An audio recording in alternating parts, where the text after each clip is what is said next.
Hello, everybody, and welcome yet again to another broadcast here for this year's Prague Chess Festival. It is the penultimate round, the penultimate day, round 8 of this wonderful festival in the Masters and in the Challengers sections. And after yesterday's action, things are quite clear. We have two leaders in both the sections. Ray Robson with a massive victory yesterday against Vincent Keimer, meaning he's leading the Masters by half a point in front of Bogdan Deak. And in the Challengers, Benjamin Gladura leading the field by half a point, also in front of Bartel and Motilov. So two leaders, 2 rounds to go. But of course, anything can happen in such a tournament with so many great players. Tomorrow, just for people that are curious, uh, the the round does start earlier in the morning, so the round will start at 11 o'clock, believe it or not, in the morning tomorrow, which is very early for a chess player. I can tell you, chess players don't like to play the early rounds, not at all. And well, um, we will see how these guys react to the early start. A lot of them are absolutely not used to uh, playing these early rounds. So, yeah, it's going to be an interesting one for sure. With me, though, now to discuss what's going to happen today is the wonderful Natasha Ben-Mesbah. Natasha, hello. Hello, Lovely, Lawrence. lovely to see you here again. Two leaders. They both have been very impressive, in my opinion. They both deserve their lead, both Ray Robson and uh, Benjamin Gladora. What do you think so far? I totally agree. Ray Robson has been the more incisive in his game, winning 3 games. Um, Yesterday, he played a very nice game against his ex co-leader, Vincent Keimer. Hmm. And we will see. I was thinking that, okay, we have Ray Robson 4.5, Bogdan Deak with 4 pawns, and then 6 players with 3.5, and it's not exactly the same than in cycling. There is a Tour de France. There is a Tour de France, Yes. yes. And I was wondering if in chess, I don't know if you call it the peloton too in English, the pack maybe. The when you have a lot of you know I don't know how to say. Um, yeah, You have the leader, and after yeah, the you have chasing pack, all the the chasing chase pack. pack. Hmm. And so I am also wondering what will happen with this chasing pack. If they will play solid, if one player will try to win the last 2 games, and this can be also interesting to see because the first, second, or the third place are not yet ha- are not yet occupied. Help me. Yeah, exactly. So basically, what you're saying is there is a large amount of um, players, chasing these players, and there's nothing clear yet. Basically, in terms of Yes. first place, second place, third place, everything is to play for. I agree. It's never clear, and also, um, nerves can play a part. A lot of things can happen. So I'm really curious to see what will happen. Let's just get straight the into the action, shall we? Let's just see what is going on here. We should start with the leader, Ray Robson, playing today black against David Navarro. Not an easy game. David Navarro, experienced grandmaster, has some really interesting ideas. We have a what do we have here? A Nimzo Indian, bishop b4 e3, This system has just been gaining so much notoriety and popularity, playing very standard, very normal stuff, bishop d3. And now in this tournament, we've seen both black react with c5 and d5 in this position. So it's been a question of, you know, one of these moves. We'll see what Ray Robson wants to do. So we're in a very early stage and nothing really to discuss at this stage. In the Win versus Deac in second position in the tournament, if I remember correctly.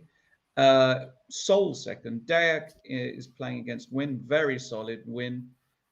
He's had a tough tournament though. He has no wins and one loss. So he's drawn all his games and has one loss.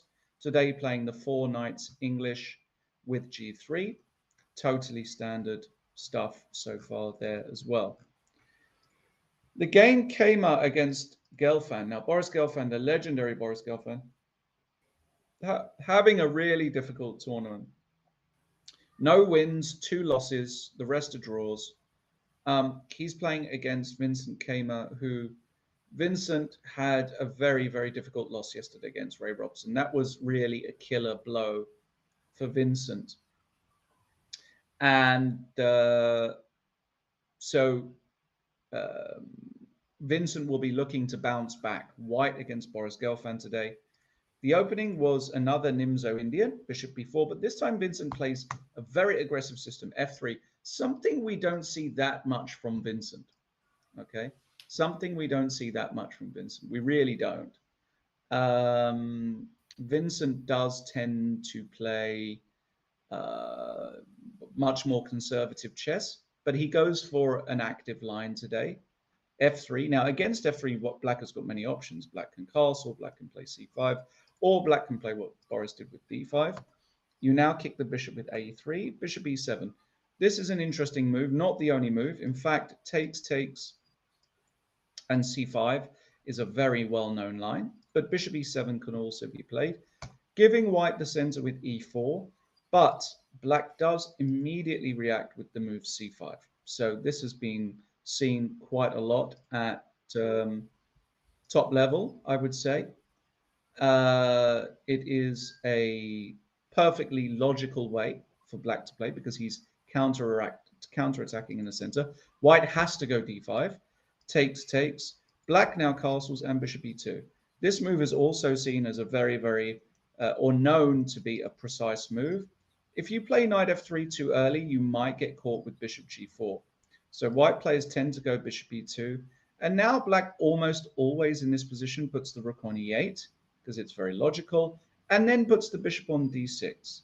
But I think Vincent will be very happy with this position because it's very unbalanced. And if he's done his homework here, then he really should just be doing fine. He should just be doing fine. So bishop f5. Okay, this is probably theory as well because Boris has played it almost instantly. This is also an interesting move by Boris. I guess the idea is that after knight f3, he actually wants to play an early knight e4, trading pieces, something like this, and knight d7, and claim that he's got no problems here. Also a very legitimate way to play this position. So I'm curious how that all works out. Shanklin Martirosian is a classic kind of Queen's Gambit decline with bishop f4. We've also seen this position quite a lot in this tournament, where bishop d6. Martirosian played this early in the tournament. He's playing it more. And bishop g3. This was the Wang Hao improvement. We've also seen bishop takes d6, which gave white nothing. So bishop g3, they've discussed this, and knight b6 by Martirosian, holding on to the pawn. Takes. Classic idea, winning your pawn back, but you do give up the two bishops. Bishop to c6 and bishop h4 by Sam Shanklin. So let's see if we see some deep preparation here. It's very possible that we do. And we'll, yes, we will keep an eye on that one for sure in that game there. Harry Krishna Wang Hao is the remaining game in the Masters, where once again, this, I mean, how many times have we seen this position? Uh, we've had almost, Natasha, no E4 games. Have you noticed that in the Masters? We've Yes, we had had a almost few. none. Yeah, we had through French defense, through Spanish, and I don't know how many times this decline Queen's Gambit. At least once per day.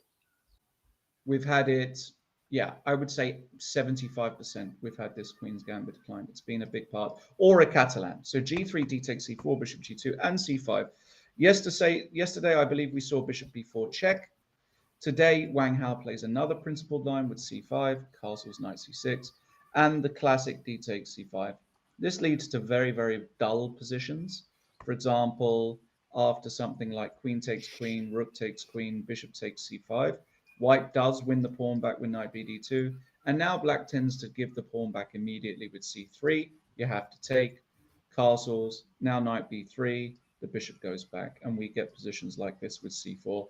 This is the most played variation here. And the position is, uh, you know, very acceptable and very in Wang Hao style if he's not in the mood to do anything crazy, which clearly he is not.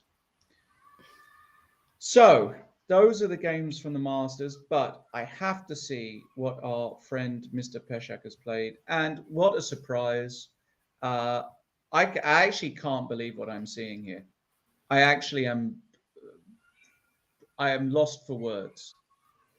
Is this real? I mean, am I dreaming? The guy plays 1h4 yesterday, and now he plays arguably the worst move in chess, one knight h3. I think this or the move f3 is the is considered the worst move. I mean, it's incredible. He's playing against a respected grandmaster, but ultimately, you know, uh, it doesn't matter. He just plays what he fancies. Knight h3. Don't try this at home, kids. Kids, if you are watching, do not play this move. It's a horrible move that Peshak is playing because he's a capable player and he's able to make things happen because he's a strong player. But if you play this, you will lose a lot. Don't do it. Okay. Motilov played e5, g3, knight f6, and d4. Just random. Takes, knight c6, and the queen goes to a4. Random position.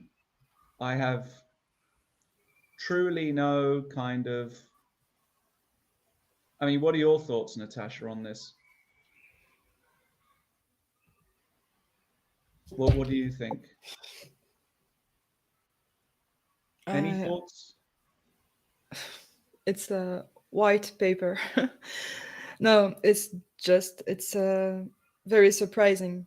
As you said, h4 yesterday, knight h3 today. It's I don't I don't know what to think about it. Right. I'm wondering tomorrow what he will play. Maybe we can do some bet, or we can. I think he will play black tomorrow. Maybe he will play one h6. Have no idea. But okay, it looks like a Scandinav with a queen on a4, but with g3, the knight on h3. Maybe the knight will come back to the game with knight f4, but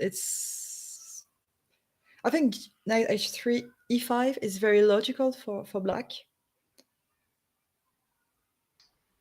Yes. I You mean I think e5 it's on move one? move one, yes. Yeah, I mean, sure. I e5 think on move it's one. Sure. But the position we've got is just totally random, right? yes. Very, very difficult to explain why he's doing this. Is he bored? Is he upset? Is he a genius? I don't know. We'll see what happens. And ironically, yesterday, of course, he didn't actually sort of he didn't actually um, he didn't get such a bad position.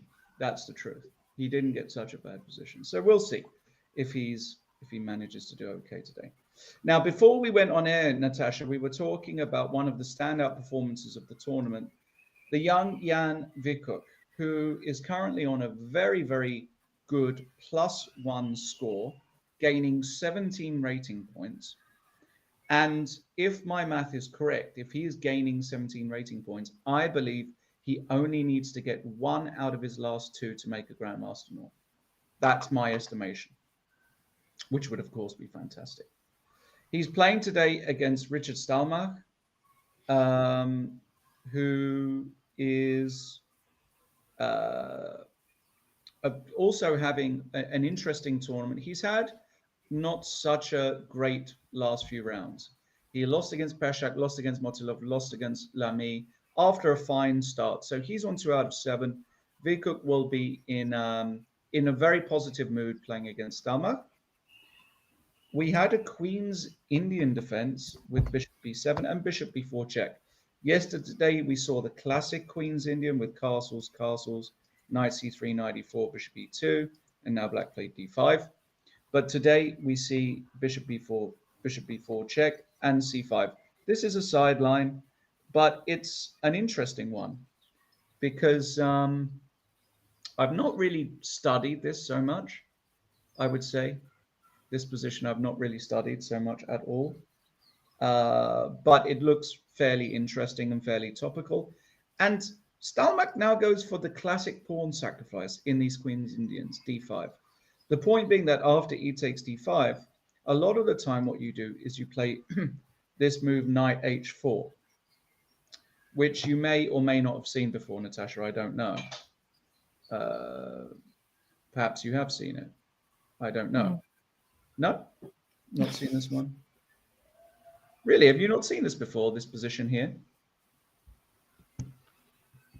Or this kind of idea, at least, you might have seen before. Yeah, I know this kind of idea, of course, Okay. but not this exact position. Right. Not okay, in my exactly. chess career. Exactly. So, yeah, so knight h4, you pin the pawn and you get this f5 square. So I think Stalmach will play knight h4. There's no other move that really makes sense unless he wants to play this first and then knight h4. I don't know what the benefit is of doing that, to be honest.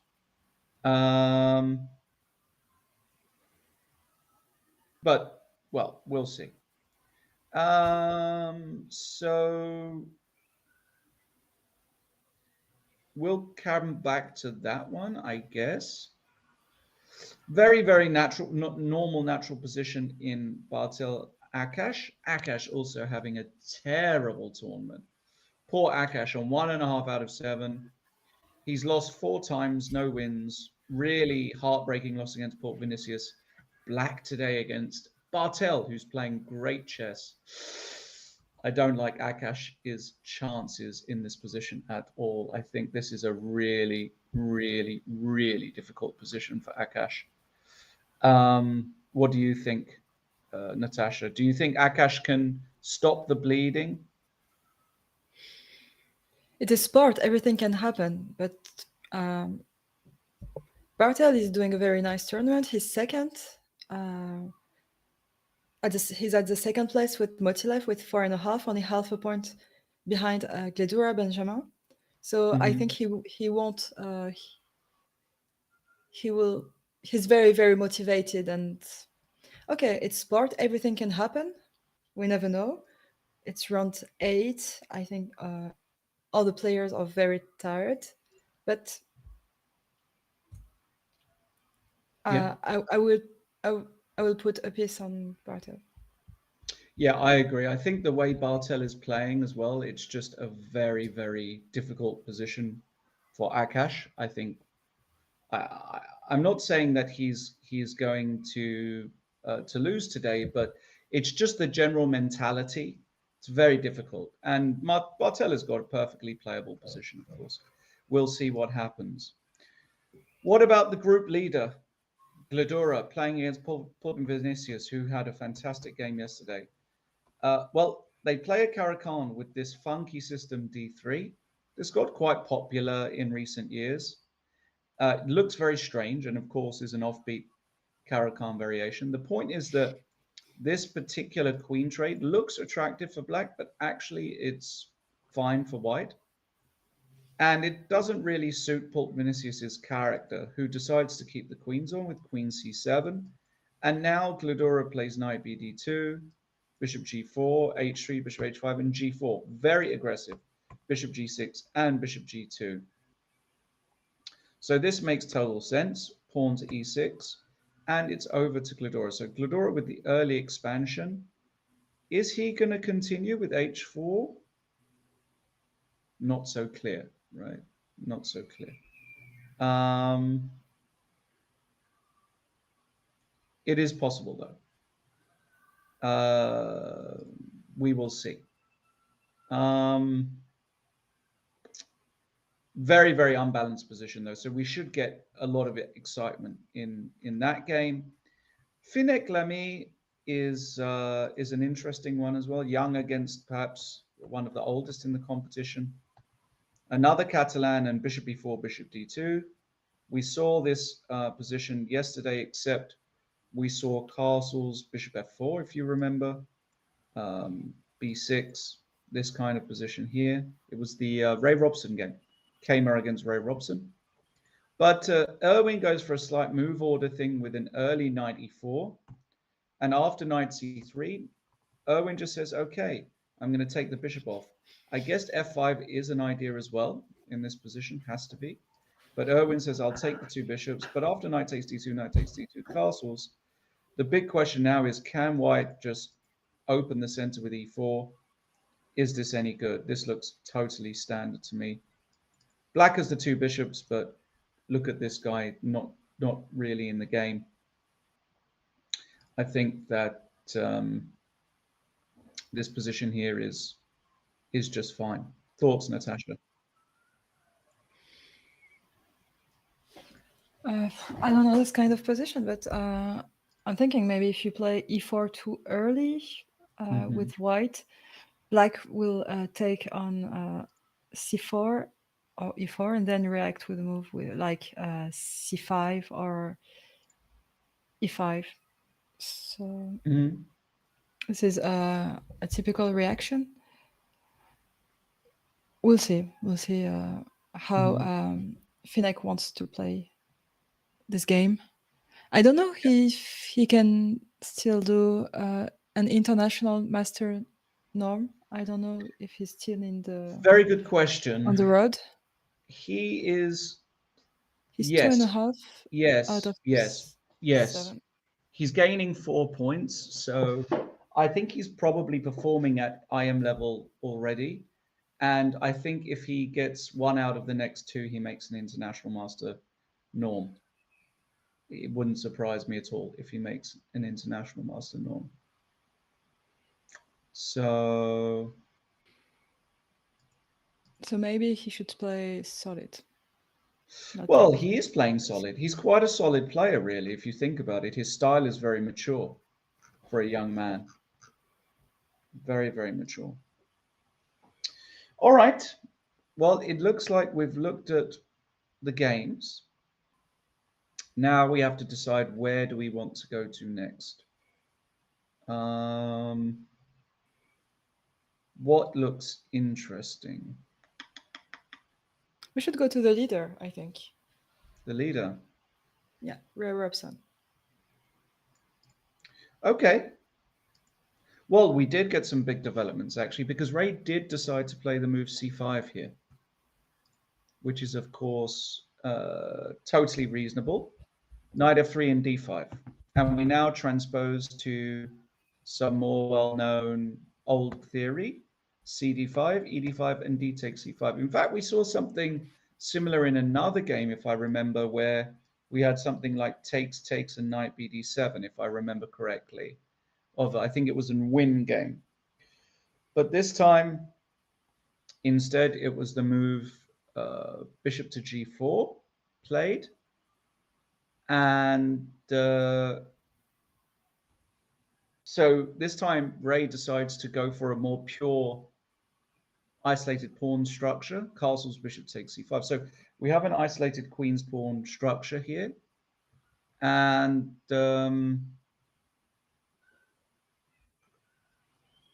well,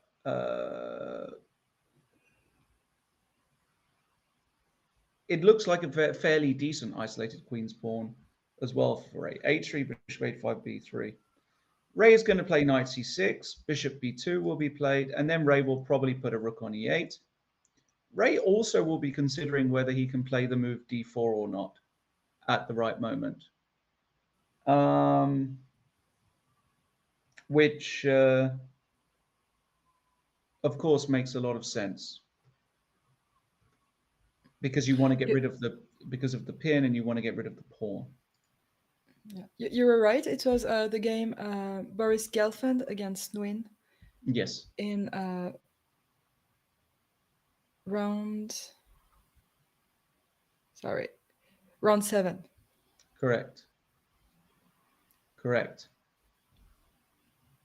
So, but this is a very, very decent choice in my opinion to play like this. I think this is a very good choice actually by Ray because he actually keeps his chances alive here.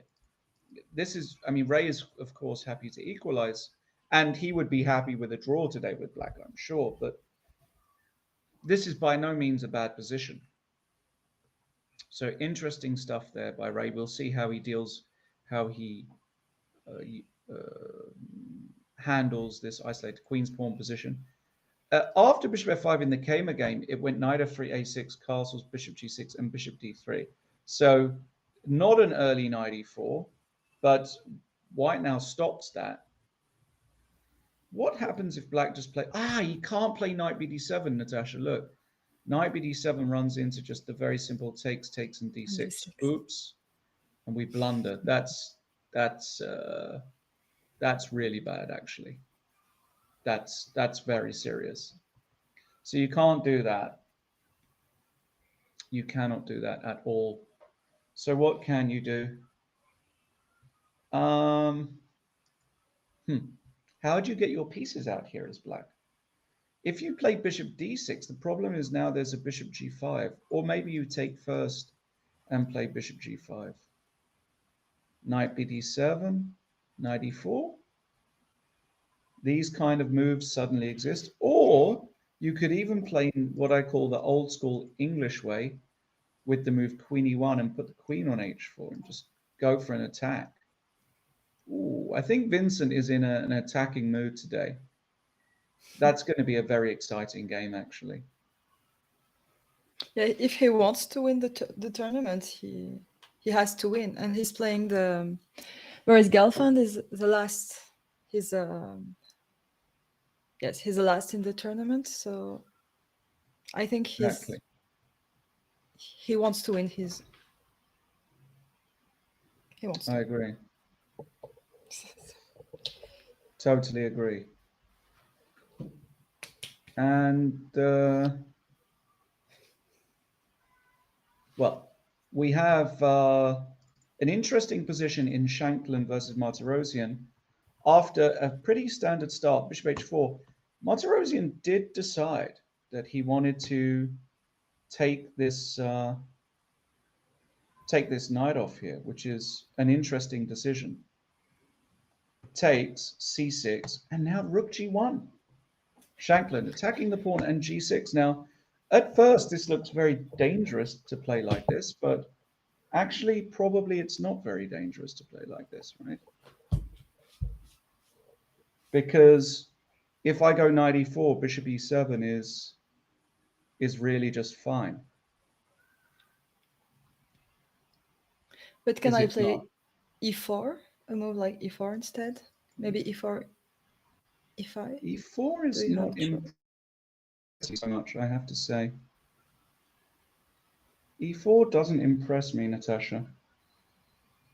Yeah, you can play bishop e7. And There's something about this move that I just don't like, to be honest. Um, yeah, bishop e7, for example. And this structure, I I don't really believe in, to be honest. I just don't believe in it. You know what I mean? yeah, you think it's too weak? It's too weak. Yeah, I think the structures you want here are actually this pawn on f4. I think this structure is very vulnerable long term. So I don't like e4. I don't really like f4 here either. In fact, I don't really like what white has done somehow. I don't buy it. I don't really buy it. And so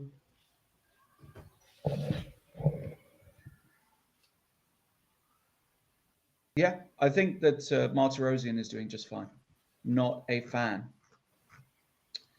Harry Krishna has played knight fd2. Interesting move because again, knight bd2 is so familiar, so the theoretical line by a long distance. But knight f to d2, I can't remember seeing this exact move, which is interesting. I don't remember seeing it.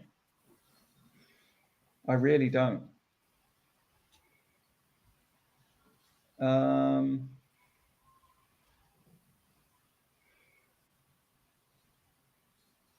what is the difference?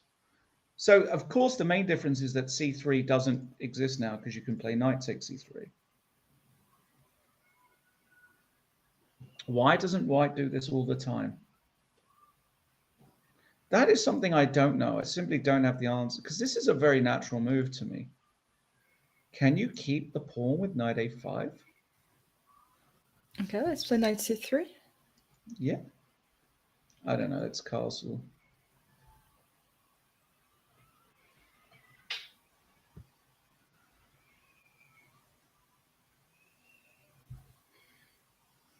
Okay, maybe knight e4. Maybe it's a pawn sacrifice for white. Knight e4. Knight d. Knight d4. Knight d e4. Knight d e4, excuse me. So you want to just play this positioning and say, I've got more than enough compensation here, basically. Yeah, I'm saying look at your knight on a5. If you go to b6, I have the d6 square. And I can take the c4 pawn whenever I want. Yeah. This is what I say to you. I like it. I think you're absolutely right. If you go here, I have knight d6. If you go here, I even have bishop f4. I even have bishop d2 here. But let's just say something natural like this. Looks very good. You can't your pieces are all over the place, aren't they, basically? So yeah. I'm a big fan. Very nice. Very, very nice. All right. So we'll see then how Wang Hao decides to deal with this slight wrinkle. And another interesting move could be knight d4. Maybe. Knight d4 here. Yes. Mm-hmm. Knight And c3. if knight c3,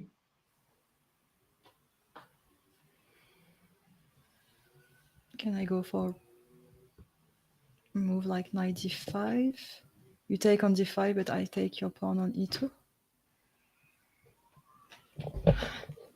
Sorry, I'm attacked by my cat. attacked by your cat. Yes. She's trying to. Knight d5. This is interesting, but if I take and take, are you going to take check? Yeah. Something. Yeah, this is possible. This is certainly possible.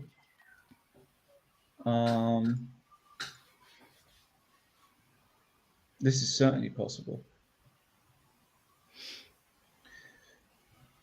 Very small margins, regardless. All of these positions, very small margins. Let's go back to Bartel versus Akash because we have had some trades here. We saw bishop e3 by Bartel, and Akash just takes. I think that's a very unusual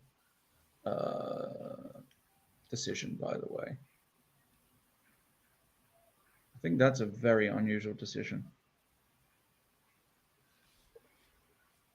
to play this.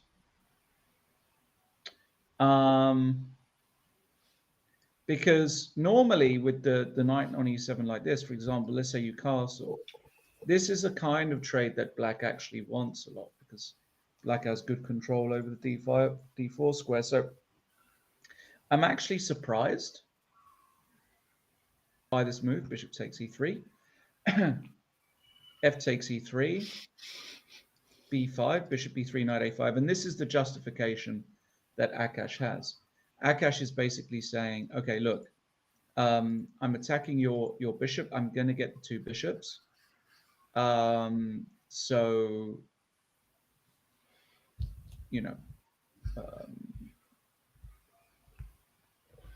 you don't have much of an advantage. Of course, if white could keep the bishop there and castle, it would be a different story. White does castle. So let's assume that Akash takes on b3. Has this been a decent thing? Yeah, I don't really see much here for white. I don't see much. I think Akash's play is fully justified, actually. I think Akash's play is fully justified.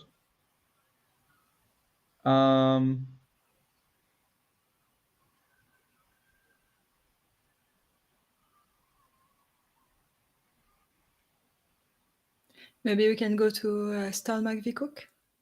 Well, we can go there, but I was just about to say, can we go somewhere else as well? Because I tell you what am I looking at in this position? We saw Queen A4, B5. Alexander Motilov saying, if you want to play funny, I'll play funny. Gaining time on the queen, rook B8, and now the queen came to G5. It's like two of my young students playing or something like that. I don't know what's going on, Natasha. Help me out. Can you help me here? Because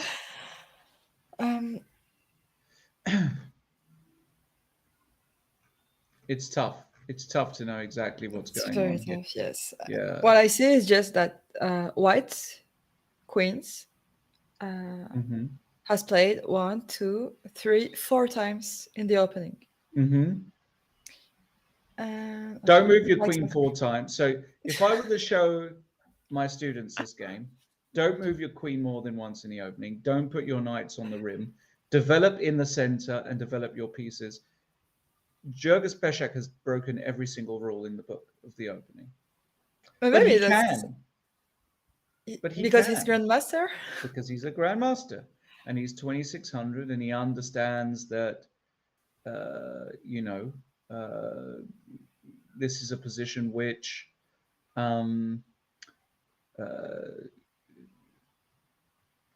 you're allowed to break the rules if you understand chess thoroughly, and he does. Now, he is a pawn up here, Peshak. He is a pawn up. But that's very fun, actually, because, me, when I play chess, I'm very afraid not to know my opening or to be wrong in my opening. And here you realize that playing 1 h4 or one knight h3, okay, it's not good, but it's not so bad at all. I mean, you can have a playing position. So maybe like players at my level or even weaker, or here I see stronger, maybe we are making opening something very, very important, and just everything is playable, actually. Well, I mean, everything is playable to a certain extent. Yeah, I mean, with computers nowadays, you can justify a lot of things. That's for sure. I don't know. It's a strange one to me. I don't really know what Motilev wants to do here. He just wants to get his creative juices flowing. That's fine. That's completely fine. So I guess we'll see. I guess we'll see. I really don't have a strong feeling about this position. Lamy decided to go for uh, the what do you call it? The Stonewall setup. Stonewall. So Finnick didn't go e4. So he had the opportunity to go e4 here. He could have played e4, decided not. And Win just said, okay, this is just not going to happen now. So we're not going to let you do it. f5, e3, knight f6. And Finnick puts a knight on f3. Very curious to see how Erwin treats this Stonewall. Will he play an early knight e4? Will he play a move like bishop d7, bishop e8, and come around like this? Very possible. Will he play b6 and try and get the bishop out this way, on this diagonal? I'm very curious to see what he wants to do, basically, in this position. What do you think, Natasha?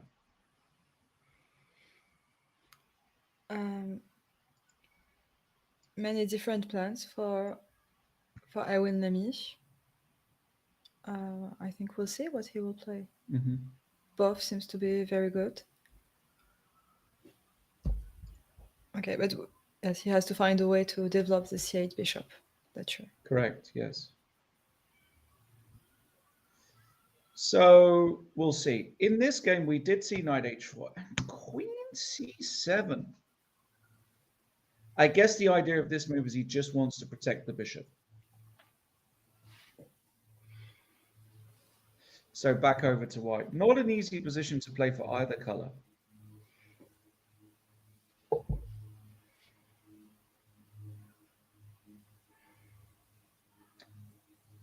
Not straightforward whatsoever.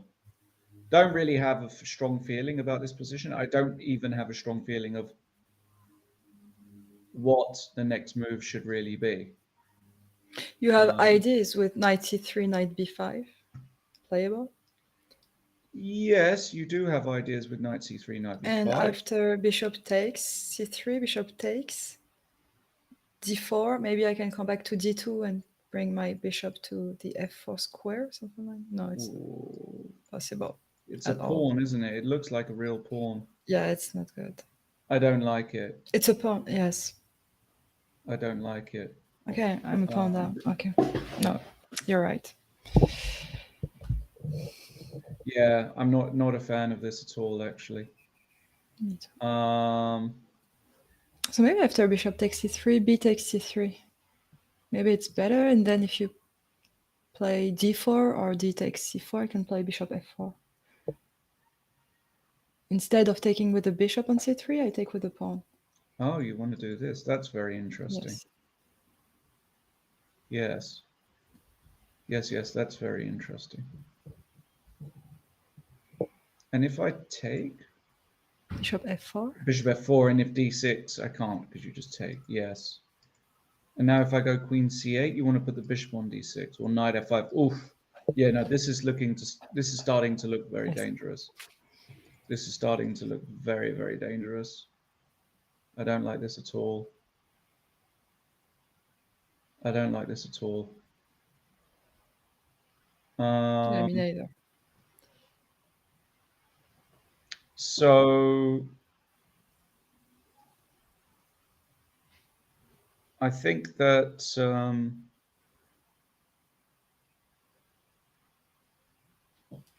yeah,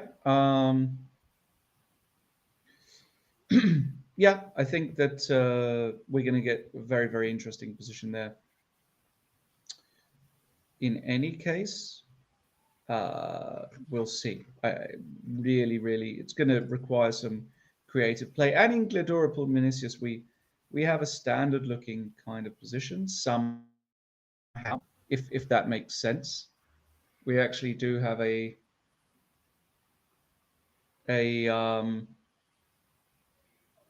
somehow a kind of standard looking King's Gambit, sorry, King's Indian attack. So we'll see what happens there. Any big updates in the Masters section?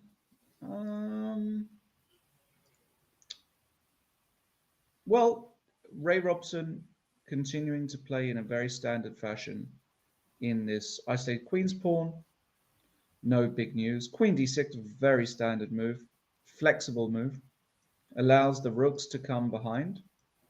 Maybe this rook here, and also sets up a battery along this diagonal.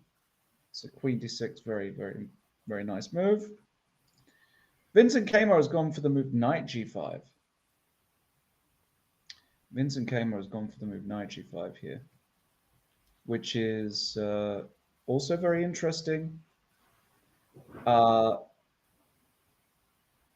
Again, he's setting up, you can't play Knight bd7 because of this important sort of trick, right? Yeah, but now you have the f8 square. You do, yes. If you want to retreat your bishop. Yes, you do. But I think you're not happy to let d6 being played. Agreed. So I think you go bishop d6 here, do you, as black? Probably, right? That's probably the move you end up playing here as black, I would guess. That's probably the move you end up playing.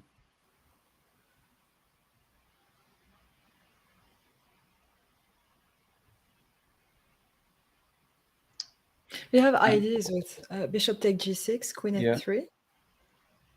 And yes, maybe you can try to go takes queen f3, and then I was thinking maybe you can play with queen h3, or I don't know if it's good to try to trade the dark square bishop. I like it. Queen f3, queen h3. I like it a lot. I do like it.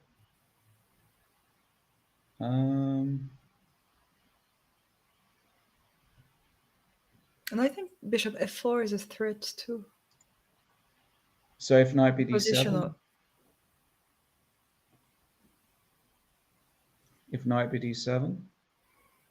Here, maybe I can play knight c e4, because if you takes on e4, you have a problem with your f7. Ah, yeah, this is true. You can't do that because of f7. Yeah, that's a very good point. That's a very, very good point.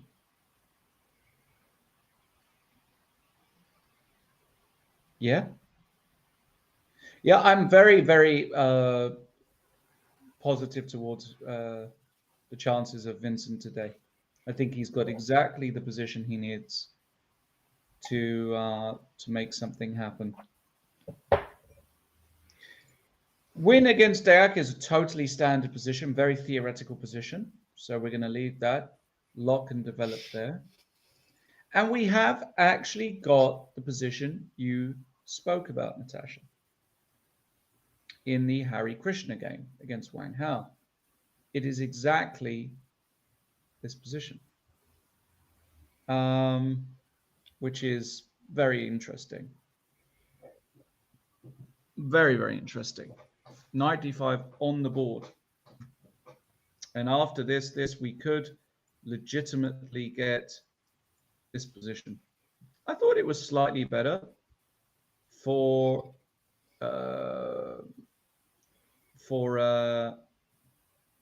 white, but it's not much. It's definitely not much. Yeah, it's definitely not much. So we'll come back to that when something serious happens. Shanklin did decide to go queen b3 in this position and not push one of the pawns. Queen b3, rook b8. And in this position here, well, again, what does white do? Does he play e4? As I said, I'm not a huge fan of it, but you've also got to do something in this position.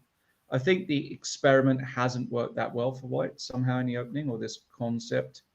I'm not saying that white is worse here or anything like that, far from it. I just think that this isn't such a,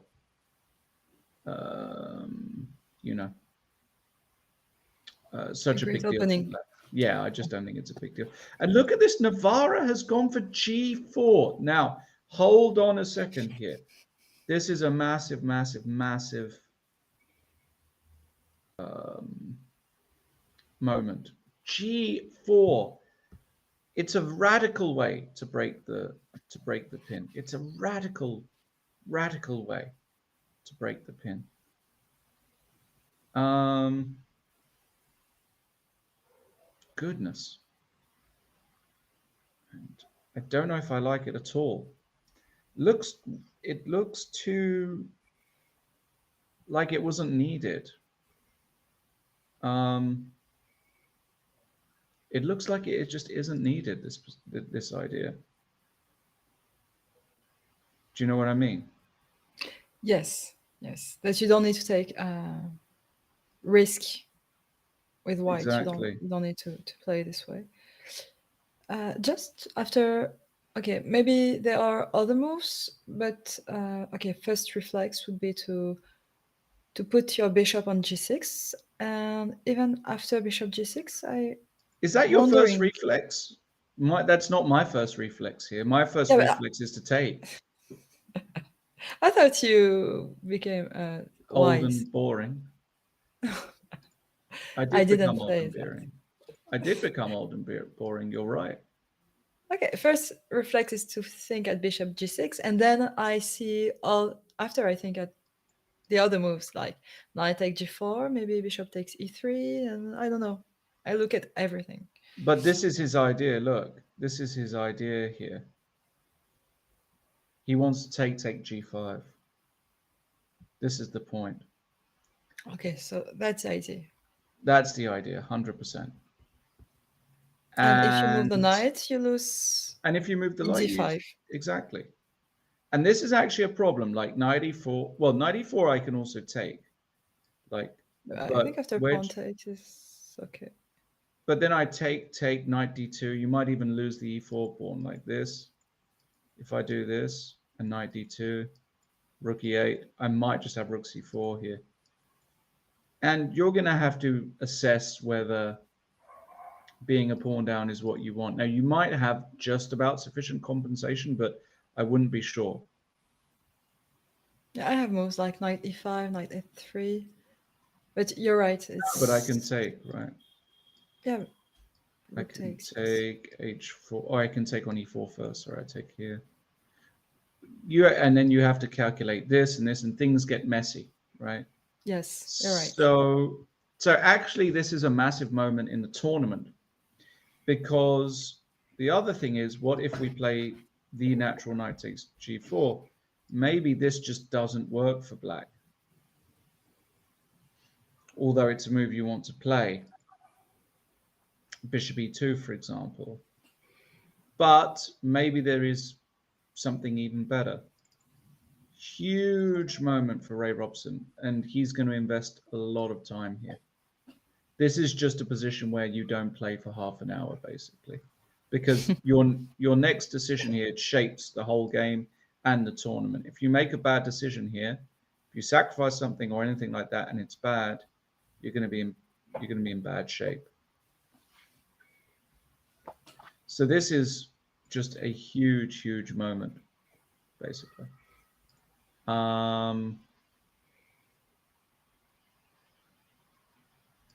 And I really don't know what Ray is going to do.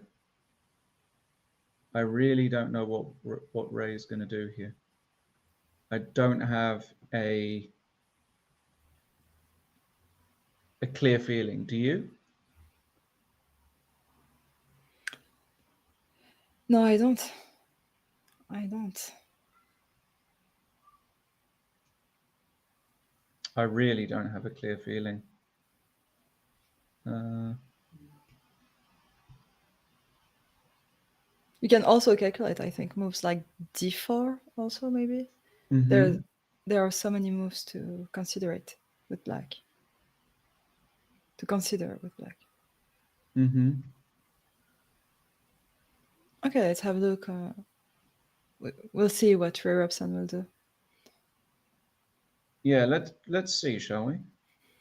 I'm very, very curious. Super curious to see how that goes. We did get bishop takes g6. in the Vincent Kmart game, which is, of course, very interesting. And, well, h takes g6 is on the board, and knight g5 is already on the board. So again, very curious to see, you know, what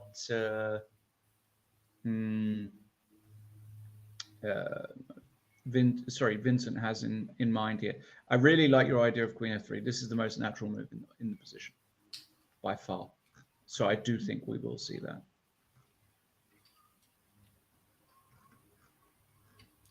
More randomness in Peshak Motilov. I mean, we saw queen g5, knight b4, attacking here. You have to protect with knight a3, and bishop b7. This is Motilov's idea, forcing the move f3, and h6. And now the queen has to move again. Would not surprise me to see a victory here. For either white or black. I just think it's very possible. I think it's very, very possible, actually. Yes. So we'll see. We'll see. Tough one though. Tough one to even understand what's going on. Like check bishop e7. If you go bishop g2. Castles, something like this. Maybe Peshak will win. Maybe he'll just be, I don't know how to put it, like smarter or something like this. Do you know what I mean? Yes, if he hold the position, he's a pawn up, so he will just try to keep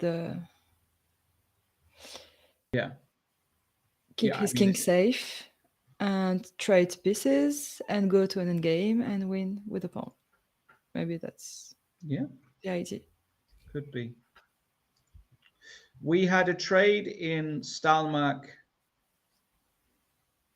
against Vikuk. So Vikuk is a pawn up for the moment, but of course white has got this classic compensation.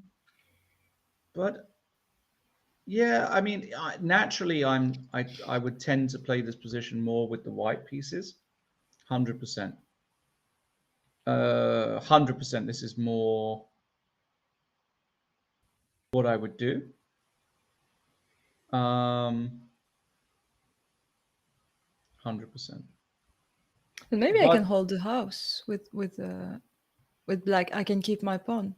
Look, if I play d4, bishop takes b7, queen takes b7, knight f5, castle. Queen g5. Maybe you can play knight take g7. Also knight takes g7. Sorry. Because here I can play on knight g5. I can play knight e8. Knight h6 check, queen e7. And I lose everything. You lose everything. In fact, it's forced checkmate. That's very cute. I lose the house. Yeah, you lose the house. And queen g5 just looks... Yeah, okay. So what can I do? That's my question to you. It's white to play, so you will play knight f5. Okay, after knight i5, I have nothing else to do. Yeah. You're threatening knight takes g7 and knight d6. Yeah, it's awful. So, yeah, I have to play... Maybe I can go for, after castle, queen g5, g6. Yeah, but... And if you take on f6, I take on f5. And you survive... I don't like... In the best... Yeah, you might survive this, but the best you are doing is surviving. And in fact, we don't have any of that. Because Vikuk has decided to play the move queen e5. Vikuk has decided to play the move queen e5. Okay, but then the d pawn is pinned again because the b7 bishop is not protected at all. So here, what's the idea? He wants to go knight e4. This is his idea. He wants to go knight e4. This is his way of breaking the pin. So we need a good move now. So what if we take? But this doesn't look clear to me at all either. Okay, so Stalmak actually needs to find a very, very good continuation here. And it's not easy. Like, if you go wrong here as white, black is just better. It's a pawn. And it's just better. So it is very, very curious. Sam Shanklin did go e4. Well, I don't blame him as well, because it's not as if he has an easy decision here. So black has to play bishop e7. I don't really see another legal move because e5 is a threat. And does he now want a castle queenside? Is this his idea? But now I go knight h5 and I say, I'm not worried. I say, I am not worried, sir. I'm not worried about a single thing. Thank you very much. And I think that's a legitimate claim. Okay, wow, a lot of interesting stuff. We are going to go for our customary break after the first hour. Tons of different positions on the board, some craziness, some big potential, especially in the games of Navarra, Kama, and of course in the challengers, you know, Benjamin Gladora, anything can happen there.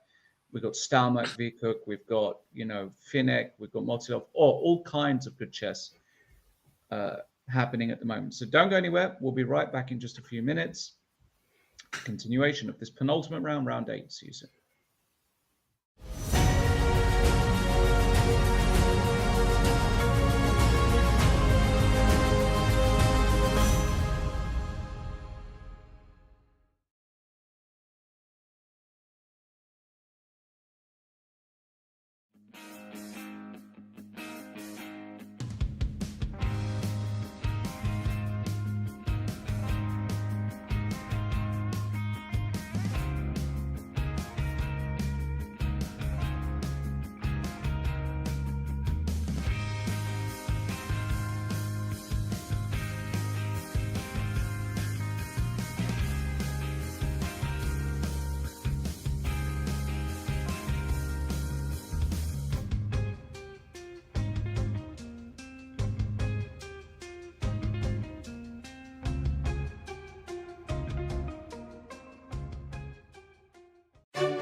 My name is Karel Janeček.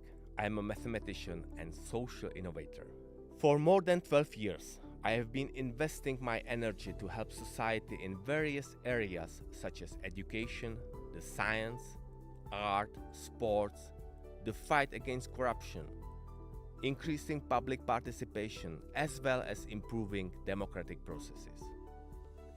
We are now at the crossroads of history, and my aim is to help our society to successfully face the critical challenges of our civilization. In 2013, I invented a revolutionary voting system D21 to bring consensus to our decisions. With the D21 system, we will have the opportunity to elect better politicians and prevent the polarization of society. Since 2016, D21 has been used in various participatory processes around the world, such as participatory budgeting in New York City and a big number of urban and city planning projects in the Czech Republic, France, Scotland, Tunisia, and India. The revolutionary D21 method has also been used in Czech, Slovak, Tunisian, or Zambian schools to teach democracy in a fun way and gives children a voice in what is important to them in the school environment. D21 applied to parliamentary or presidential elections will produce more consensual results, reducing populism and extremism. Small parties and independent candidates will gain space. This electoral method will produce positive campaigns and will not divide voters into opposing camps, which currently is a huge problem in elections around the world that use single vote systems such as first past the post. D21 is the key to finding consensus, and its wide adoption for political elections will heal our democracies.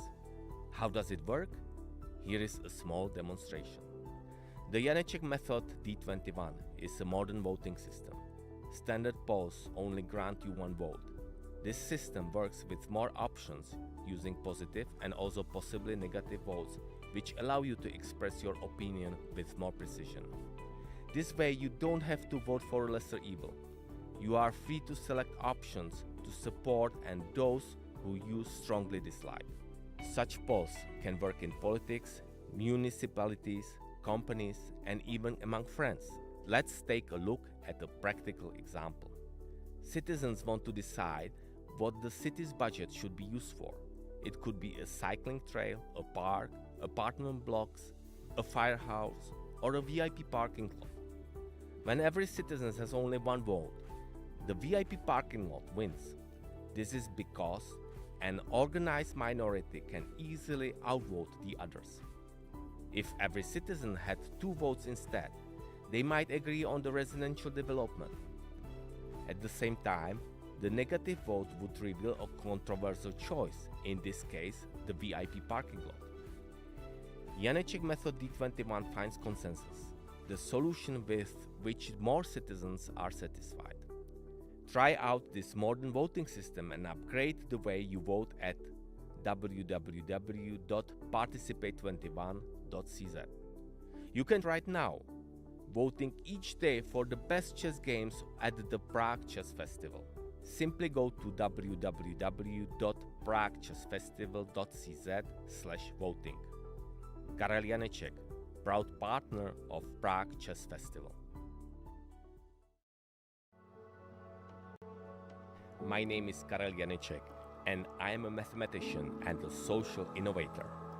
When I was a kid, I played chess competitively and loved strategic card games. I may have been a mathematician since birth, at least as far as I can remember.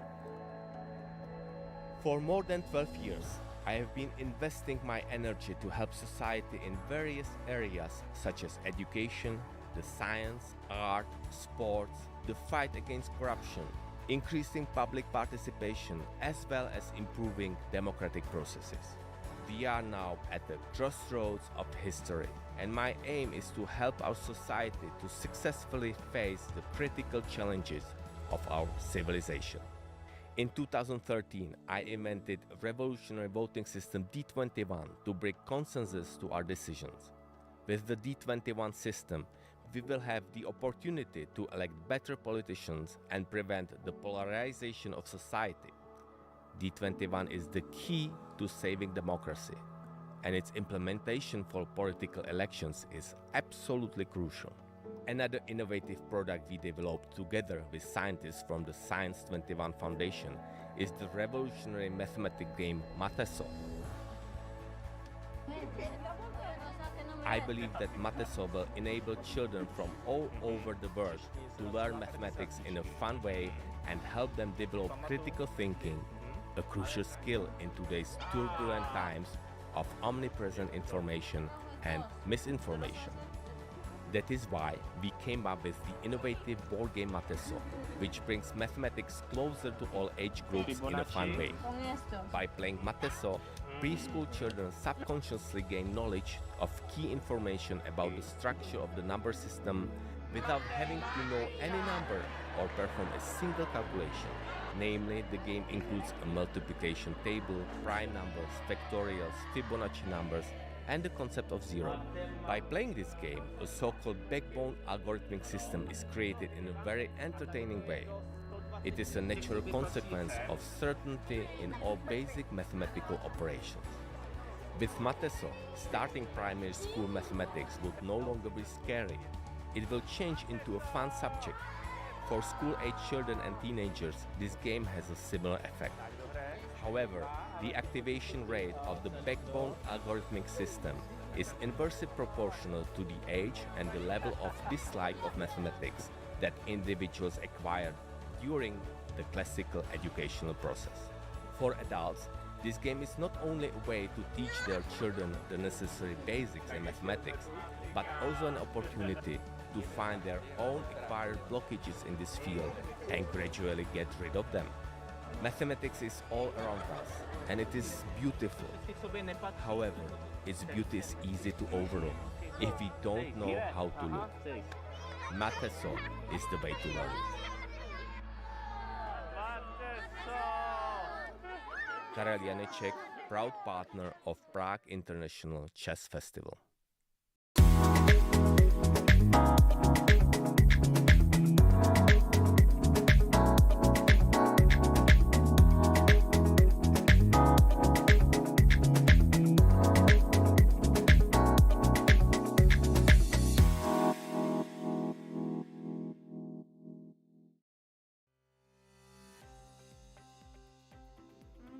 In the opening, I stay better. I have advantage. Every my pieces is active, but he stay very passive. But then he start defended, and my time is slower and slower.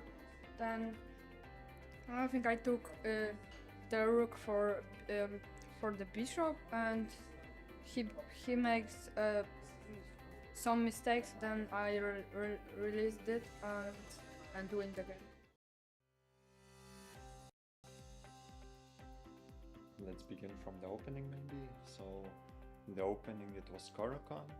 I really like my position after knight d2, where I spent maybe 40 minutes. Maybe it wasn't practical, but I thought I can small initiative. But I didn't find anything, and then just make simple moves maybe. And then it became very complicated in the middle game. I think he was better at some. Maybe instead of queen h8 check, he had knight g5, f4, queen d4, rook f1, and then c6 pawn is very strong. But I didn't have enough time to calculate everything. And I don't know, just Okay. we started to play a little bit poorly. As I won today, so performance is good now with this win, because before it was shaky. So now, I don't know, tomorrow I will play against rating favorite, I guess, of the tournament, and he's leading the tournament now, I think. Benjamin? Yeah, so with black also, so now I will try to make a draw, I guess. And last game with white, I will try to my best. Let's begin from the opening maybe. So in the opening it was Caro-Kann. I really like my position after knight d2, where I spent maybe 40 minutes. Maybe it wasn't practical, but I thought I can small initiative. But I didn't find anything, and then just make simple moves maybe. And then it became very complicated in the middle game. I think he was better at some. Like maybe instead of queen h8 check, he had knight g5, f4, queen d4, rook f1, and then c6 pawn is very strong. But I didn't have enough time to calculate everything. And I don't know, just Okay. we started to play a little bit poorly. As I won today, so performance is good now with this win, because before it was shaky. So now, I don't know, tomorrow I will play against rating favorite, I guess, of the tournament, and he's leading the tournament now, I think. Benjamin? Yeah, so with black also, so now I will try to make a draw, I guess. And last game with white, I will try to my best. Well, already when he played this move rook c4, I realized that the game was probably going to be a lot more exciting than I was expecting it to be. If he played a normal move, it's a very super solid position for both sides. So after rook c4, I can take a7, or I can play e4, and the position will open up a lot. So that's where I spent a lot of time, and yeah, I felt like rook c4 shouldn't be good, or at least not the best. And of course I also knew the engine doesn't show it as like the top move. And then yeah, I felt like I can have chances already from there, but it's just super complicated because he has like a billion different ways to try to trap my queen or just create counterplay, and we both had to calculate a lot. But already from there I had some chances, but I guess everything, both sides probably played well until yeah, he missed a critical move, knight c2 in one variation, which I was actually expecting, which probably would have been around equal. But after he missed that, he played the move b5. That felt like a big mistake, and after that I was definitely looking to win. I mean, so far I've won all my white games, so if I can keep up that will be great. I don't even know who I'm, like, which color I am against which person. I assume I'm white in the last round, but yeah, I'm just hoping to keep playing decently. I think overall I've been playing okay. During the tournament, for the most part, some bad mistakes here and there, but if I keep playing decently, I think I should be in good shape.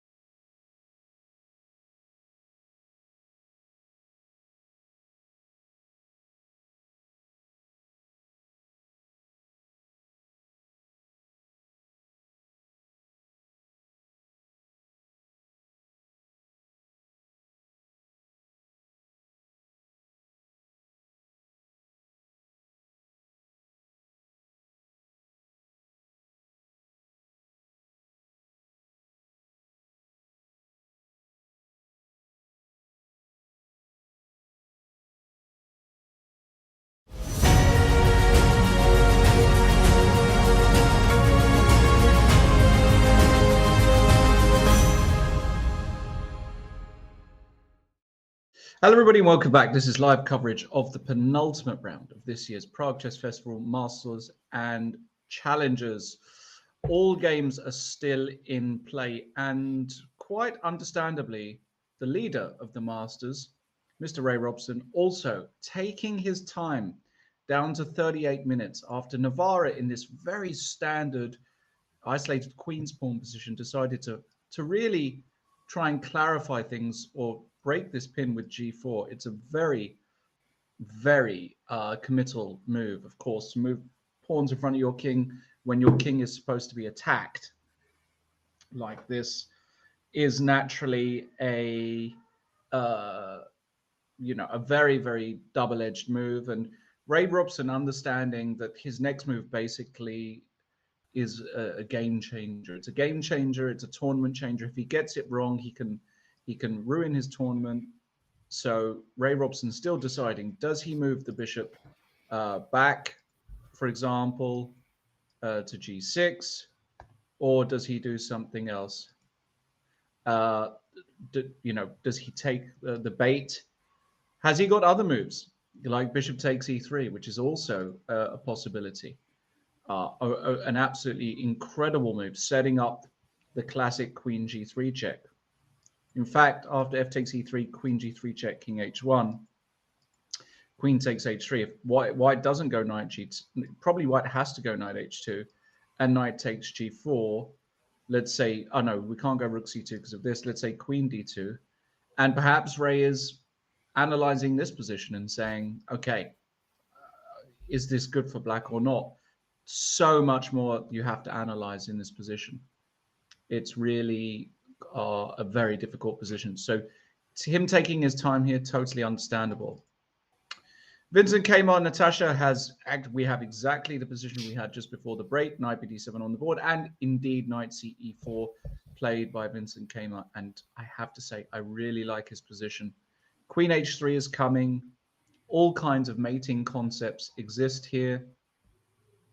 And I'm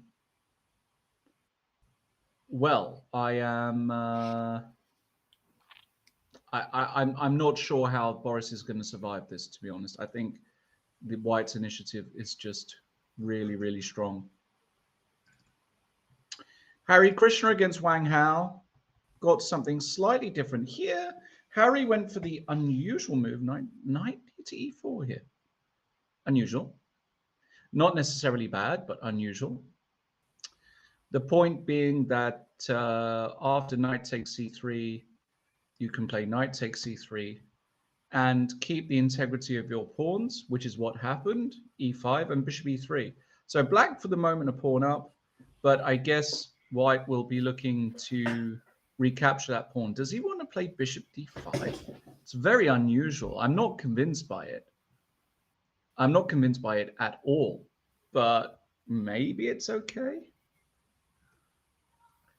Maybe it's just all right. I really don't know. I really, really don't know. Strange Right. position nonetheless. Yes. Yeah, the only way for black to keep the pawn would be to play bishop e6. Yeah, so bishop e6. And now if I taking with the f-pawn doesn't leave a great impression. And if you take with the knight, I think And this rook is his d5. idea, and rook d5. I feel like this is his idea, basically, to play like this with rook d5. And rook ac8 must be equal, right? Rook fd8. Yes. Black doesn't have any problems. So I don't think Harry has really caused massive issues here to Wang Hao. And Sam Shankland did, in fact, castle queenside in the position we just saw, which is, of course, possible. And the question now is, who is better here and why, basically? Because I don't actually see in this position here, you know, what I see here is the white pawn structure is very, very, very, very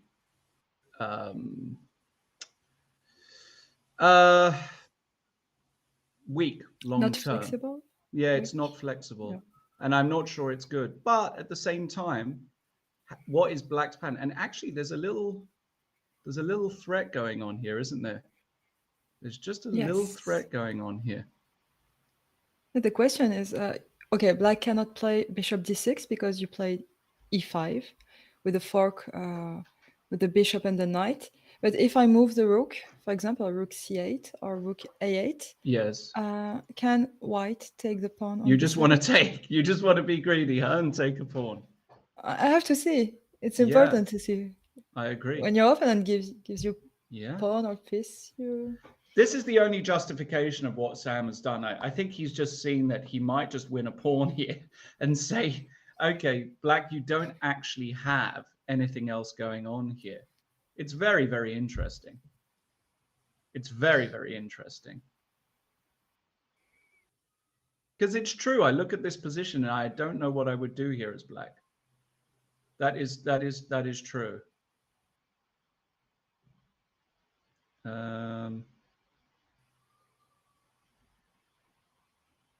Not clear, is it? Not clear at all. No, no.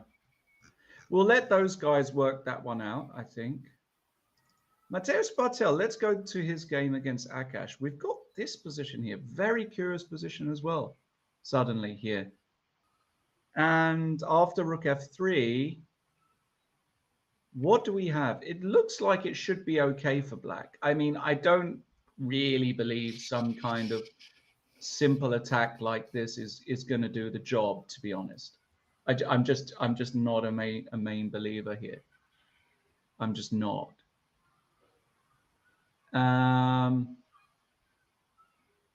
However, and there is a however, what is Black supposed to do?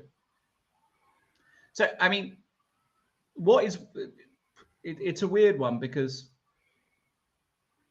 it looks, if you looked at this for the first time, it looks mildly dangerous for Black with this rook lift, but actually there's no immediate threat, right? Because rook h3, queen takes f5, even h6 just holds everything. Even yeah. Just, I think it's not possible for Black to take on f5 right now with a knight. Maybe because of queen g5 and knight takes d6. I don't know. I'm trying to find the refutation of knight takes f5. Because the f5 pawn is hanging. Yes.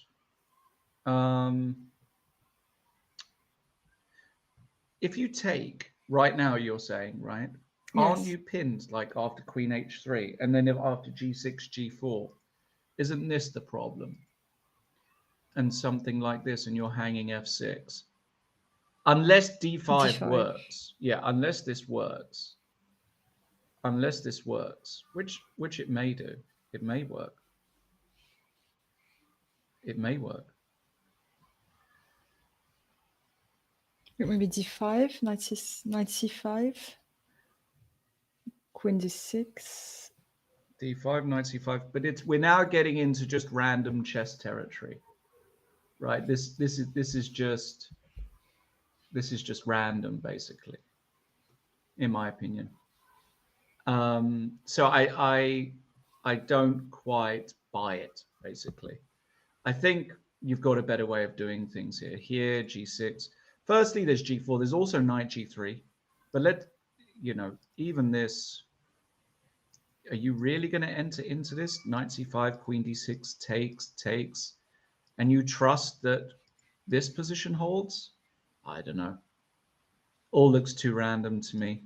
There's just no way Akash is taking this pawn. That's what I'm trying to say. He's probably going to move something on the king side. That's my thinking. A4, something like this. Try and get. He might even play some sort of semi-prophylactic move here, like rook a7.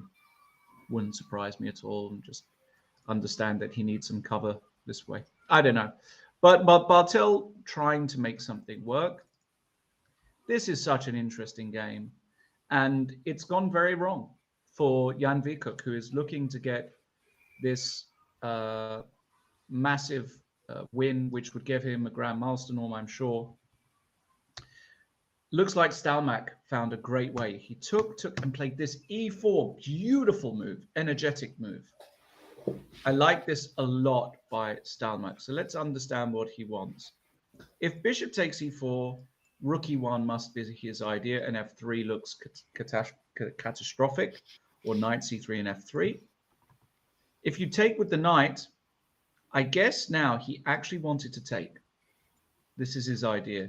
This wins the queen, And if you do this, we have a similar thing to before, after followed by f3. This is a beautiful move, e4. And I actually think that Vikuk either missed it or he didn't quite appreciate it. That's what I'm thinking here. So pawn to e4 played. The bishop comes back to c6, but now we can enter knight f5. And the point again is you can't castle because queen g5 wins immediately because of the threat of knight h6 check and queen takes g7 mate, which is beautiful. So black played the ugly. Look at this move, Natasha. King d8. You know things have gone wrong when you have to play king d8 because now the move f4. It's weird. I think king f8 if I would be more logical than king d8, protecting the f7 pawn. Yeah, there's a reason he didn't put the king on f8, but I don't know what it is. I actually don't know what it is. Why didn't he put the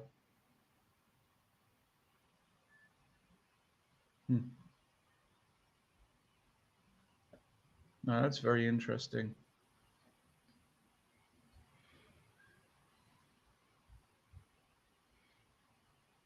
Very, very interesting. Okay, no, so king d8 is just so unusual to me. I don't get this at all. I really don't.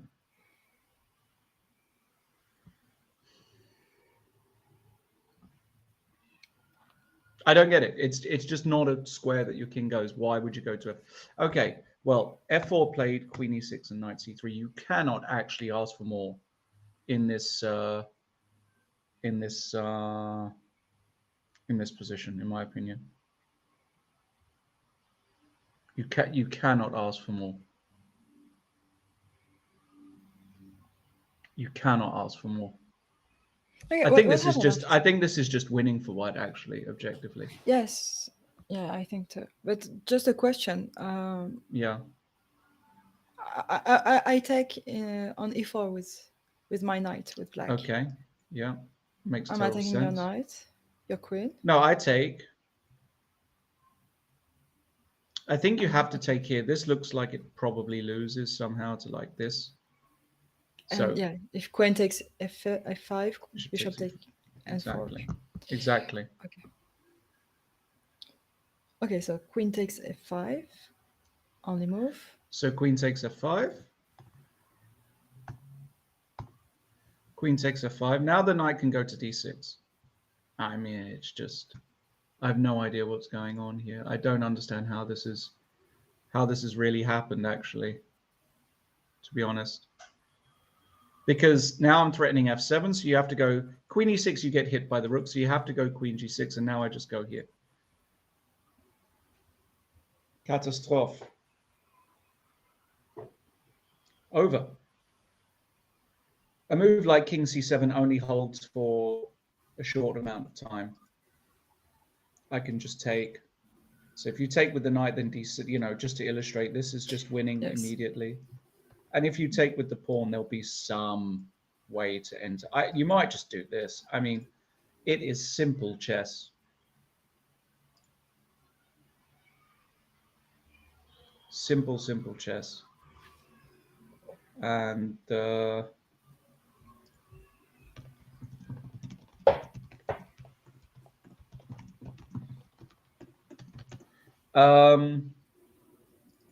fully expect Stalmak, who's he's had a difficult tournament. He's had a difficult few games. He's lost 3 in a row, but this is just not the position you want. This is not the position you want right now. This is the worst case scenario. So Vikuk, big trouble. What about his countryman and young compatriot Finek? We had some action here. Now, we last saw it around here. Lamy played knight f6, knight f3, bishop d6.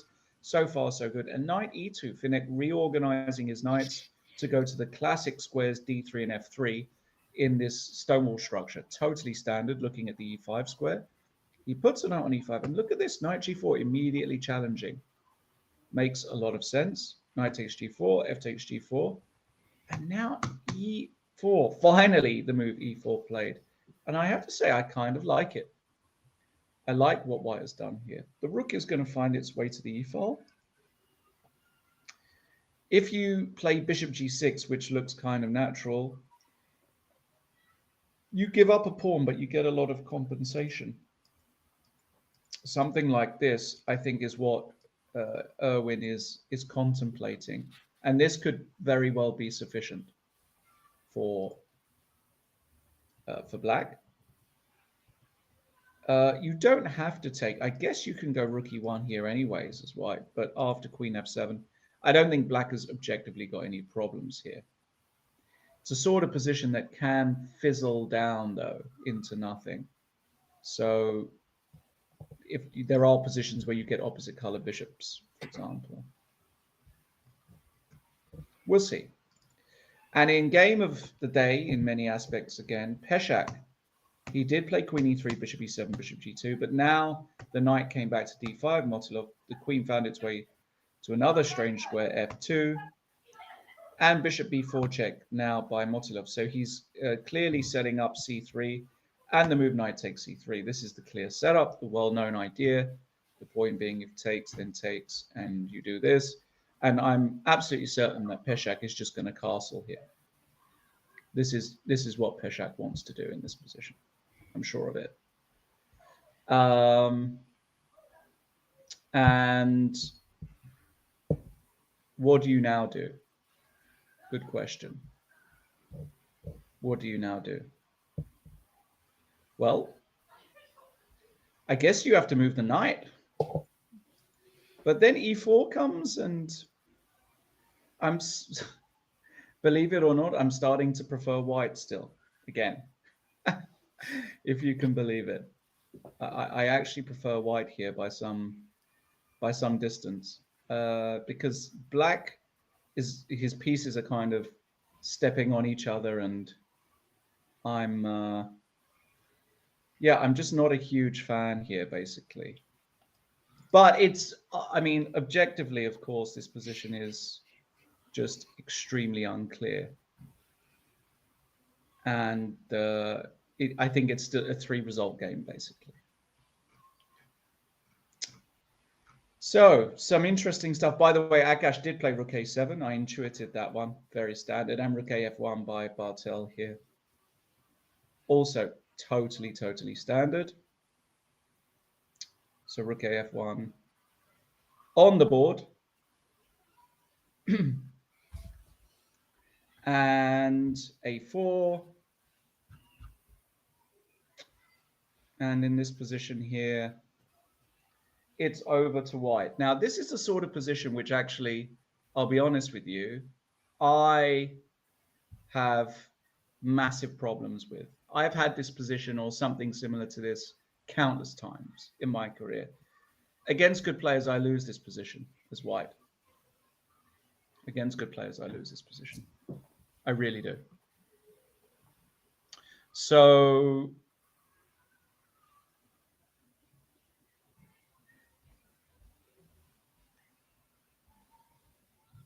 it's one of those ones.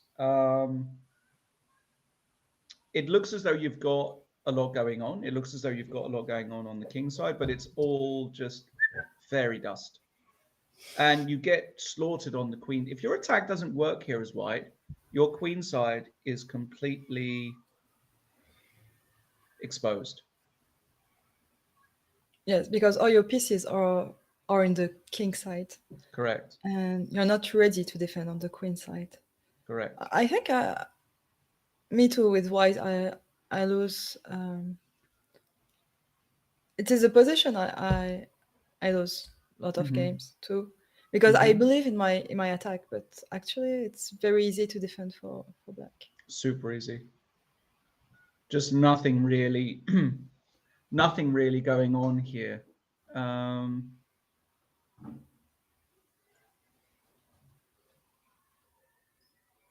All right, so yeah, I don't believe, like, for example, let's say you go rook h3 here or something like that. I don't know. Okay, h6. h6. Queen g4. And yeah, queen g4. Is this even a big threat? Let's say I take on b3. You take, yes. Yeah, and now king h8.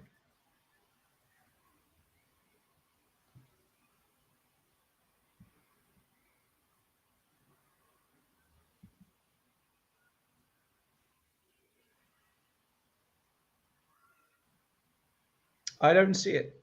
I don't see the knockout blow. Also, this knight g8 can come at some point to really shore everything up. And I don't see it. I really, really don't. I just don't see it.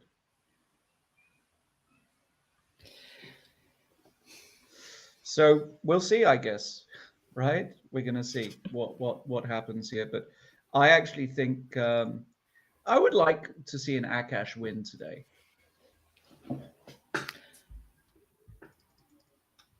You know, I would like to see an Akash win. He deserves it. He really deserves it.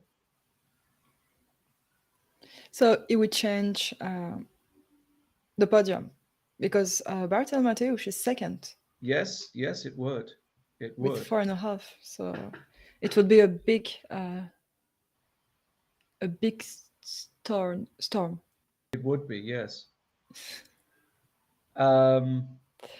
We'll see. We'll come back to that one. Let's have a look at the leader, Gledura. Gledura, who is, well, playing some really good chess. He's got this position against Port Vinicius. Now, it's an interesting one because we have a, in many ways, typical King's Indian attack. The difference is that there is no kingside castling. So normally we get this with the kingside castle. So is Port Vinicius going to take advantage of the fact that he's got the open H file here and try to utilize it? And the answer is very possibly, right? Very, very possibly that he's just going to do this.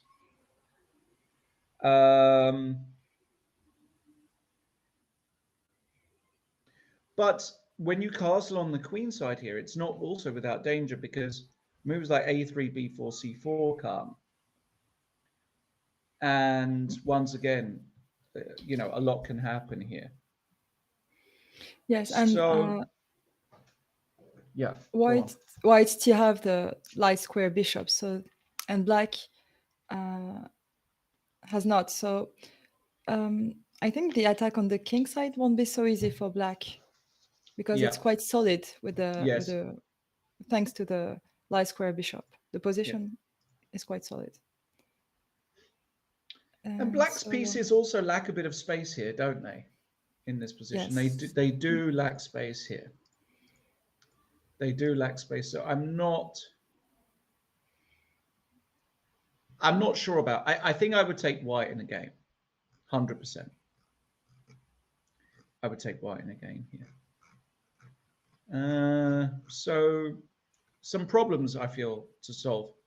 Let's go straight to the Ray Robson game because Ray, after a how long? Hour think? Did he think for a whole hour? I think almost, yes. Possibly, right?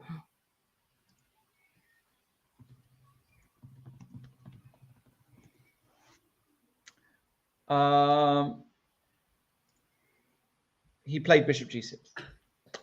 So, of course, this is a legitimate idea. He just says, I don't want any action, but it seems as though it is not actually the most precise. But maybe he's analyzed to draw things out to a draw after takes g5, which Navarro plays, of course, principal player, and knight e4. Maybe, just maybe, he's analyzed things to a draw. So now Navarro takes on e4. I think we're going to get what we saw an hour ago, Natasha. D takes e4. I think we're going to get this. I think we're going to get this. And I think we're going to get this. I really do. And actually, I think Ray Robson has worked out that after takes h4, you can sorry, knight takes e4. Sorry, the line that Ray has worked out is b5, rook d4, bishop c5. This is the extremely interesting Zwischenzug. The point is, after knight takes c5, you play rook takes g5 check, and then only then do you take back the rook.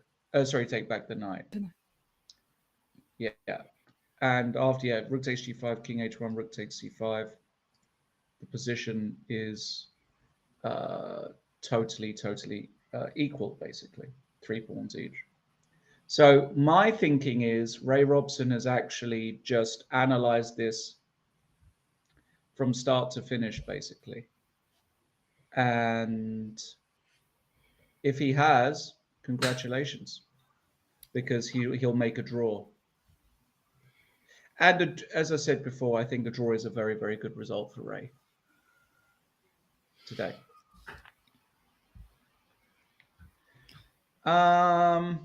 So let's go to the Kmar game, I would say. So Kmar here, we're looking, and we have bishop e5 by Gelfand and bishop f4. And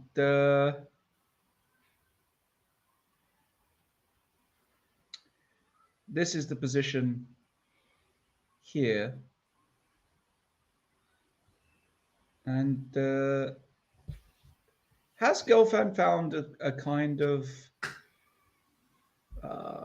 what's the word I'm looking for? Has Gelfand found a kind of defense here against Kmar? Because he's put the bishop on e5, and I do like this, actually. I really like this.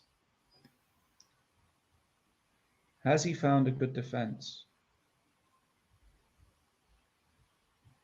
Possibly. But okay, what do you do now after bishop f4? Black to move. You can take on e4 because there's no bishop, queen takes f7. And if I take, the point is knight takes e5. And oops, I actually lose as white here. So you can take on e4. You actually force knight takes e4. And all of a sudden, yeah, the position is it's very complicated. yeah, it's complicated. It's very tough. I think I still take white because, you know, just for example, is bishop g5 a threat here? Let's say b5. Can I play this move here? But if you've got f6, yeah, you do hold on here. You're right. You do hold on. You do. No question about it. No question about it. You do hold on here.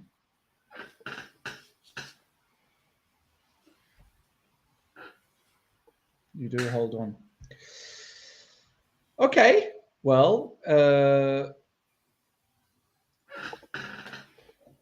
what next? Maybe we can go to Deac. Deac? The game, yeah, Deac.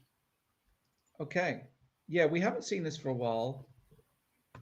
Very standard looking position. And d4. This is often what you want to do, actually, in this position.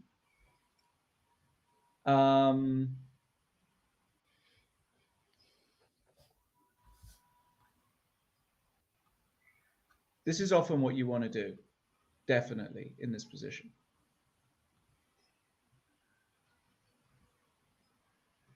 Is to play d4. You want to break to open up the position for the two bishops on the long diagonals. And so here, Deac decides to take on f3 because he's calculated that after takes, and now let's say takes, that when this happens, a3 is also hanging at the end of all of this, which of course makes a lot of sense, right? Yeah, but I can take on c7. I can enter your 7 rank. You can, but so what? I guess is the point. Something like takes, and if I take on a3, am I I so can take. bothered? I take on b7, And you think this is better for white? Could be. and after I can take on d4. Could be.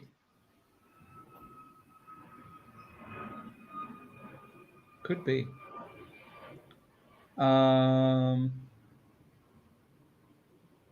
Could just be here. Could very well be.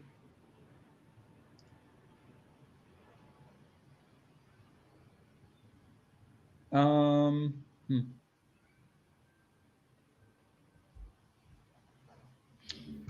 Well, I still believe with the opposite color bishops that black would have some chances here. So I think Dayak has found a way somehow to kind of keep things quite simple. I think he's envisaged a number of sort of opposite color bishop scenarios, and that he's going to be totally fine in those opposite color bishop scenarios. That's my thought process, at least. Of course. Yeah.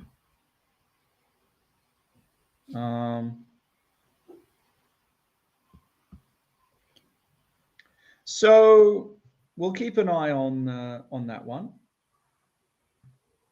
We will keep an eye on that one. And he takes with the pawn.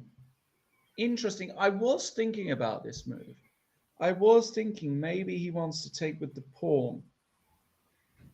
And now after knight takes e4, d4, what is the difference? I think it would be better to take with the pawn instead taking with the knight. Yeah? Yeah, because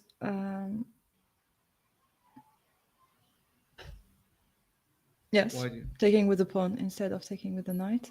Okay. Because if you play bishop takes d4, knight takes d4, rook takes d4, I have the time to play c6, or if I want to protect my c7 pawn. But maybe yeah, it's possible. It's definitely possible. It's definitely possible.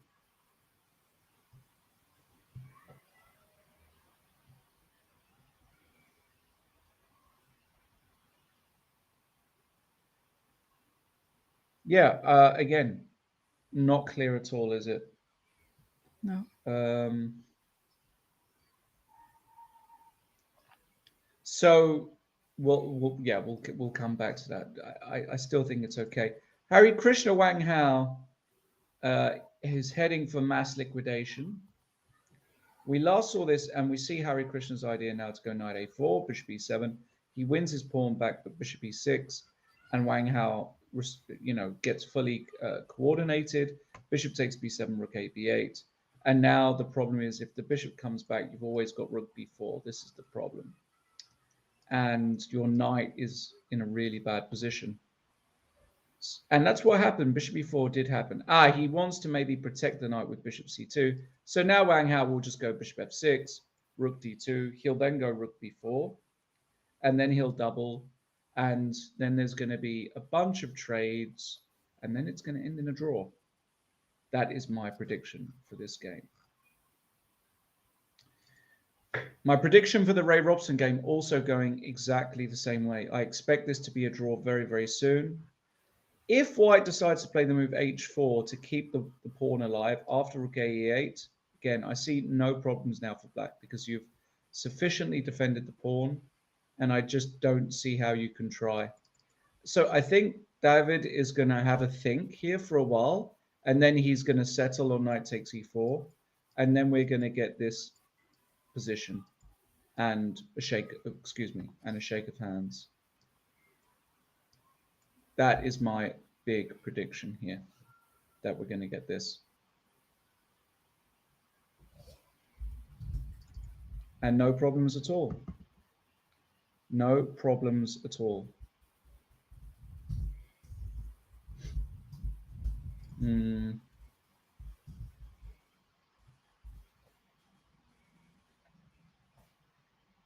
So we'll see. But I think Ray is really in no problems at all. Let's look at Shankland Martirosian, because look at this. Martirosian just gave up the exchange. He just said, I don't care. I'm going to give up the exchange here. Why not? Why not?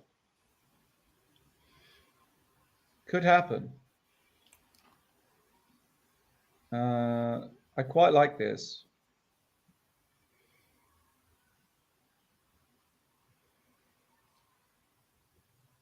I'm not so sure that black. I'm not has sure. enough I mean, actually, the position. more I look at it, is it just a bluff? Hold on. Is this actually any good? Is this actually any good? Because okay, this you have actually- dark square, but if you put your knight on f4, I mean, there's no king. So Yeah, so I think takes. King b1. Maybe Sam is just really happy here. That's also possible, you know. It's an exchange. Yes. And Martirosian has to prove that he has sufficient compensation, which is absolutely not a given. No, this might just be one of those positions which you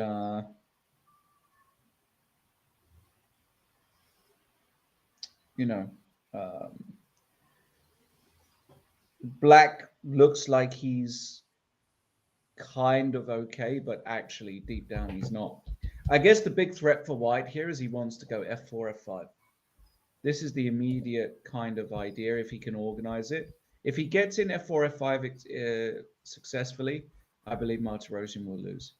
Actually, I don't really know what Martirosian will do here, but I believe he's going to lose anyway. I just believe that this is going to be Shankland's first win in, well, when was the last time Shankland won a game? He hasn't. He's made all draws. So I believe this will be Shankland's first win this tournament, to give him a respectable +1. Akash on the counter-attack against Mateusz Bartel. And I can tell you this. There is no way on earth Bartel is not playing the move g4 here. This move will be played because he's threatening g5. And on h6, he's going to go queen f2 or queen g3 to go h4, g5. I'm sure of it. Like this move, probably. And he's going to go h4, g5. And then we're going to see the nerves of Akash today. This does look more threatening. Though. I'm not a big fan of this particular position. I have to say. I'm not a big fan of this particular position. Yeah, and we saw yesterday in a complex position, he had very complex game against Pultinevicius. Is that Akash didn't manage to find a way to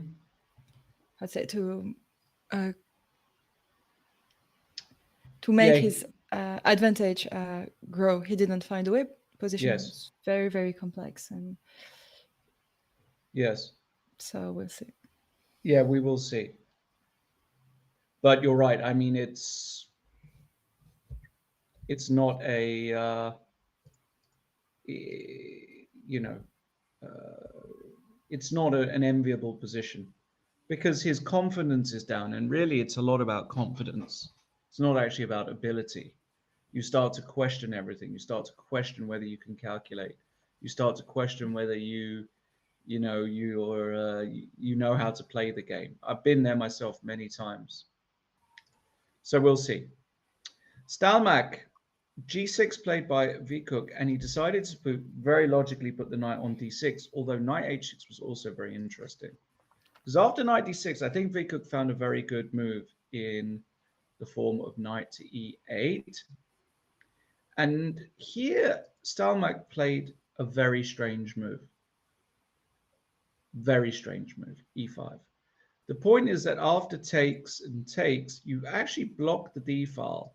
And now after something like takes knight c6, suddenly you've traded a load of pieces as black. The d file is closed, against your king, and you might just be okay here. So I actually really don't like what Stalmack has done here. It looks as though the very natural knight d6 is actually a serious inaccuracy, and that he could have gone to h6 and kept a big advantage because the f7 square is very tender, so to speak. So I think this was uh,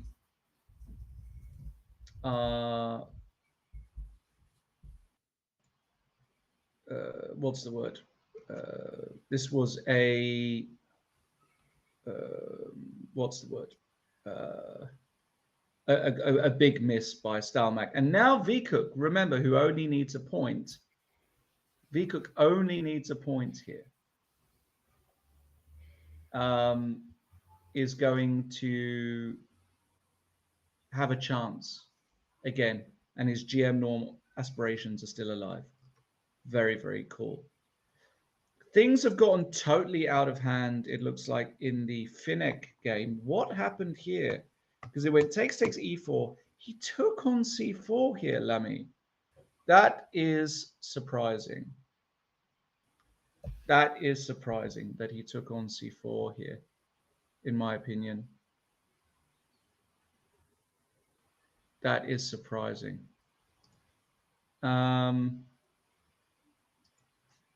Takes, queen f7, rook f1, another surprising move, allowing e5. What is Yeah, this? if I for white was a logical move. e5 first, right? Yeah, Fixing. instead of rook. And then rook f1. Yes, of course. Looks like a better version, right? Because rook f1 now e5. So hold on. So takes. He wants to take with the rook. This is his idea, I'm sure. And if d takes e5, he just wants to go here. And it's a very curious position, but he's basically claiming that white cannot hold on to this pawn. This is his big claim.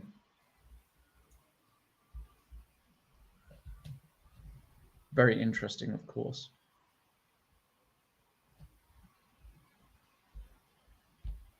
And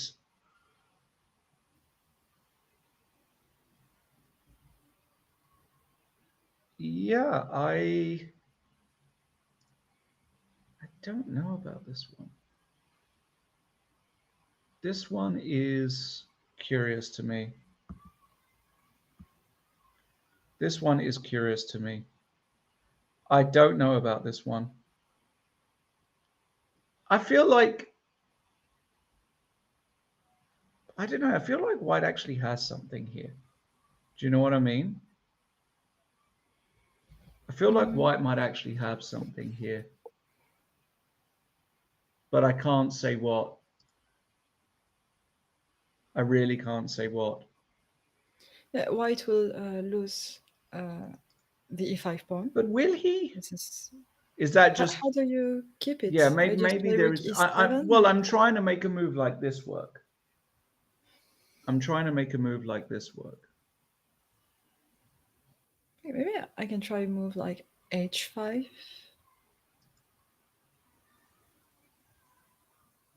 You just want to keep everything. And you're not worried that... I can't attack these pawns. It's very, very annoying.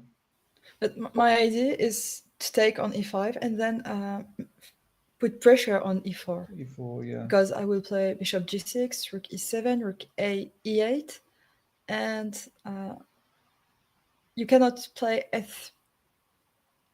My g4 pawn control the f pawn, so you cannot protect your pawn with your f2 pawn, and I think it should be equal. Like my pressure, the pressure on e4 balanced my bad pawn structure.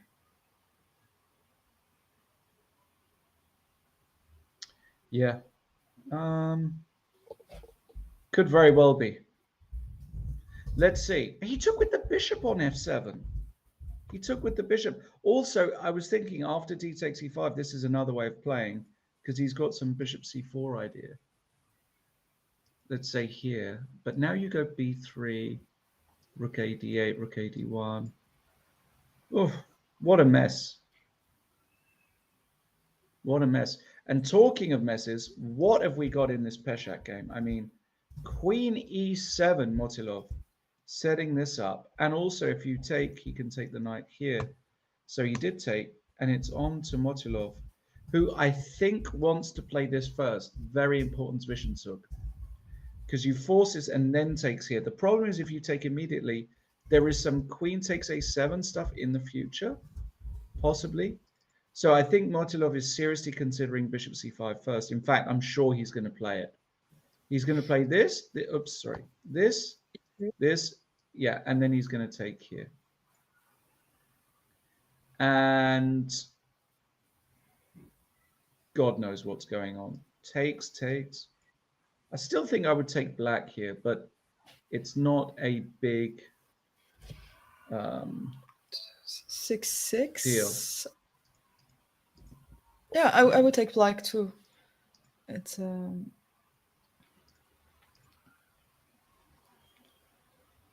Yeah. because the white pawn structure is a little bit weird, and maybe the king is a little bit weak, just a little bit. Maybe it won't be enough, and the h3 knight will come back to the game by playing knight a4. And so... Yeah, the knight will come back in. And if you let me, I will play, I think, e4 and maybe try to... Sure. But, you know, this is going to happen. This is going to happen.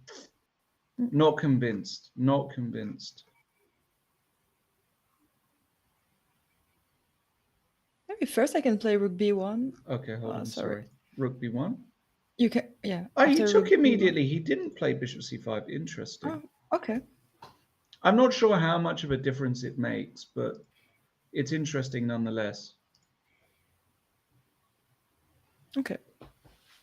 Okay, let's go. Let's see another game. Yeah, let's see another game. Gladora against Paul Vinicius has got something that I think is acceptable for black because white has this space advantage, but how to use it. And Natasha, am I a fortune teller or not? I think I'm a fortune teller. Yes, you are. I never have doubt about it. We had the exact variation. Look, the whole line. This Zwischenzug check and here and rook fd1 and rook ac8, and let's sign the score sheets. Okay, the question is, will David Navarra will find a stalemate to end the game? Yeah? That would be fun. He loves finding a stalemate, doesn't he? He does love that. But this objectively is just a draw, and there's nothing we can really do about it. Yes. I mean, it's just a draw, and we accept it. Let's quickly move on to the Kmart game because this is still relevant. Queen c7 by Gelfen, and I have to say I'm impressed by Boris. I think he has really done well here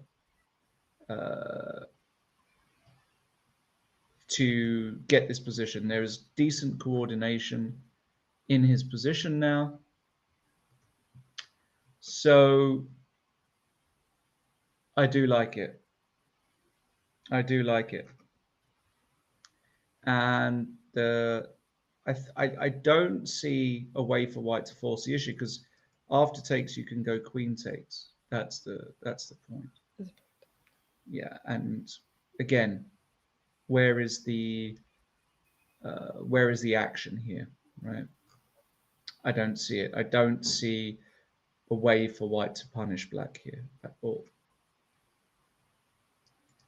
Martirosian has gone pawn hunting against Shankland. Why not? Because when you are an exchange down, you have to. Queen h5, f4. Sam goes for the classic plan of takes it in f5 and just says, you know what? This guy, I'm going to mate him. But Martirosian keeps everything nice and tight. And okay, Martirosian. This is not a ridiculous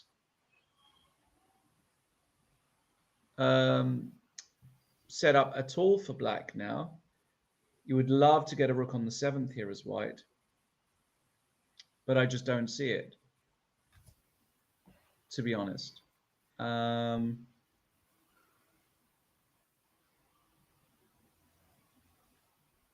Has black found some sort of, I don't want to use the word fortress, but it looks decent.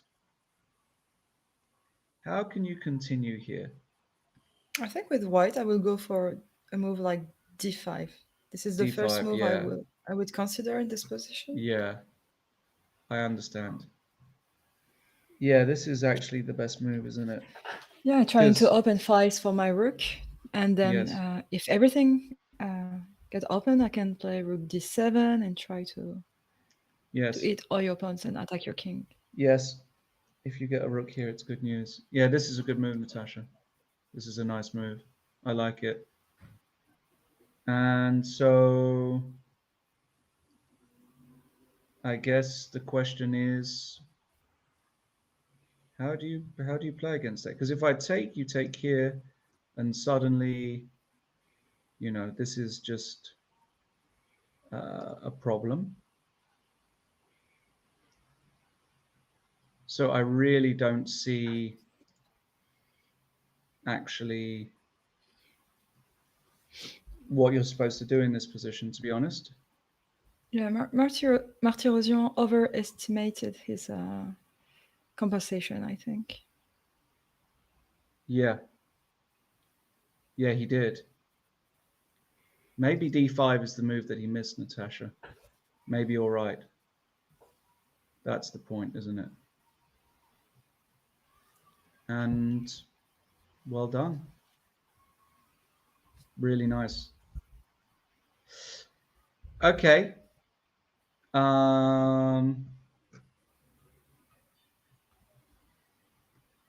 Really, really nice. d5. I think this gives black serious problems. What else is going on? Harry Krishna Wang Hao has got exactly the position I thought, which is also very cool, of course.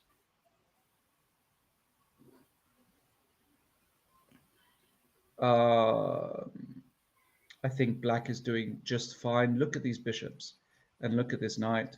You can never hold the b2 pawn, not properly. Of course, you can't take it now because of the classic. Actually, c3 exists here, but I just want to show the classic tactic of bishop takes h7. And black loses. But here you do have the move c3, but now there's knight d3, which is another cute little, quirky little idea.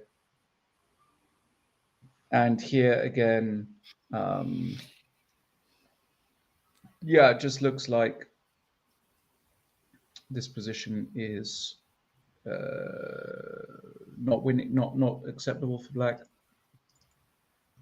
So you don't do that as black. You play a move like g6. This is what you do in this position. And after g6, the rook comes to b8, the king comes to g7. Black is just way too strong here. Way, way too strong. And you win. And you win.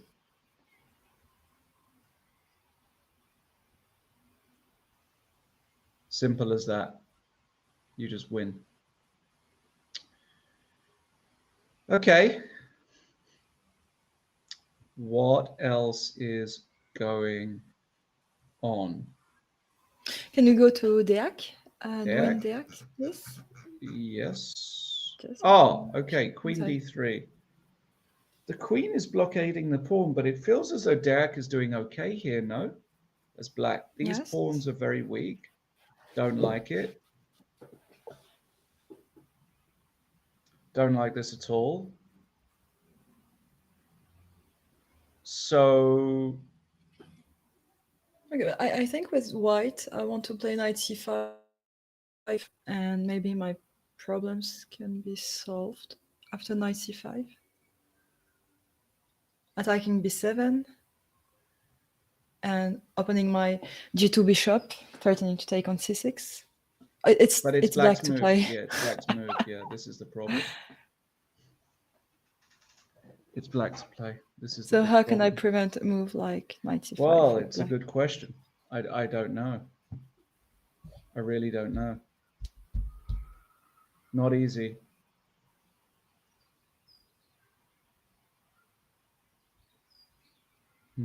Queen g6? Queen g6. That might be the way.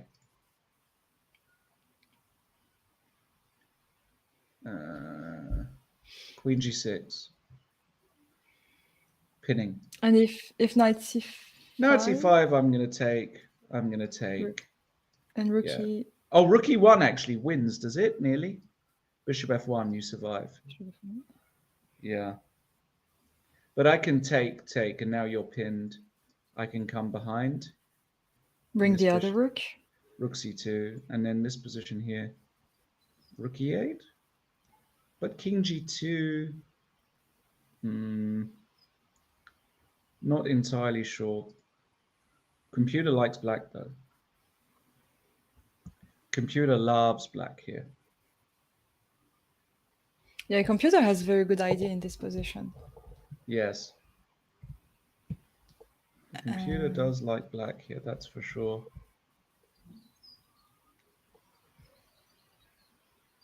Okay, queen g6, queen f3 have been played. Queen g6, queen f3. I like this move. Because you get the queen out the way and you put the onus on black again with knight c5 now back in the picture. Yep, like this. This is good. Well played and win. This is the best move. Practically. And well done, Shankland. d5 on the board. Back over to Martirosian. You know.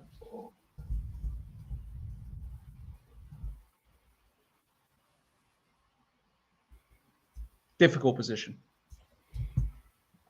Very, very difficult position for Martirosian. Has to find some really precise moves here. But he's capable, of course. Glidura Pulvinicius has got this position. Glidura's just played b3, of course, angling for c4. Slight advantage. The knights aren't really working. Did I tell you, Natasha? Bartel, G4. Or as we say in French, G4. G4, yes. G4. G4 is never a bad move. G4, love it. Now I fear for Akash. If he takes this, he's getting mated. G5 is the end of the game. You can't allow this. No way Akash plays this. So what is Akash going to play? He's going to play queen e8. He's going to offer the queen trade. Oh, no, then he loses d6. Sorry. What is he going to do? What is he going to do here? It's a good question. What is he going to do? Don't know.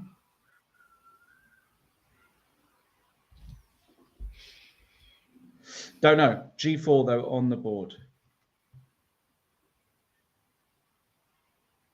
I would take white here all day, every day. 31 minutes for Akash. And in the VCook game, he played queen f6. So hold on. What happened here? ED6, rook e8. I think this is fine. I would have traded and played knight c6, but I think this is fine. Rook e1, queen f6.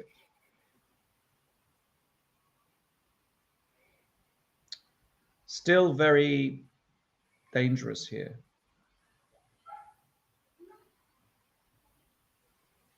But I don't know the right way to go here for white. A big think needed for Stalmack. He's got 26 minutes. in this position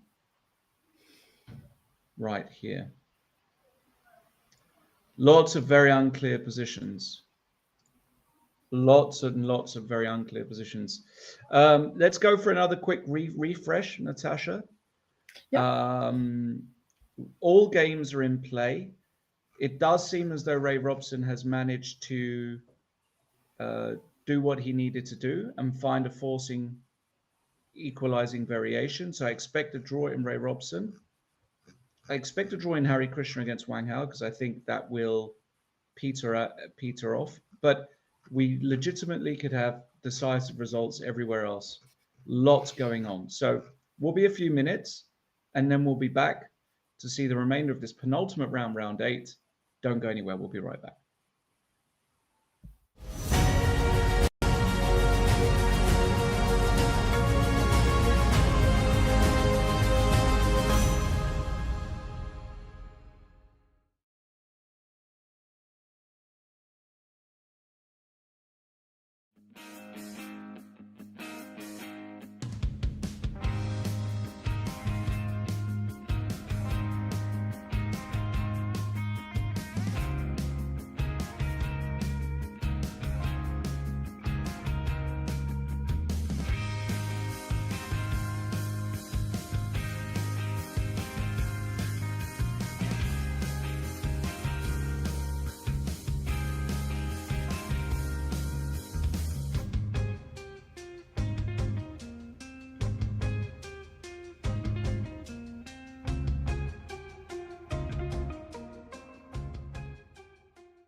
My name is Karel Janeček.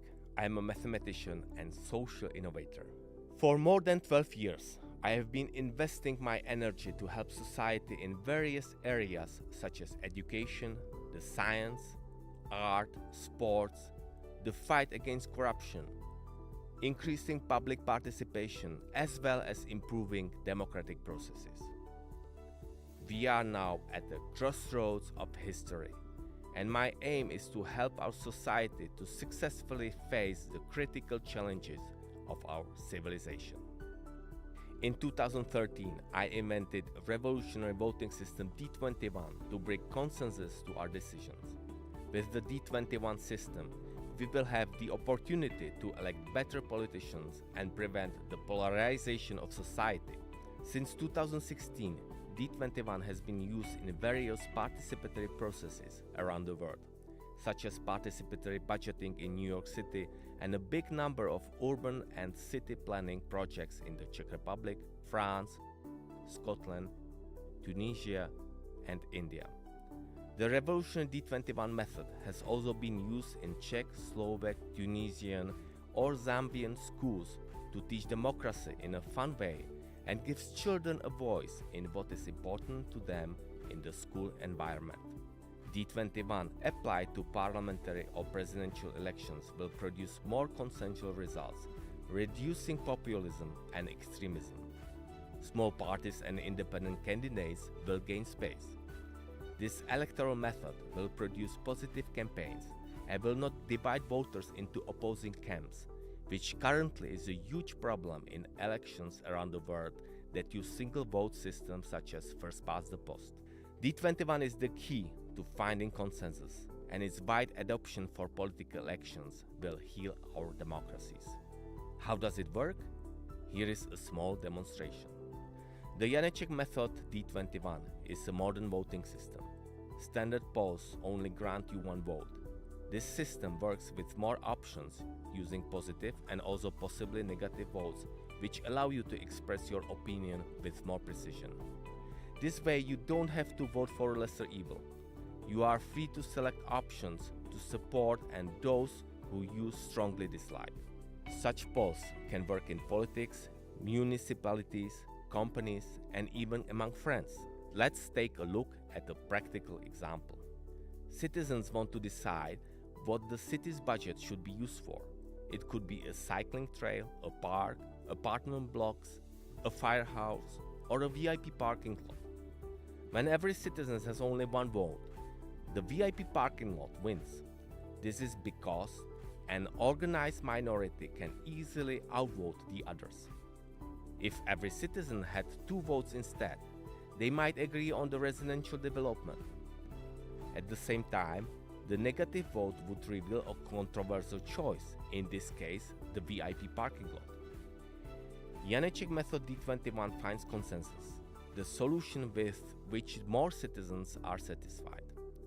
Try out this modern voting system and upgrade the way you vote at www.participate21.cz. You can right now, voting each day for the best chess games at the Prague Chess Festival. Simply go to www.praguechessfestival.cz/voting. Karel Janeček, proud partner of Prague Chess Festival. My name is Karel Janeček, and I am a mathematician and a social innovator. When I was a kid, I played chess competitively and loved strategic card games. I may have been a mathematician since birth, at least as far as I can remember. For more than 12 years, I have been investing my energy to help society in various areas such as education, the science, art, sports, the fight against corruption, increasing public participation, as well as improving democratic processes. We are now at the crossroads of history, and my aim is to help our society to successfully face the critical challenges of our civilization. In 2013, I invented a revolutionary voting system D21 to bring consensus to our decisions. With the D21 system, we will have the opportunity to elect better politicians and prevent the polarization of society. D21 is the key to saving democracy, and its implementation for political elections is absolutely crucial. Another innovative product we developed together with scientists from the Science 21 Foundation is the revolutionary mathematics game Mateso. I believe that Mateso will enable children from all over the world to learn mathematics in a fun way and help them develop critical thinking, a crucial skill in today's turbulent times of omnipresent information and misinformation. That is why we came up with the innovative board game Mateso, which brings mathematics closer to all age groups in a fun way. By playing Mateso, preschool children subconsciously gain knowledge of key information about the structure of the number system without having to know any number or perform a single calculation. Namely, the game includes a multiplication table, prime numbers, factorials, Fibonacci numbers, and the concept of zero. By playing this game, a so-called backbone algorithmic system is created in a very entertaining way. It is a natural consequence of certainty in all basic mathematical operations. With Mateso, starting primary school mathematics would no longer be scary. It will change into a fun subject. For school-age children and teenagers, this game has a similar effect. However, the activation rate of the backbone algorithmic system is inversely proportional to the age and the level of dislike of mathematics that individuals acquired during the classical educational process. For adults, this game is not only a way to teach their children the necessary basics in mathematics, but also an opportunity to find their own acquired blockages in this field and gradually get rid of them. Mathematics is all around us, and it is beautiful. However, its beauty is easy to overlook if we don't know how to look. Mateso is the way to learn it.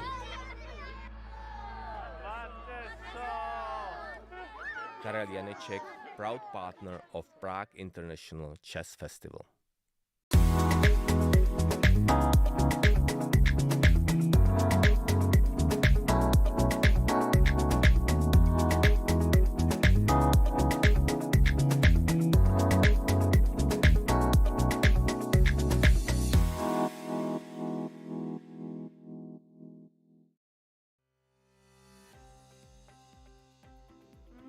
In the opening, I stay better. I have advantage. Every my pieces is active, but he stay very passive. But then he start defended, and my time is slower and slower. Then I think I took the rook for the bishop, and he makes some mistakes. Then I released it and win the game.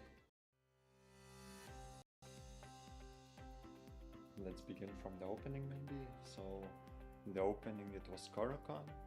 I really like my position after knight d2, where I spent maybe 40 minutes. Maybe it wasn't practical, but I thought I can small initiative. But I didn't find anything, and then just make simple moves maybe. And then it became very complicated in the middle game. I think he was better at some. Like maybe instead of queen h8 check, he had knight g5, f4, queen d4, rook f1, and then c6 pawn is very strong. But I didn't have enough time to calculate everything. And I don't know, just Okay. we started to play a little bit poorly. As I won today, so performance is good now with this win, because before it was shaky. So now, I don't know, tomorrow I will play against rating favorite, I guess, of the tournament, and he's leading the tournament now, I think. Benjamin? Yeah, so with black also, so now I will try to make a draw, I guess. And last game, the fight, I will try to my best. Let's begin from the opening maybe. So in the opening it was Caro-Kann. I really like my position after knight d2, where I spent maybe 40 minutes. Maybe it wasn't practical, but I thought I can small initiative. But I didn't find anything, and then just make simple moves maybe. And then it became very complicated in the middle game. I think he was better at some. Like maybe instead of queen h8 check, he had knight g5, f4, queen d4, rook f1, and then c6 pawn is very strong. But I didn't have enough time to calculate everything. And I don't know, just Okay. we started to play a little bit poorly. As I won today, so performance is good now with this win, because before it was shaky. So now, I don't know, tomorrow I will play against rating favorite, I guess, of the tournament, and he's leading the tournament now, I think. Benjamin? Yeah, so with black also, so now I will try to make a draw, I guess. And last game, the fight, I will will try to my best. Well, already when he played this move rook c4, I realized that the game was probably going to be a lot more exciting than I was expecting it to be. If he played a normal move, it's a very super solid position for both sides. So after rook c4, I can take a7, or I can play e4, and the position will open up a lot. So that's where I spent a lot of time, and yeah, I felt like rook c4 shouldn't be good, or at least not the best. And of course, I also knew the engine doesn't show it as like the top move. And then, yeah, I felt like I can have chances already from there, but it's just super complicated because he has like a billion different ways to try to trap my queen or just create counterplay, and we both had to calculate a lot. But already from there, I had some chances, but I guess everything, both sides probably played well until, yeah, he missed a critical move, knight c2 and one variation, which I was actually expecting, which probably would have been around equal. But after he missed that, he played the move b5. That felt like a big mistake. And after that, I was definitely looking to win. I mean, so far I've won all my white games. So if I can keep up that, that will be great. I don't even know who I'm, like, which color I am against which person. I assume I'm white in the last round. But yeah, I'm just hoping to keep playing decently. I think overall I've been playing okay. During the tournament, for the most part, some bad mistakes here and there, but if I keep playing decently, I think we should be in good shape.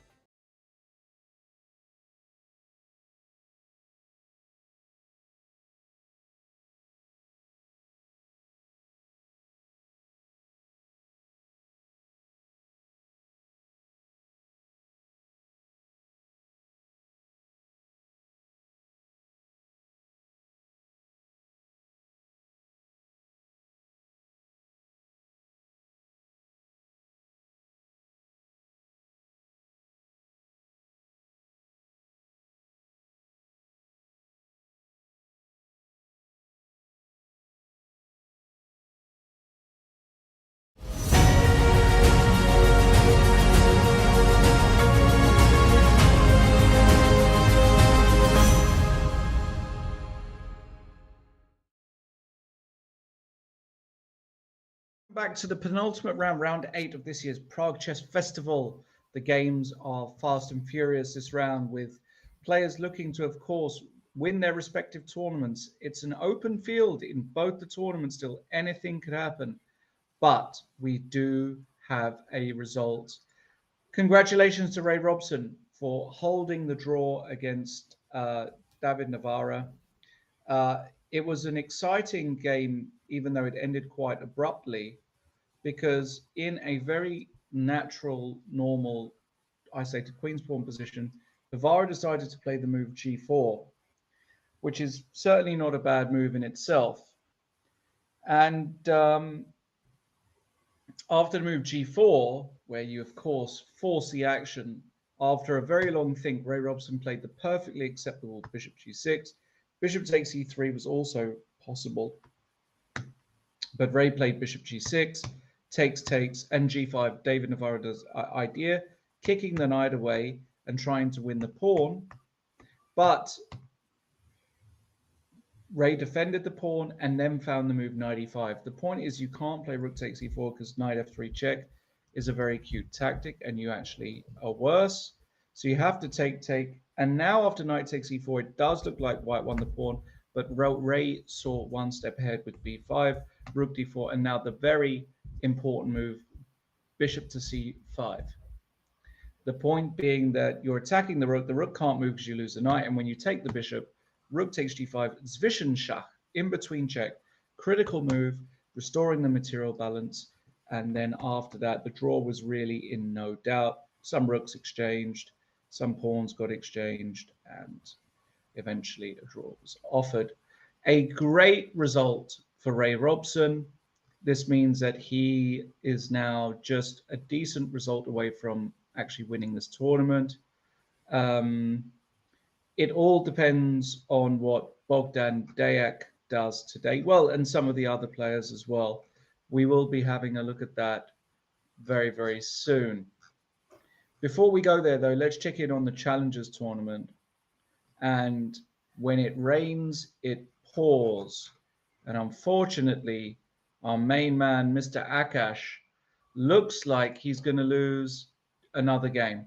Unfortunately, I did feel it the moment G4 hit the board. I thought, can Akash find the accurate moves? And when your confidence is low, often you cannot find the accurate moves. And after G4, H6 was played by Akash. But look at this, Natasha. G5 found by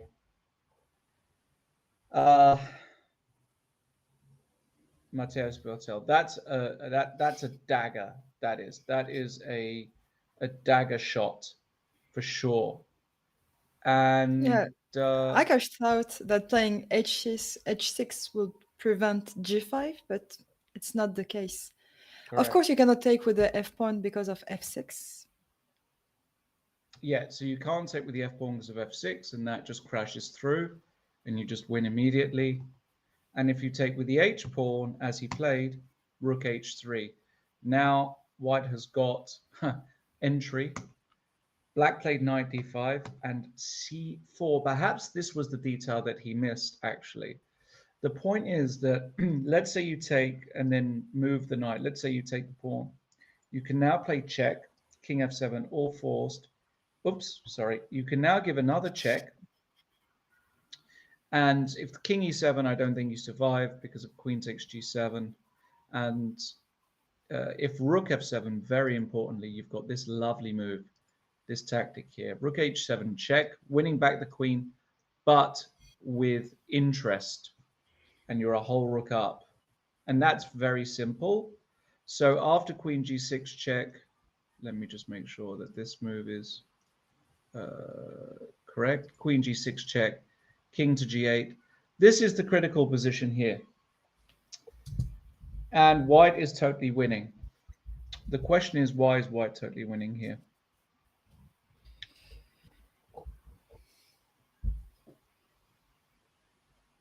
Is it straightforward? I wonder if this wins. No, it doesn't, because you can take. And after takes, queen takes h3, and it's just a draw. White to play and win. This is going to be very interesting, because I think Akash will take the pawn. No other move really makes sense, I guess. So how is white winning here? Check, check. Rook h7, queen f7. White's playing win. Good tactics. Good tactics problem, this one.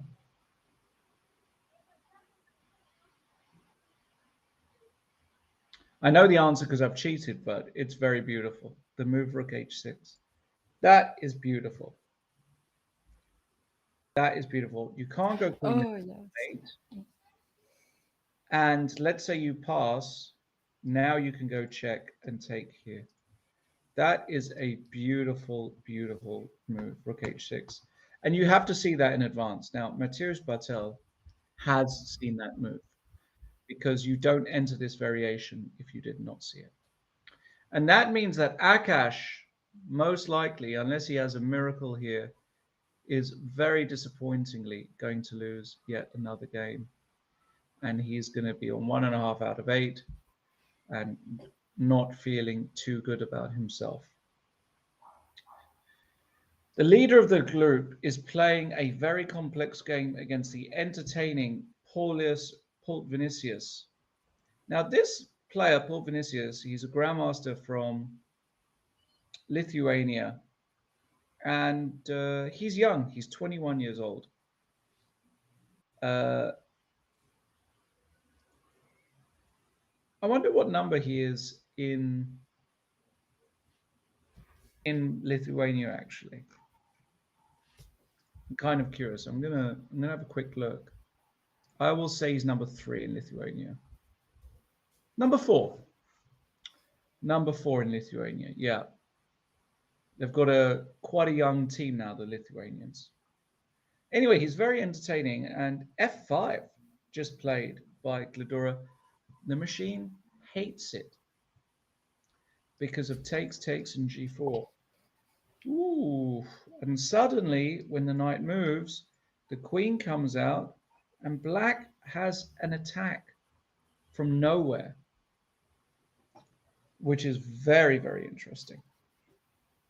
Black has an attack from nowhere here. And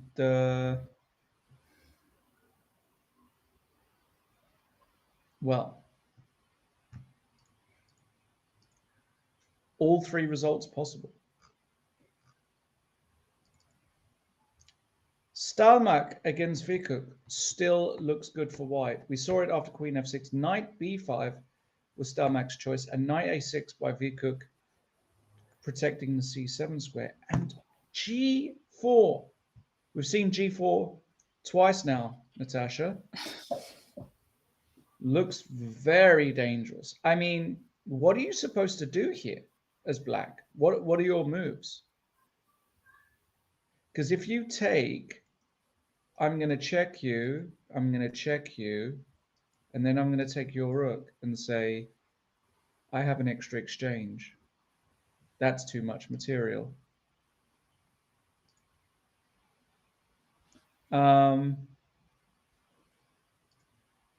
This does not look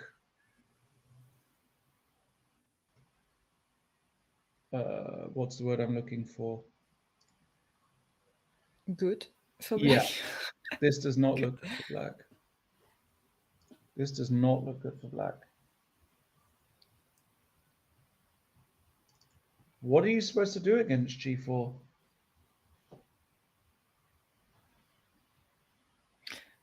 Okay, but what's the idea of g4? Well, I think the idea is that you want to go g5, f5, maybe? yeah, g5 in some positions, for sure. Okay, let's say black pass, but how do you pass here as black? You can't even pass. Okay, let's say h6. h6, yeah, okay.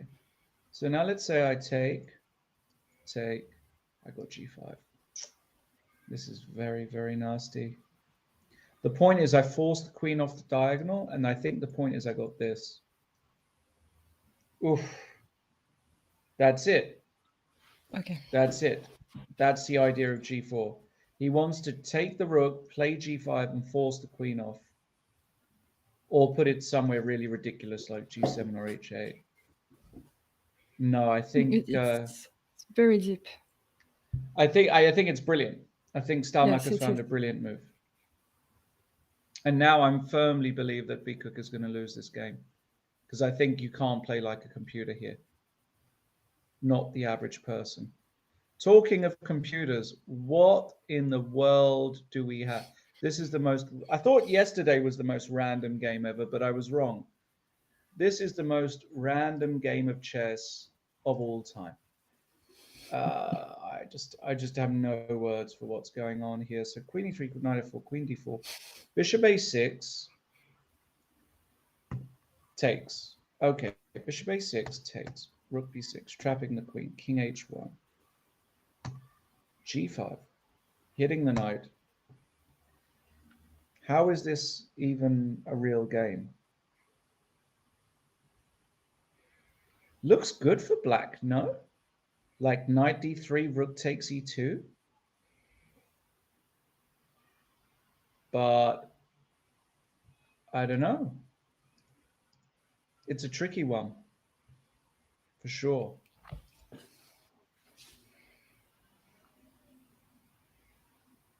It is a tricky one. And what is fun is if you play king a8 check, king e7, then you the only square is to go back to a7 with your queen, or you can play knight d5. But knight d5, yeah. But now knight d5, king f8, right? And you're in trouble. Then you go to... That's funny. That's actually funny. But you can go knight d5 first. That is true. You can go knight d5 first. And actually, that might force knight takes d5, because this is a big threat. And now after check, king e7, queen takes d5, we do have a different situation where the position has massively improved for white, because He has uh,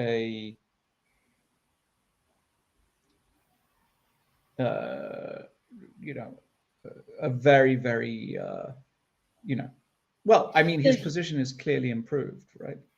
yes, he's a pawn up, and the black king is in the center. Exactly. So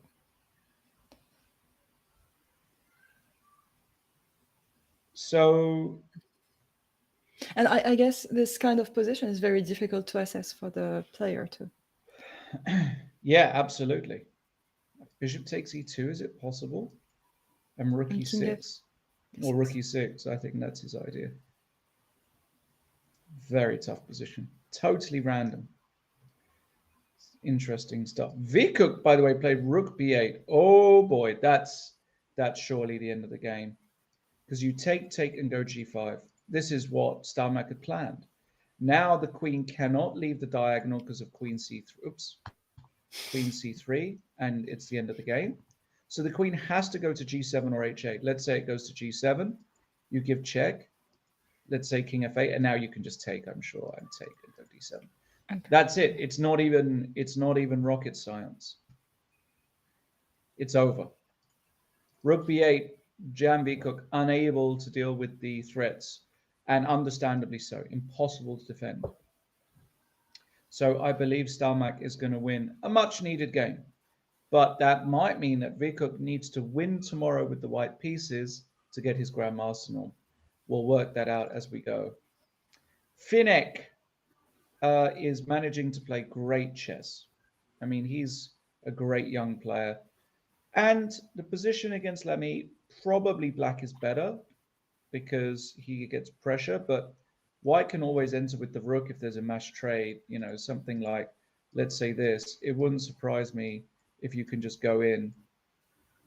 And Finek may just have enough here to hold the balance against Lamy. Akash put his knight on c7.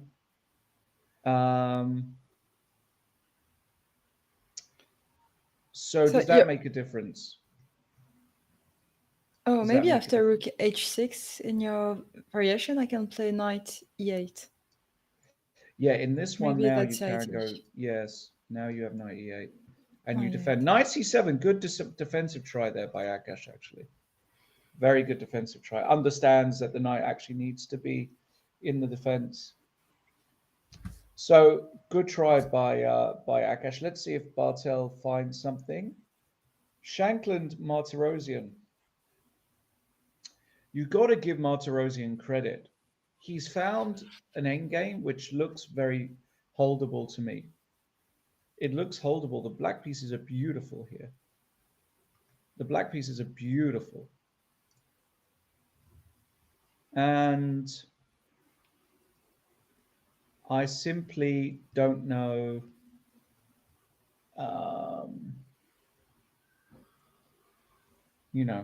If rook b5 played, and where is the weakness in the black position?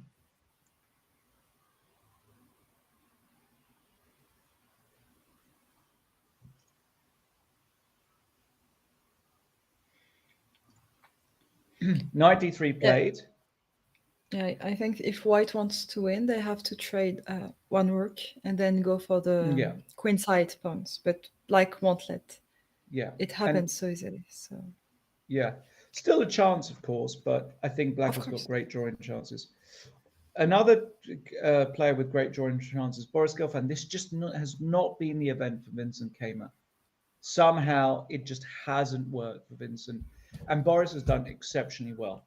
He's traded off a bunch of pieces. He's solid. He's got counterplay. There is a pin here. The rook can come in. I even don't prefer white. I actually prefer black here. And I think it's actually Vincent that needs to be careful. So well done to Boris. I think the position is some kind of equal.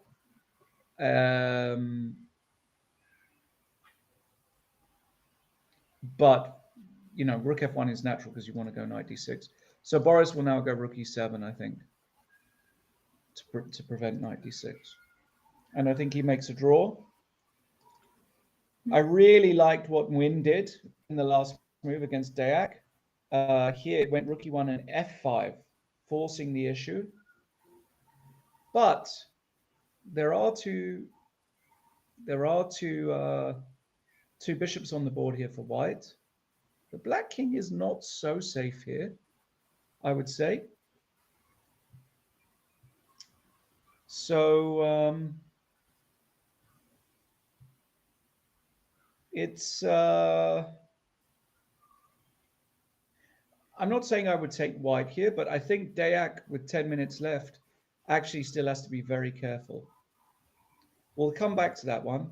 In this one here, we have, well, Harry's going to be a pawn up after rook takes b3. And he's going to try and win this position. He is going to try and win this position, 100%.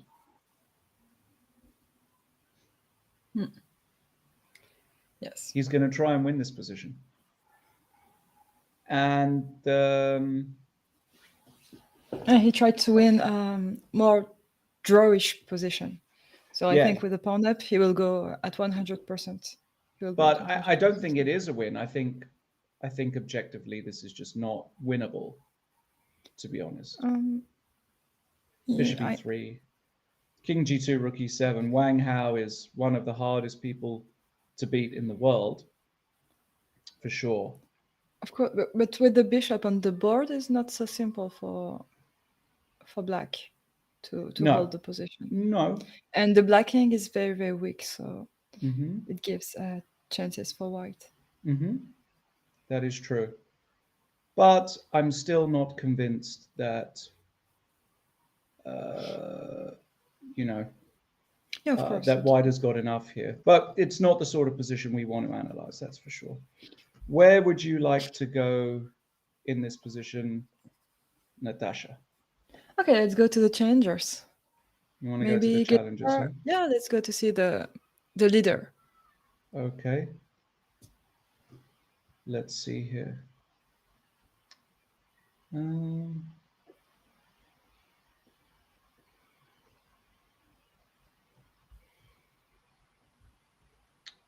Let's see here. The leader, Benjamin Gladura. Yeah.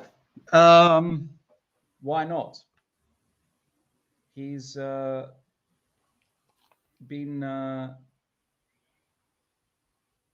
playing some good chess, but we have, what is this position we have here? This one is a bit random, isn't it? This one is a little bit random. I don't know about this one. This one feels tricky for white to play. I mean, he does cover all the squares. Rook f8 played, which I think is a good move. And actually, the problem you've got here as white is for a moment, your pieces just don't work. Your bishop doesn't, a lot of things aren't working here for white, actually. A lot of things aren't working here for white. Yes, which is obviously not ideal. No. Yeah, your queen has to protect the g4 knight. A queen and knight are controlling the h2 square. Now with a move rook d f8, I think that black is threatening moves with like maybe knight c7, e6, and bringing another piece to the attack. And attacking the queen, which is defending the knight. So you have to solve a problem with white. It's not so easy, even if your center seems to be very strong, but it's white is playing for a win. Black is playing for the win. I agree. I think black is absolutely playing for a win here. I think black is absolutely playing for the win. And that would be incredible for the tournament if that were to happen. That would just be incredible. Suddenly, we would have a a complete random. I mean, anybody's game basically. Anybody's game. Wow, that would be quite something, huh? Mm. That would be quite something. So it means that we would have a very interesting day tomorrow until the end. Yeah. Yeah. Yeah, we would.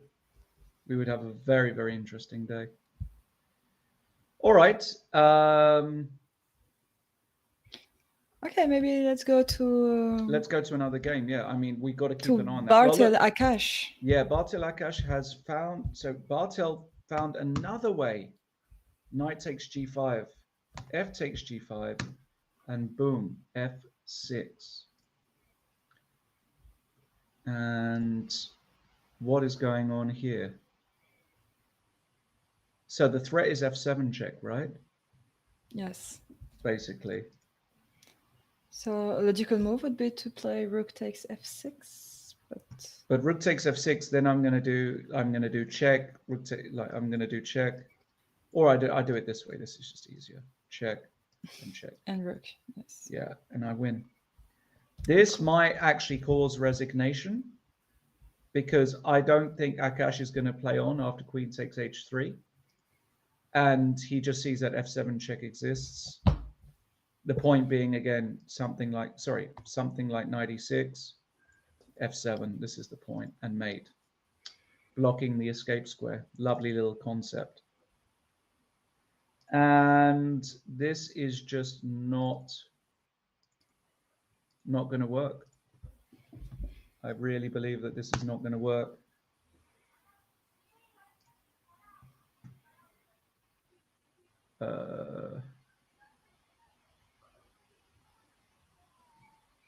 I really believe that this is not going to work.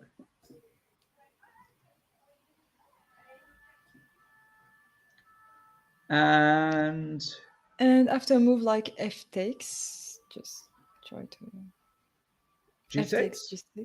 Yeah. G takes, you mean? Sorry, g takes. Yeah, but now check and check, and you just take here, right?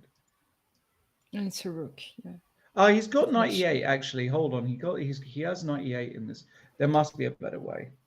Yeah, but yeah. At worst, you can play rook b8, b5, and go for the. Oh, what am I doing?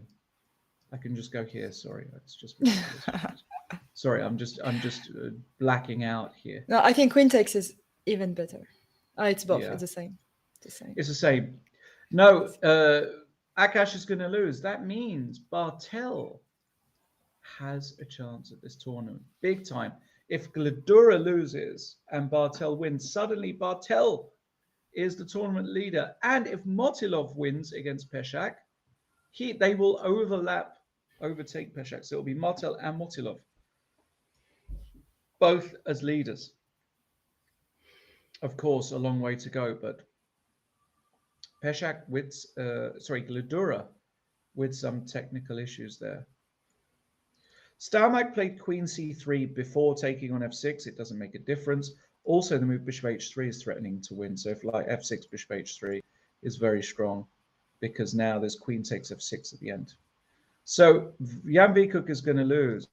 Finnick holding on. Love this kid. Great player. Fantastic little player. I think he's going to make a draw. And we do have that exact position in Motilov. Totally random position. Not even going to entertain it. Don't know what's happening. The game is too random. Any more results? Not yet. This rook is a bit offside, but he always has a6. Yeah, Wang Hao has held worse positions in this. I think that he is going to suffer. No. I don't think he is going to suffer. I think he's going to make a draw. This is the game that this is a super interesting position. Win against Dayak. So this is a threat because bishop f1 was attacking the queen, so it went d3. So if I go back, what do you do here with black? I go back with my knight on c5. You don't go knight d4. Oh yeah, because then I take. So you go back. Yes. And now I go bishop h3. And if you take, I take, and I take. You can't go d2 because, oh no, you can go d2. Wait. Yeah, Oh, it's bishop. check. It's check. Queen takes b3 is check. Sorry, it's not. Who would you take here? I would take white because I'm very close to just winning. Wow, what a position! This is massive for the tournament actually, because if Deac loses, if Win actually wins, if Deac loses, it's gonna be all she wrote. It's gonna be all she wrote.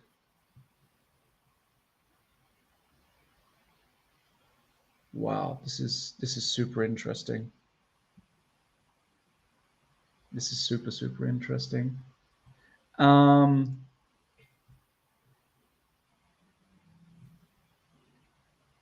going to say White's going to win this position. He's also got a small lead on the clock, and I think it's very difficult to play as Black. Martirosian doing an amazing job, keeping everything tight. Big chances to make a draw there, but Sam might try forever. This game could legitimately go on for a very long time.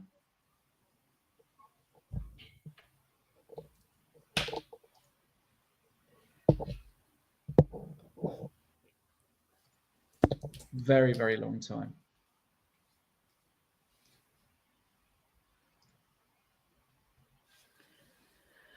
Yeah.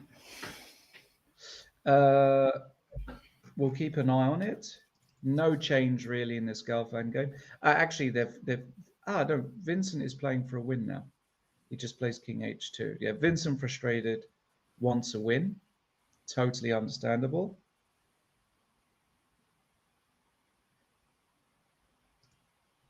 Okay, what's his plan? What is his idea? I think he's just putting the king on a better square because this is check often, simply. So it's just a kind of yes, you know, a prophylactic move. yes, exactly. Okay. So I think we have that. And yeah, the Hare Krishna game we're going to ignore because it's just a case of, can Harry find a way? I don't think he can because the bishop just can't ever be moved, really. Rook e5, a5 can happen. I just don't see it happening. Knight h2 by Gledura. This is the big action here. Knight h2, trying to trade queens. But surely here, you don't trade and you play this move. Surely. And try and bring in a rook or bring in the knight. Surely you play like this.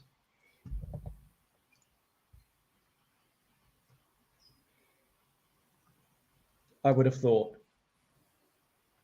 I think it's a good idea because if you trade queen, he traded queens. He traded queens. Why?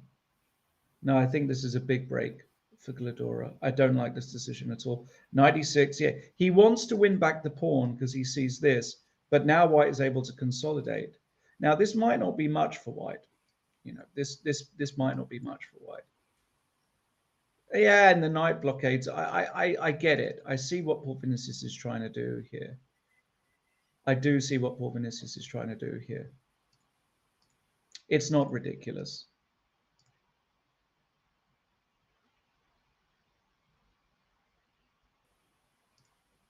It's not ridiculous.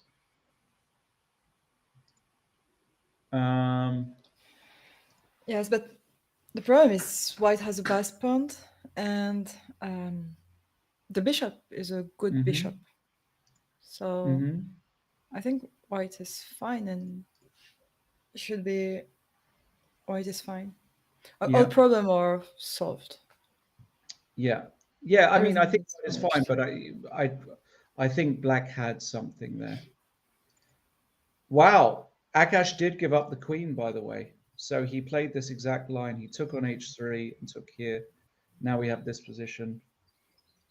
And the game is not going to last much longer because it's miserable to play king h8 and b5. And you just, oops, do something like this. Rook b2, let's say, and now you go rook a1. Akash is not defending this against somebody like Bartel. Just no chance. In fact, here, rook f3 nearly works, right? But his idea is he wants to go g4 or something. Even this doesn't work. Mate. No, no chance for Akash. No chance. What Stalmack is winning. We know that already. Queen c3. Vikut going to resign anytime soon. And that Peshak game is too random for us at this stage. This is the most interesting position. Bishop e5. Chosen by Nguyen. Bishop e5. Very interesting that this was the move here.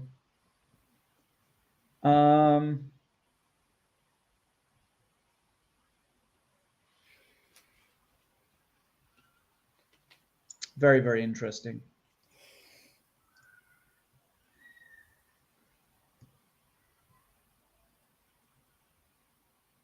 And okay, knight c5. And if white plays bishop h3, like earlier. Bishop h3 in this position. Yeah. After knight yes, c5. the same idea. Yeah. That you had earlier. I like it. So if he takes, and takes, right? What a terribly hard position. No? To just play for both sides. You know, sometimes you look at positions and you don't even know who's better. And this is one of them. No? Yes, I totally agree. Yes. This is just one of them. Yeah, this is a kind of position when I play. I always, for example, if my first evaluation is slightly better for black, I just take 0.2 points and I say, okay, maybe it's equal in real. If I say that white is winning, I would say, okay, white is just better. Yeah. This is. Yeah. It'll be very interesting to see how Deak does on 7 minutes here. He can still win this position. He can absolutely win this position. Everything can happen in this position. Everything can happen. I'm very curious to see how it will go. That is true. I'm very, very curious to see how it will go. And especially with the time trouble, with the time control, maybe in 10 moves the game will be over. We don't know. Could be. Could be. All right.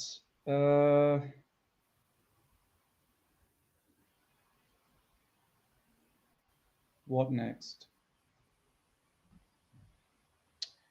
What should we go to next? It's a good question, isn't it? Wow. Interesting day. G5 by Martirosian here.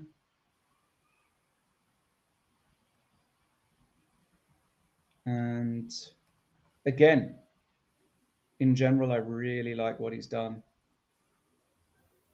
I really, really like what he's done here.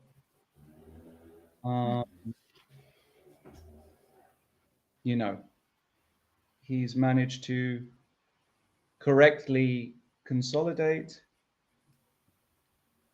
and yeah, he's doing fine. He's doing well. I think he's holding a draw here, Martirosian. I really do. I just think he's going to hold the draw here.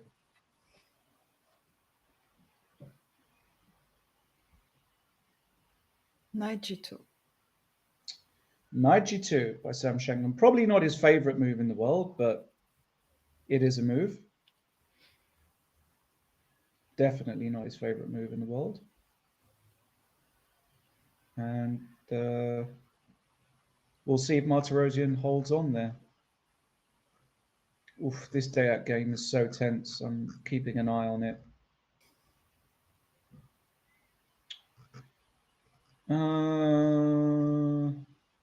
No moves in the Peshak game. No moves at all, which is kind of interesting because they're really low on time. But again, it's a random position, and to play random positions is not easy at all.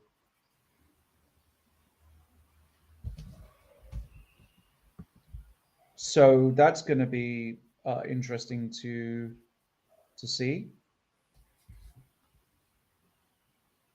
And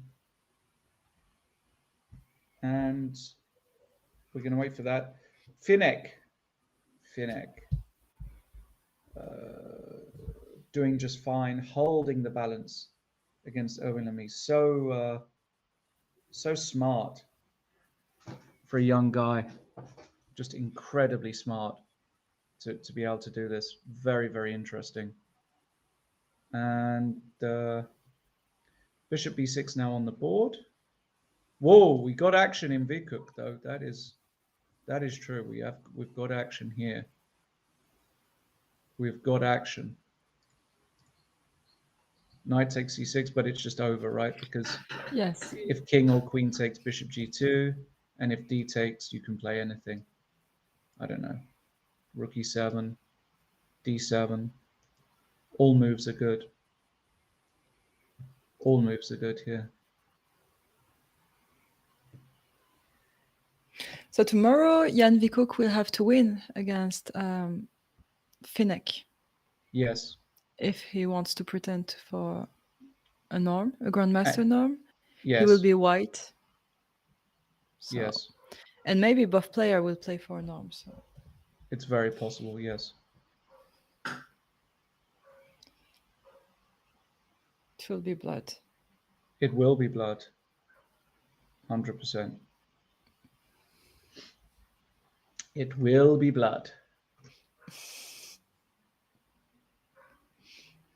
Okay. What else is going on then?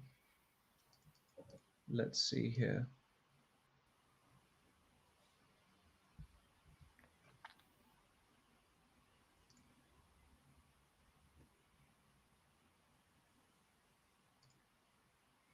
Okay. He did take with the pawn on c6. Yeah, and many ways to win here as white. d7, rook e7 is nice. Rook e7 is really clean actually, because if you take king a8, bishop g2, queen d4, king h1, ends proceedings. There are just 1,000 ways to win. Bartel has managed to push the b pawn. This move's going to come next. Bartel is going to win. What about this game? Still looks good for black, doesn't it? This position here. Yes, Still it looks does. good for black. Still looks good for black.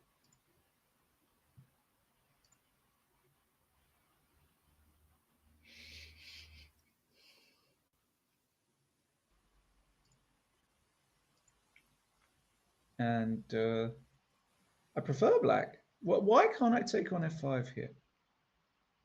Oh no, he's got 2p. He just played rook f1, excuse me. So knight e4 makes a lot of sense.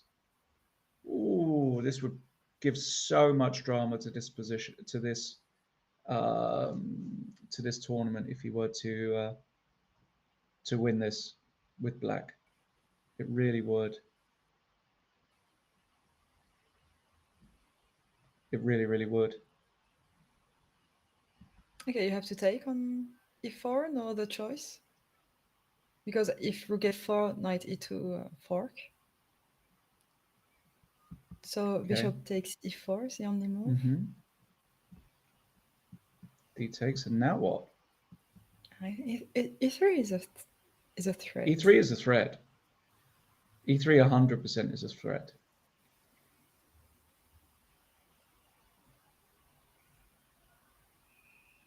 So now So what? maybe rook e1. The idea, if you take on f5, I take on e4. Well, okay, we might get that, but I think you're right. I think he's going to protect it though. And also, there's rook takes h2 doesn't do anything, right? No, I don't think. No. King I takes. mean, just take. Even this is probably a draw, but why bother? I think black is playing for the win here. Poor Vinicius is. He's you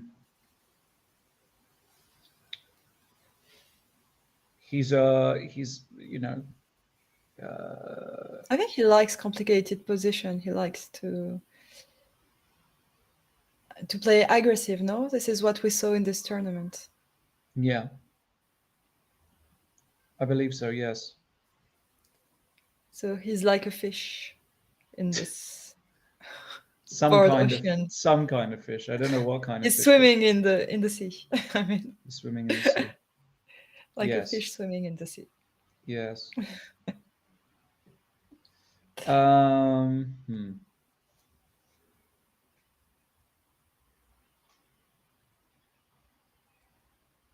mean that he's in his element, if we can say. Yeah, this way. he is in his element. That's a very nice expression. Agreed. Agreed.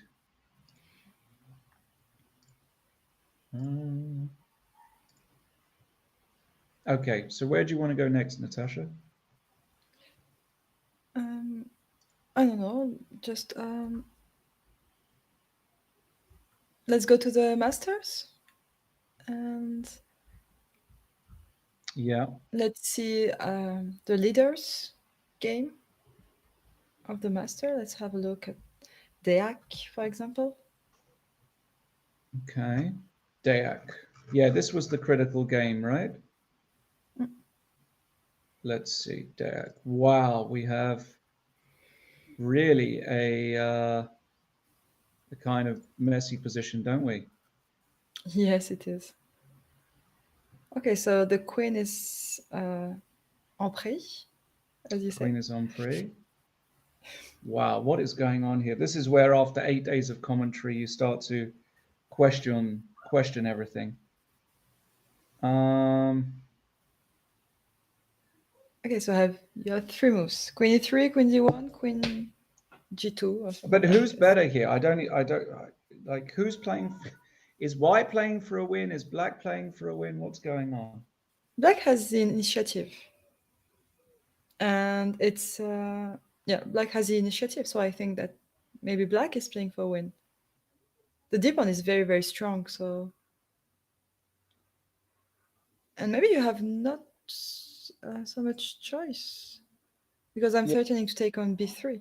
Yes. Oh boy. It's a queen d1 only move. But maybe I can take on b3 after queen d1. Yeah, I can believe that. But my rook is. I have to move my rook first. I have to play rook d7, maybe rook d7, bishop e5. Oh, queen g2 played. Queen g2 played. Yes.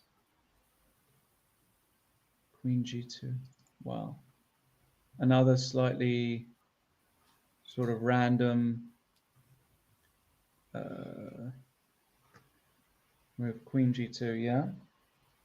Yeah, but Queen after rook g2, d7 okay. and rook takes and knight takes b3, it's a pawned for black, and you just you have found a way to kick. Yeah, rook d7. The d2 knight away. Yeah, this is looking better and better, isn't it? For kick out. Yeah, just for black. Black is improving. Yeah. Oh, black is definitely improving here. Not even a question. Not even a question.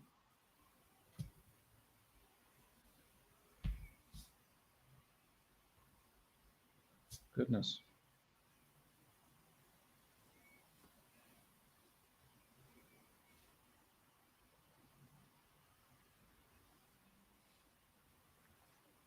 Yeah, I don't like it for white. Bogdan Dayak, is he going to do the unthinkable here and win this tournament? Could do. Why not? He could just win this whole thing. I'm liking his position. But tomorrow won't be easy for Deak and Robson. It will be how to say a fight, a distance fight. Mm-hmm. Robson Yes. will be playing white against Sam Shankland, Yeah, and Deak Bogdan will be playing white against Vincent Keimer. correct. No, of course, it's So- going to be very tough. Talking of Vincent Keimer, has he managed to make some progress here against Boris? Probably not. The knight sits beautifully on d6, protecting here and attacking here. Rook e7, and now you can go rook b7. This is what Boris is going to do. And this is very, very good stuff. Very, very good stuff.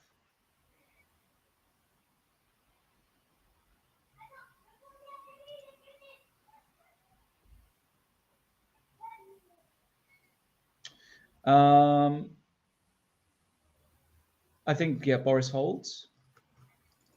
This game, Martirosyan, excellent, excellent coordination, keeping the balance there. Love what he's done. Think he holds. As do I think that Wang Hao holds, although his rook is in a slightly unpleasant position here, I would say.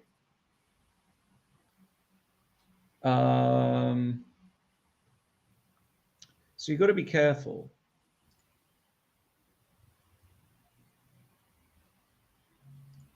I like what Eric Krishna is doing. Mm-hmm. If black plays g4, he puts all his opponent pawn on white squares, Mm-hmm. and so he will go with the bishop, with the light square bishop and the rook, each pawn Correct. one by one. Correct. And this is why, even if it's an opposite color and a bishop, the rook are still on the board, so everything can happen. Not so easy for black. Correct. All right. Let's see. A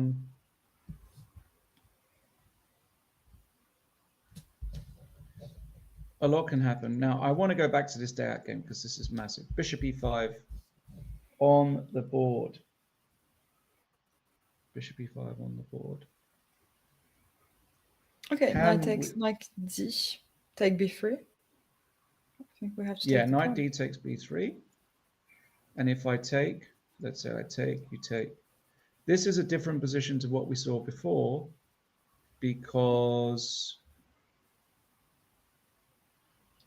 clearly, Black has full control of the a8, g8 diagonal, and the white bishop cannot go to h3 so easily, and exactly. It's blocking f1, so white has not the compensation and the initiative and the attack that they could have had earlier. Exactly. So, yeah. Dayak with 3 minutes.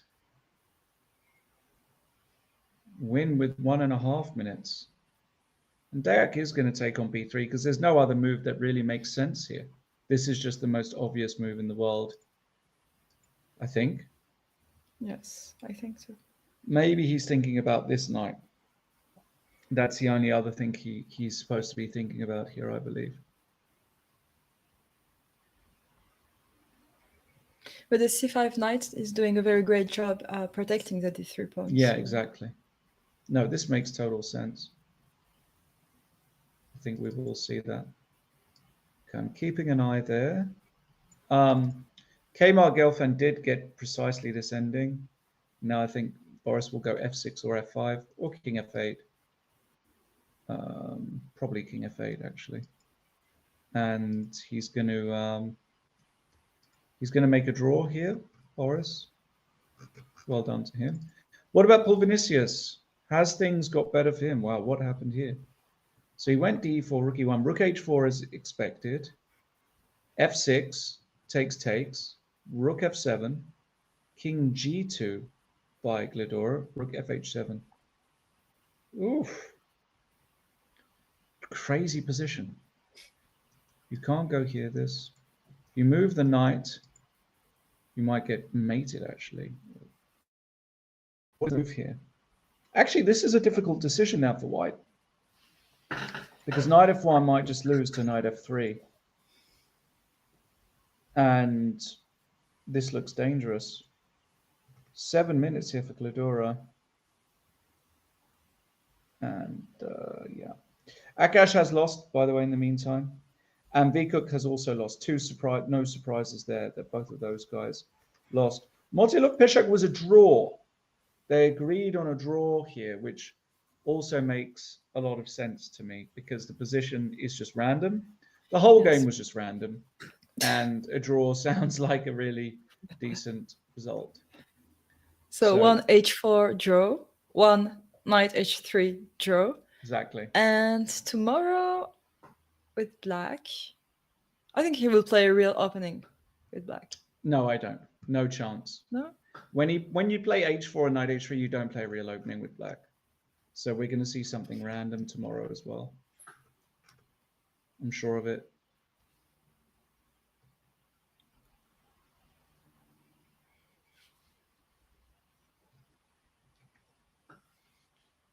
Maybe we can go back to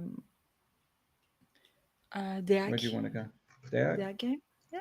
With the time control. We had knight c takes b3. This is what I thought he might do as well. And rook d1. So 10 moves to make, 1 minute each. And wow. 92 check. King h9. Getting a headache looking at this position. I think we might just stay. I think we might just watch. Yes, I agree. While other games are still, there's no major events. I'll keep an eye on the Port Vinicius game as well, because that's the only other game I think that could have something drastic happen. But let's stay here. The problem is with positions like this, it's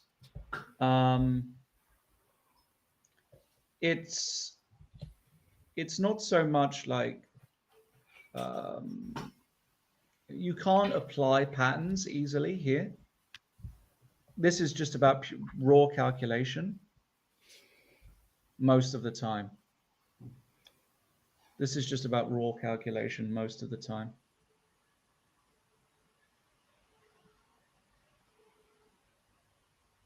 Can I play a normal move in this position, like bishop takes a3, just taking a pawn?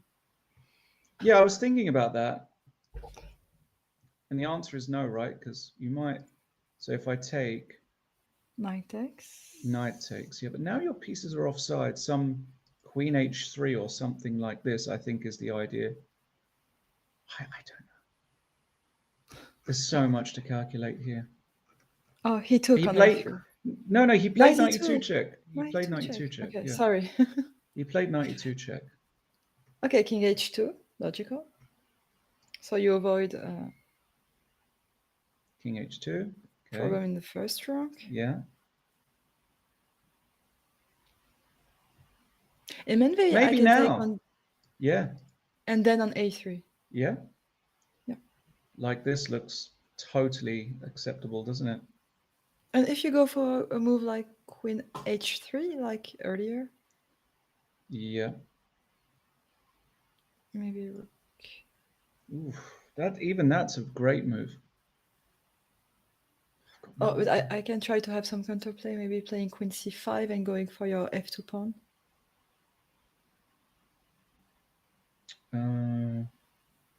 Queen c5 going for my f2 pawn, huh? This is what you want to do, huh?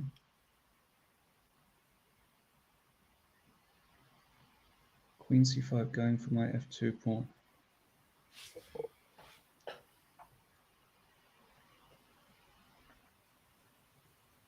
Oh, he played knight b c1.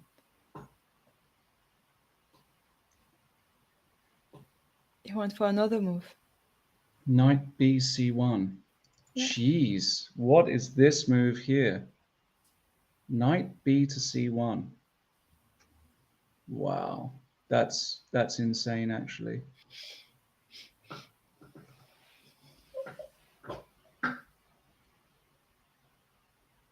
Knight b c1.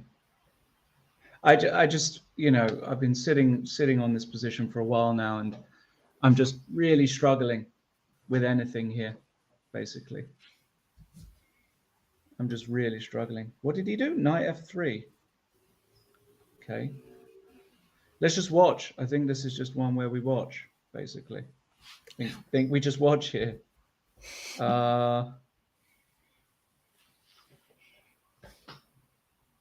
Crazy.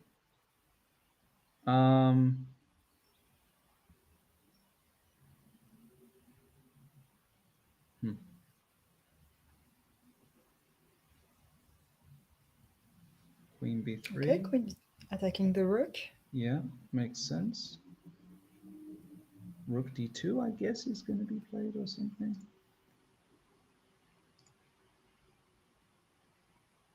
Rook d2 will go for bishop takes a3 and go back, and then go back to b4 and threatening the rook again. Yes. Rook d2, bishop takes a3 on the board. Well done. Logical. Very logical.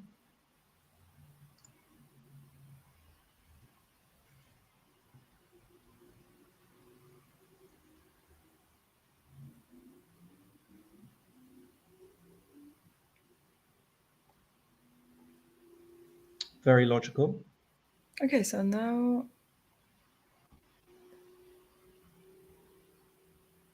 am I threatening bishop b4? I think yes. G4. I felt that coming, actually. I really did. I felt Okay, that you have to coming. do something. You have to do something with white. Yeah, You have no other choice. You did.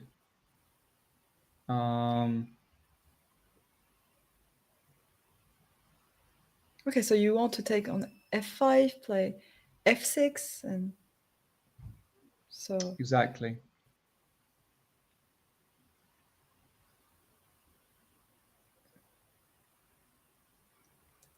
so maybe I should Queen play e6. safe. Queen Yeah, e6 queen or queen e6. f7, something like this. 24 seconds. Daniel Bogdan Deyak. And how many moves to play? Goodness me. And 6 moves. 6 moves, yeah. 6 moves to play. Oof. Tough. Tough. Bishop b4 on the board. Sorry, bishop b4 on the board. Now, is he going to take? He might. He might just if you take, I take on d2. Yeah, and then queen back. Ooh. And they still have got a few moves to play. Let's just wait it out. Bishop b4. Intense position here. Very, very intense. Extremely intense.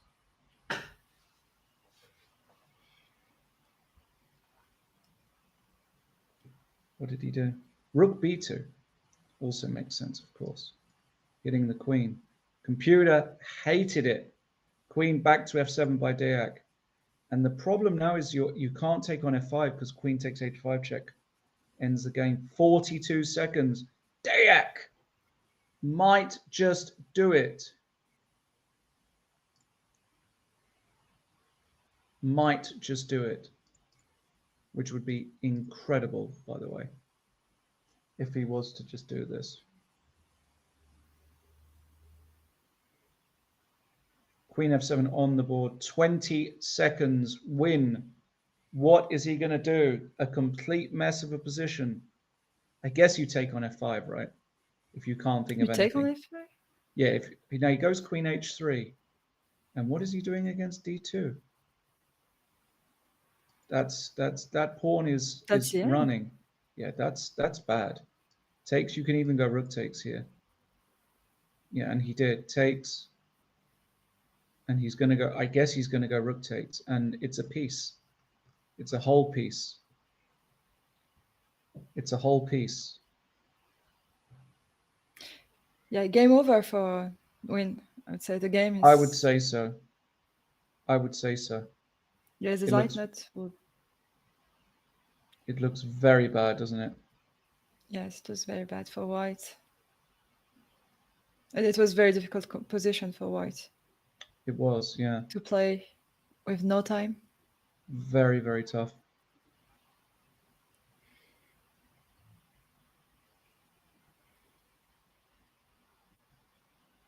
Okay, Rook takes. Very, played. very difficult. Yeah, Rook takes played. And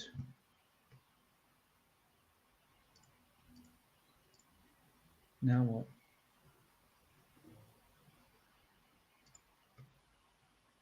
Very, very tough position. Okay, you can try maybe Rook takes d2, Bishop takes e2, Knight takes, Queen d3. But yeah, okay, no, it doesn't There's work. You bishop just play takes f4. f4, yes. Yeah. Yeah, it's completely. It's losing, isn't it? Dayak is going hopeless. to win. Dayak is going to win.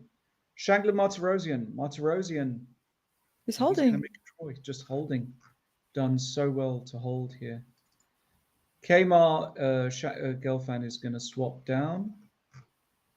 And Hari Krishna is trying everything. In fact, Hari Krishna has made some progress here because he's managed to split up some pawns. So this game is not over. This game is going to go for some time yet. In the challengers, how is Finnick doing? He is holding, but with all his experience, we see that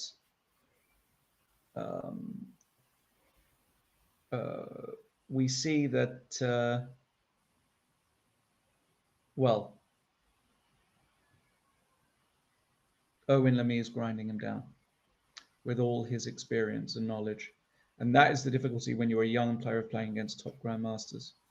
We see this, and b5 played by Lamy. Beautiful concept, forcing the passed a pawn. Might not be good, but we'll see. They've reached move 40. So that is reached move 40. Oh, Paul Vinicius won. Paul Vinicius has won. It did go knight f1, knight f3, rook e2. And look at this, rook g4 check and check. And it's mate. Rook h1, king g2, rook g1, king h3, and rook h4 is mate. What a massive result for the challengers. And that means that Gladura, the leader of the tournament, has been knocked off the top by Paul Vinicius. Bartel now in the lead solely. Bartel is leading the tournament on his own. Incredible stuff. Just incredible stuff. And just like that, that tournament has changed. Dayak has won. Daniel Bogdan Dayak has won. Win has decided to resign after rook takes d2. What a massive result here as well in the main event. Absolutely brilliant stuff by Dayak, who crashes through here against Win. Really tough game. Could have gone either way, all three results, but it is Dayak who wins. So he is now top group in the A group, along with Ray Robson. So they are joint leaders with some games to go. Wow, that's incredible. I think after all that, I need a refresher, Natasha, for sure. So we're going to take a quick break. The remaining games, Hari Krishna Wang Hao, we could be here all night long. We expect a draw in Kmar versus Gelfand, and we expect Martirosyan to hold as well. In the challengers, only one game remaining. Finnick against Lamy could be tough for the young Czech genius to hold, but we'll be back in a few minutes to see exactly what's going on. And this sets us up for a fantastic last day. So don't go anywhere. We'll see you very soon.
My name is Karel Janeček.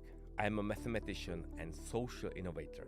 For more than 12 years, I have been investing my energy to help society in various areas such as education, the science, art, sports, the fight against corruption, increasing public participation, as well as improving democratic processes. We are now at the crossroads of history, and my aim is to help our society to successfully face the critical challenges of our civilization.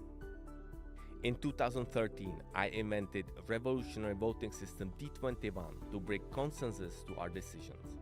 With the D21 system, we will have the opportunity to elect better politicians and prevent the polarization of society. Since 2016, D21 has been used in various participatory processes around the world, such as participatory budgeting in New York City and a big number of urban and city planning projects in the Czech Republic, France, Scotland, Tunisia, and India. The revolutionary D21 method has also been used in Czech, Slovak, Tunisian, or Zambian schools to teach democracy in a fun way and gives children a voice in what is important to them in the school environment. D21 applied to parliamentary or presidential elections will produce more consensual results, reducing populism and extremism. Small parties and independent candidates will gain space. This electoral method will produce positive campaigns and will not divide voters into opposing camps, which currently is a huge problem in elections around the world that use single vote systems such as first past the post. D21 is the key to finding consensus, and its wide adoption for political actions will heal our democracies. How does it work? Here is a small demonstration. The Janeček method D21 is a modern voting system. Standard polls only grant you one vote. This system works with more options, using positive and also possibly negative votes, which allow you to express your opinion with more precision. This way you don't have to vote for a lesser evil. You are free to select options to support and those who you strongly dislike. Such polls can work in politics, municipalities, companies, and even among friends. Let's take a look at a practical example. Citizens want to decide what the city's budget should be used for. It could be a cycling trail, a park, apartment blocks, a firehouse, or a VIP parking lot. When every citizen has only one vote, the VIP parking lot wins. This is because an organized minority can easily outvote the others. If every citizen had two votes instead, they might agree on the residential development. At the same time, the negative vote would reveal a controversial choice, in this case, the VIP parking lot. Janeček method D21 finds consensus, the solution with which more citizens are satisfied. Try out this modern voting system and upgrade the way you vote at www.participate21.cz. You can right now, voting each day for the best chess games at the Prague Chess Festival. Simply go to www.praguechessfestival.cz/voting. Karel Janeček, proud partner of Prague Chess Festival. My name is Karel Janeček, and I am a mathematician and a social innovator. When I was a kid, I played chess competitively and loved strategic card games. I may have been a mathematician since birth, at least as far as I can remember.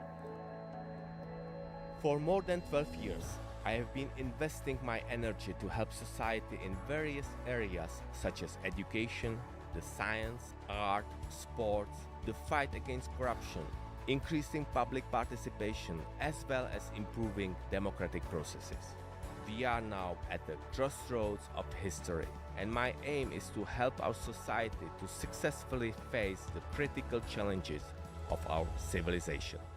In 2013, I invented a revolutionary voting system D21 to bring consensus to our decisions.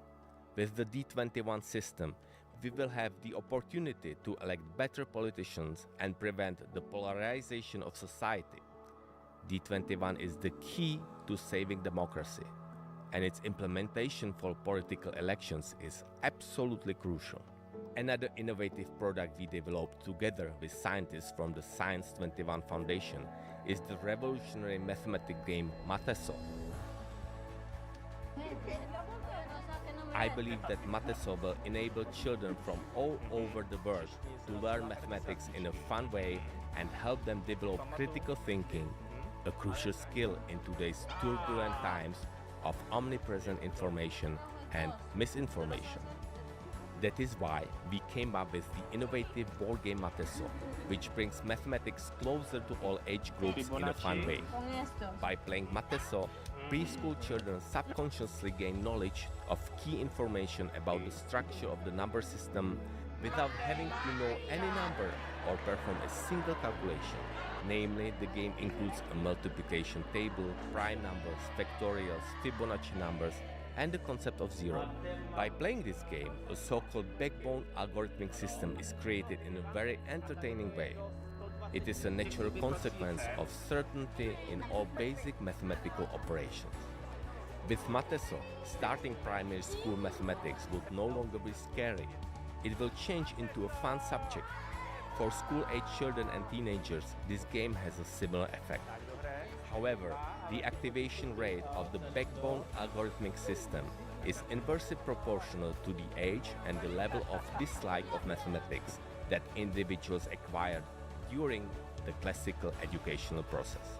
For adults, this game is not only a way to teach their children the necessary basics in mathematics, but also an opportunity to find their own acquired blockages in this field and gradually get rid of them. Mathematics is all around us, and it is beautiful. However, its beauty is easy to overlook if we don't know how to look. Mateso is the way to learn it.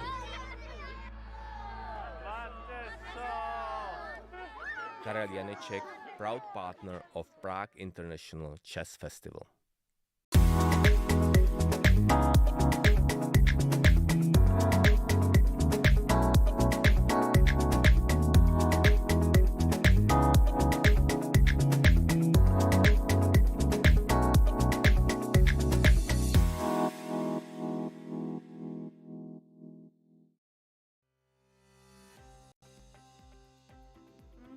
In the opening, I stay better.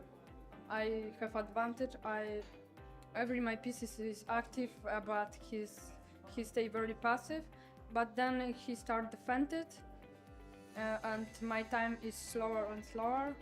Then I think I took the rook for the bishop, and he makes some mistakes. Then I released it and win the game. Let's begin from the opening maybe. So in the opening it was Caro-Kann. I really like my position after knight d2, where I spent maybe 40 minutes. Maybe it wasn't practical, but I thought I can small initiative. But I didn't find anything, and then just make simple moves maybe. And then it became very complicated in the middle game. I think he was better at some.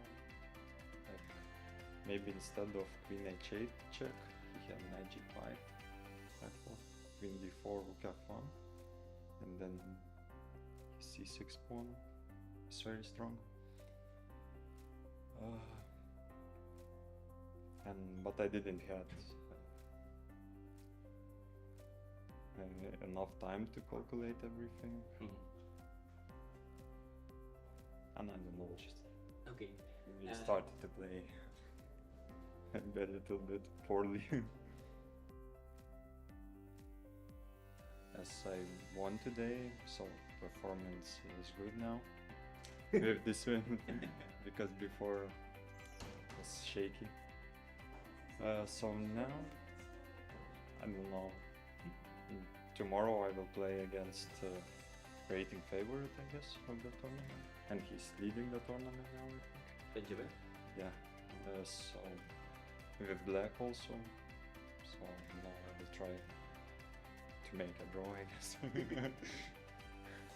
And last game with white, I will try to my best. Let's begin from the opening maybe. So in the opening it was Caracan. I really like my position after knight d2, where I spent maybe 40 minutes. Maybe it wasn't practical, but I thought I can initiative, small initiative. But I didn't find anything, and then just make simple moves maybe. And then it became very complicated in the middle game.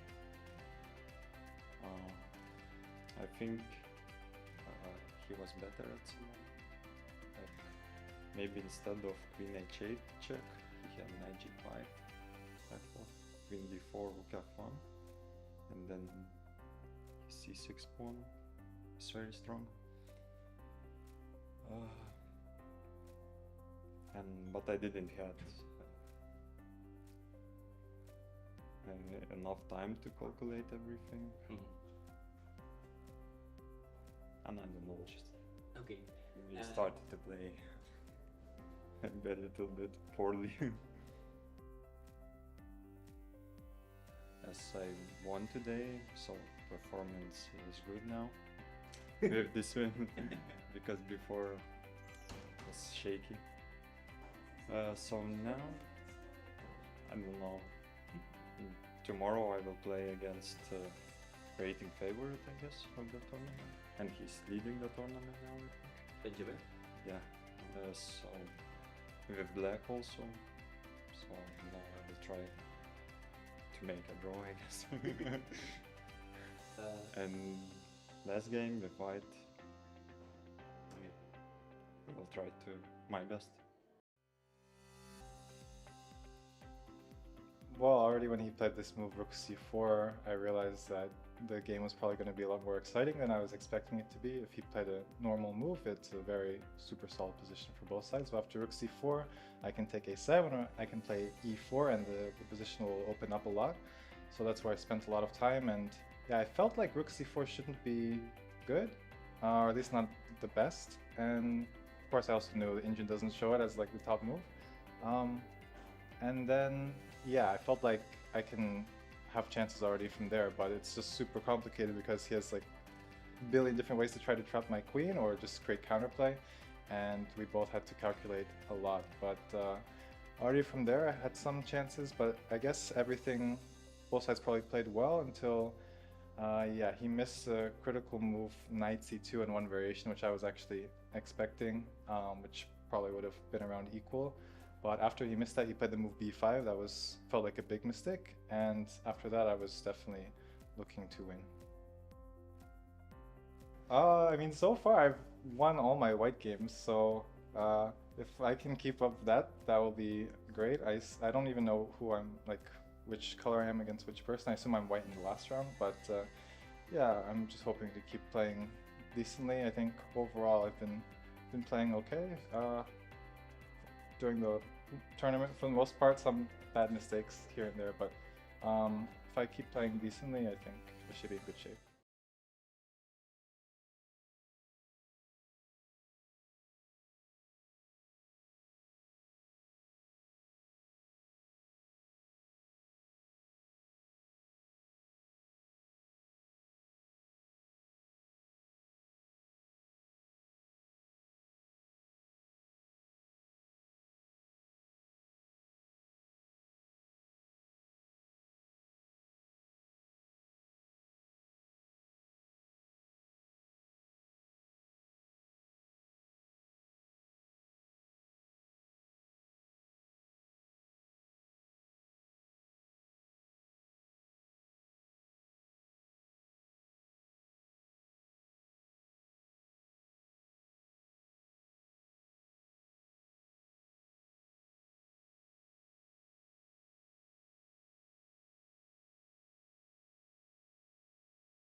Hello, everybody, and welcome back. This is live coverage of the penultimate round of this year's Prague Chess Festival. We've had an incredible round. Lots of big news in this tournament because the leader of the challengers section has now changed. Benjamin Gladura with the white pieces was defeated by Port Vinicius, over 100 points higher rated than Port Vinicius. But Rook H1 check, beautiful finish here. If knight takes, we have an Arabian mate, and after King G2 check and Rook H4, it's mate. Gladura knocked off top spot, which means it is the wily Mateusz Bartel who is currently leading the tournament after defeating an out-of-form Akash, especially with Motilov drawing. So it is currently Bartel, 5.5 points, Gladura, Motilov on 5, and maybe some others. For example, if Erwin Lamy wins his position now against Finek, he will also be there. But it looks as though the young Finek is just about holding this position, although it could get difficult. Black to play here. Does the move c5 exist? This is what Erwin is trying to calculate, and b takes a4. Oh, I would not say that this is an easy hold for white at all. I think has all the chances here. Good win for Stalmach today as well. So that is the challengers. And in the main event, also Ray Robson, who was leading the pack, held a draw against Navarra, but it is Daniel Bogdan Deak who now joins him in the lead after a crazy game against Nguyen. So Deak, Robson, both leading the tournament with 1 round to go. And really, Kmar, who is drawn, by the way, that was always on the cards, Navarra draw, and Haik Mytarosian. This is a kind of critical game. If there's a decisive result here, Natasha, they are only half point behind. So we need to see how this one finishes. And the Wang Hao game, also critical. Wang Hao can't possibly win this position against Hari Krishna. But if Hari Krishna wins this position, and it's getting better and better and better, Hari Krishna will only be half a point behind. So a very, very crazy position in many ways in the standing. So all things are possible right now. All things are possible. And where should we go? Let's start with this Hari Krishna game. We haven't given it all the love in the world. That's because it's been, a bit, I don't want to say dull, because dull isn't the right word, but it's been a little bit dry. But now the position is clearly very, very decent for Hari Krishna. He's a full pawn up. All of Black's pawns are fixed on light squares, and the Black king is weak. But it's easier said than done to win this position. A computer would draw this easily against any player in the world.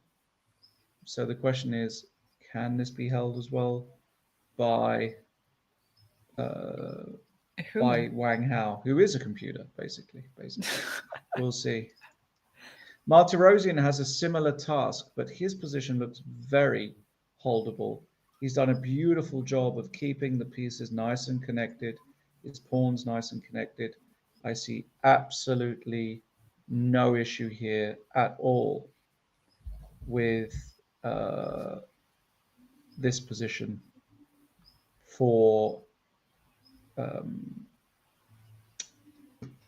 Black. I think he's just too solid here. I really do. It's just too solid.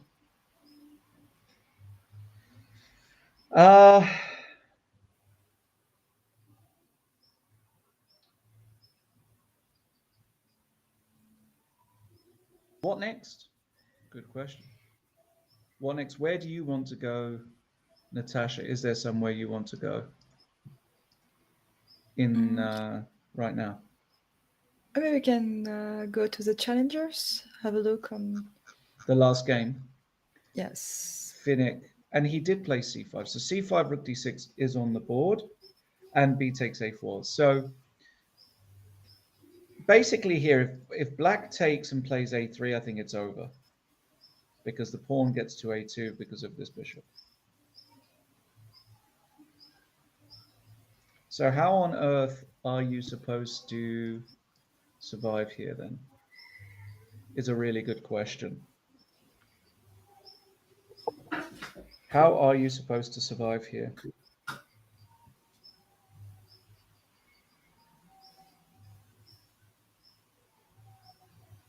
What is the move here? Do you have to go a6? That must be the move. But then a3, and you have to go to the back rank and put your rook passive.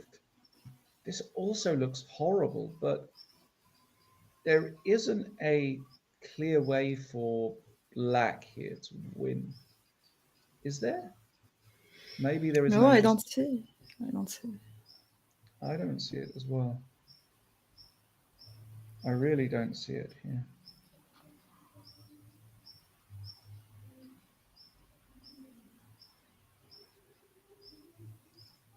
Has Finnick got the nerves? 21 minutes, the young genius from the Czech Republic. Has he got the nerves? I think he does. Oh, big action in the Harry Krishna game. What is going on here? Big action. Rook d7 played by Harry Krishna. Rook takes a4, check, king h6, and now bishop takes h5. This is what Harry has been angling for. The point being you can't take because it's mate in one. Now Harry with two protected pass pawns, but taking this is not obligatory. Taking this is not obligatory. So if this is not obligatory, then what?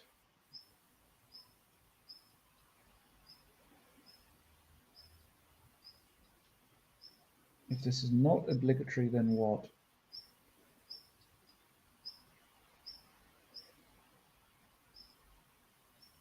What do you do here? This is such an unpleasant position with black.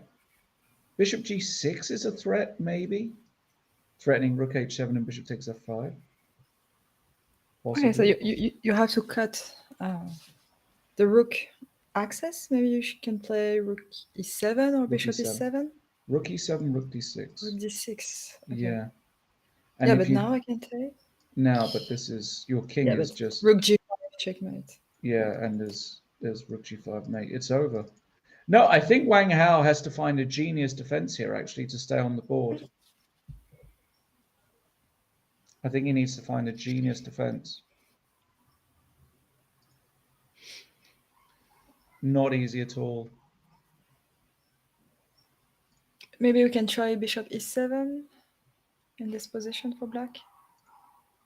Bishop e7. No, I like that move. I do like that move. Do I have to go back to f3 with my bishop? Maybe yes. Yes, because you now this mate is not being threatened. And on rook a, he played rook d4. Also possible. No way that Harry is exchanging the rook, so the rook will go to f7 here, I think, because it's still the same mate. Yeah, but now how do you prevent bishop g6 and rook h7? The idea with bishop g6. Oh, that's a good point, actually. How do you prevent that? That's a very, very good point.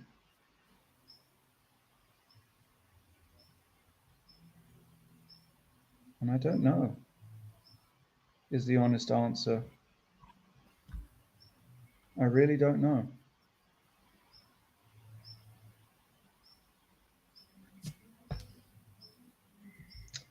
Difficult one.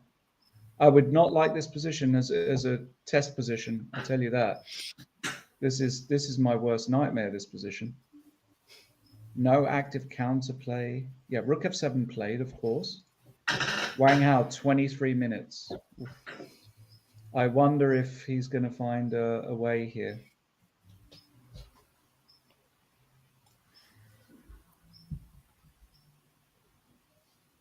Really, really difficult.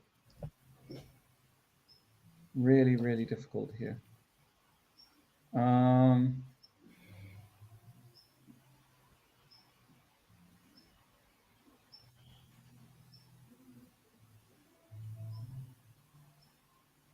Rook d6. Okay. Okay, let's go for bishop g6. And if rook Maybe takes bishop g, rook e2, king h3. Yeah, king h3. And what is the defense? Rook e7 simply.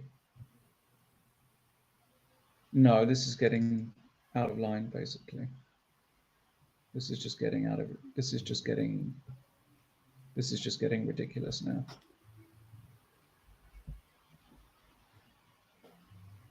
This is just getting ridiculous. Rook d6, bishop g6, rook takes e2, king h3, rook e7. And now can I take, and take? Now you can't defend this surely as black. Your king is too bad because anytime you move the rook, there's this check. So you have to keep your rook, and then I'm just threatening this. And I control d3. No, this is quite easy actually. This is actually quite easy. Yeah, so just bishop g6. I think he finds it because this is a really easy variation to spot because this is just always there and this threatens just to win. And after move like rook b6, just to show g4, g4 and check, but the and king I'm just gonna take. I'm gonna walk because you can't. The point is you can't ever take on h4 because I have this check. That's the whole point. And this, and I win. So g4 actually traps the king, and the king is now trapped. And I'm just gonna snake my way on the light squares. And finally, this is just a threat. And if you ever go back, now I can always give check. This is the point. And there's a mate. This is a beautiful conception, actually. This is actually kind of beautiful. Yes, and Hare Krishna has the time to calculate everything. And he's very good at these positions, Hare Krishna. By the way, Shankland Martirosyan was a draw. Well done to Haik Martirosyan. Managed to draw that position. It looked difficult, but he did so well. Such a good player, such a good defender. Means all draws for Shankland so far. Finek holding on against Erwin Lamy by the skin of his teeth. Goodness me. Look at this position. What a talent to play against these guys and do so well. Truly a very talented player is, yes, of course, Mr. Finek. And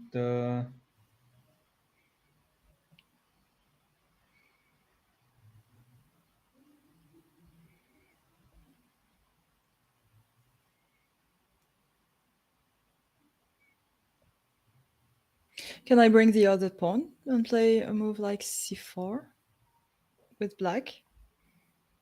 Just going for 2 queens. c4 in this position. Yeah. Yeah. I think so.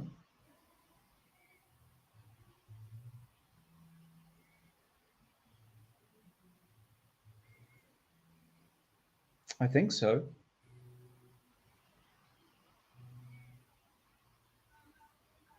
c4.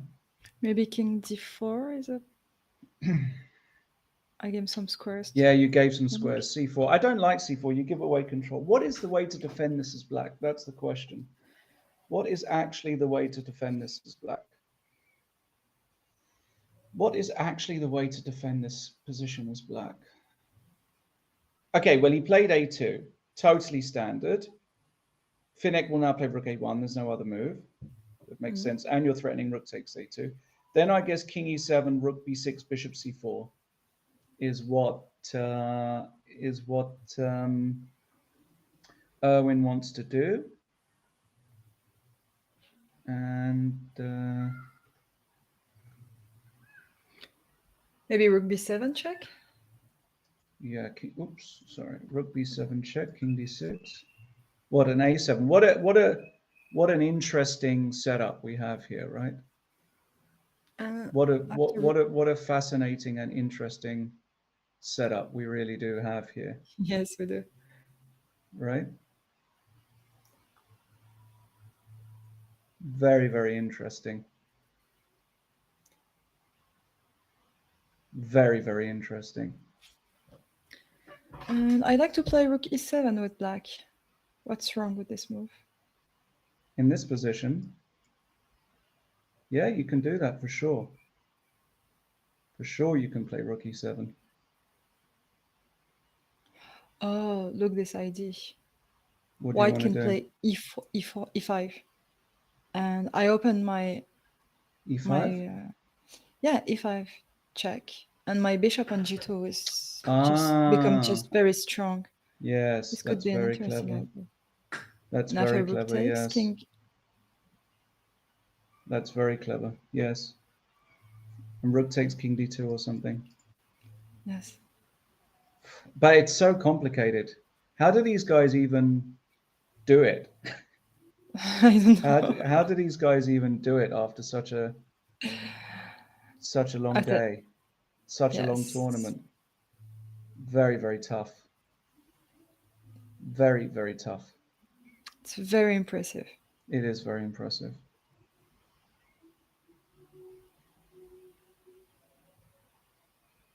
Okay, rook a1 played. Yeah, rook a1. And yeah, I fully expect king e7, bishop c4. Let's move on. Let's see if we had any action in this. Rook d6. He went king h3 immediately instead of bishop d6. I don't think that probably changes too much. I think that's okay. I think that's completely fine to play like that. And yeah.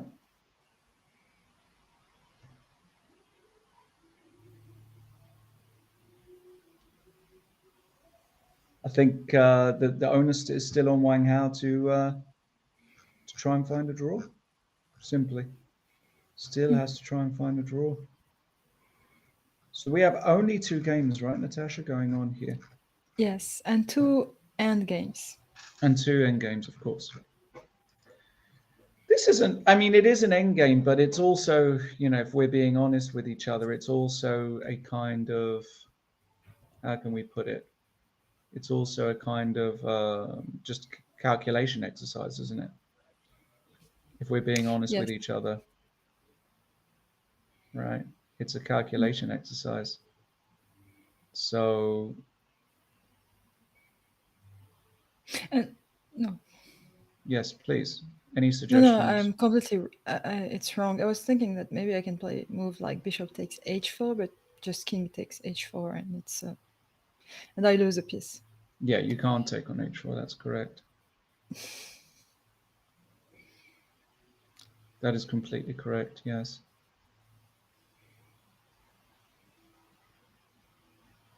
Okay, maybe I can try rook e7 again. But Okay, rook e7. but we. But I think after rook g6 and rook takes f6. And rook takes f6. We're going to have a winning rook and pawn ending. Yes. For sure. But yeah, is it winning with the J and H pawn against the king? I think the position is just winning, basically. This one. Okay. I think the position is just winning. There is not Jewish chances against G and H pawn for black. Maybe No. not this kind of No, I don't think so. I just don't think that exists actually. memories. Yeah, no, but I just don't. I don't think it's possible. Simply.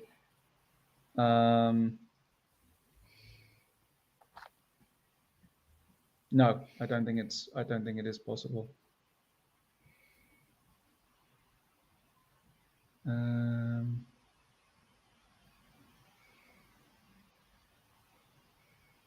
Okay, so Wang Gao has to choose yeah, very the unpleasant. less, yeah, the The less the less worse. sad option.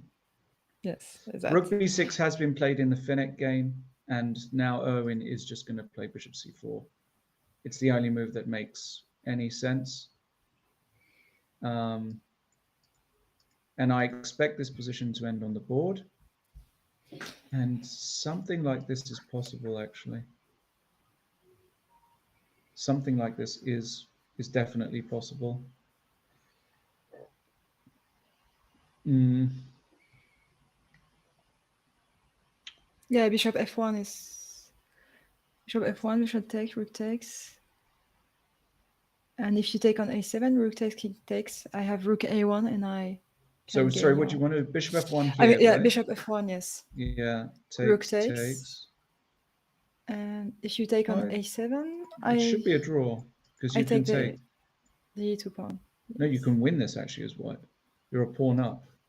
No, Erwin actually needs to be careful. Like I'm not sure if Erwin actually is looking to win this. Yeah, I'm not totally sure actually. I'm really not sure if Erwin's trying to win this position or not.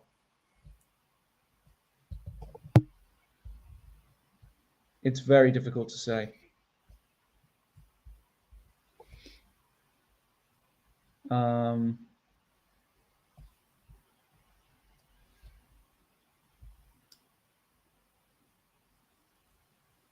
Yeah, very difficult. What a tough day. I know I'm getting slightly lightheaded looking at these positions. Bishop c4 is on the board. We'll come back to that if we have nothing. Yes, we don't in the Wang Hao game.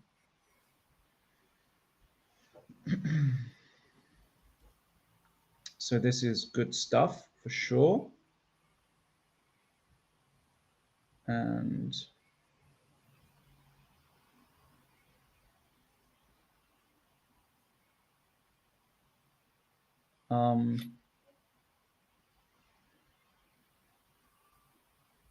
I don't think that bishop f1 now is an option for white. Yeah, because yeah, you take. And maybe rook e6. Rook e6. Yeah. Yeah, I like this move. This is a good move. This is a very, very good move. And you're right. It's doesn't really look like an option here. So you have only one move possible. Rook b7 check. Yes. Rook b7 check. And what does he want to do here? King f6. Oh no, yeah, I mean earlier. Ace. You can also do it here. a7, but rook a6. Rook a6, yes. Oh. Okay, this is winning for black. Yes, it is. This is a terribly, terribly difficult position to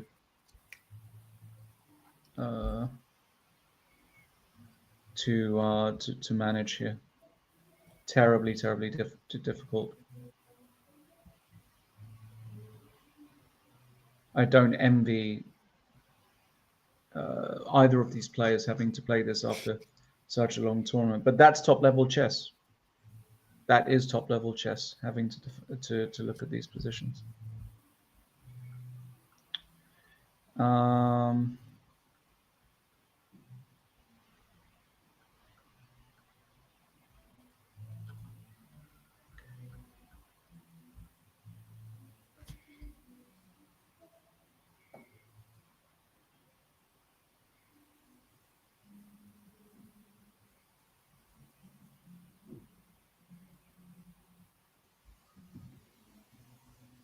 Okay, where should we go next? Let's see. What have we got? What have we got? What have we got? You have just Hare Krishna on Gao. Hare Krishna. We have only 2 games left. That's really all we got, isn't it? And king h3. Yes, that's all. No. Oh no, Wang Hao has resigned. Wang Hao has resigned after king h3. Wang Hao has resigned after king h3. Wow. Wow. Wang Hao has resigned after king h3. That's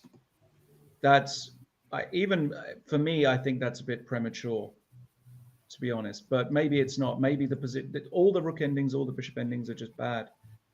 Massive, massive, massive win for Pentala Hare Yeah. Krishna.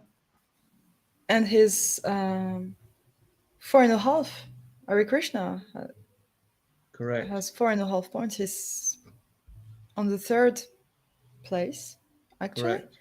He's alone with 4.5. Yes. Yes. Incredible. And wait. Tomorrow.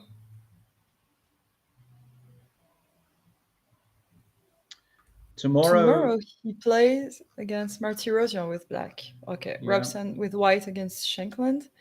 And Yeah. Deac with white against Kamer Vincent. Yeah. Yeah, that's going to be an exciting day, actually. That's going to be a very, very exciting day.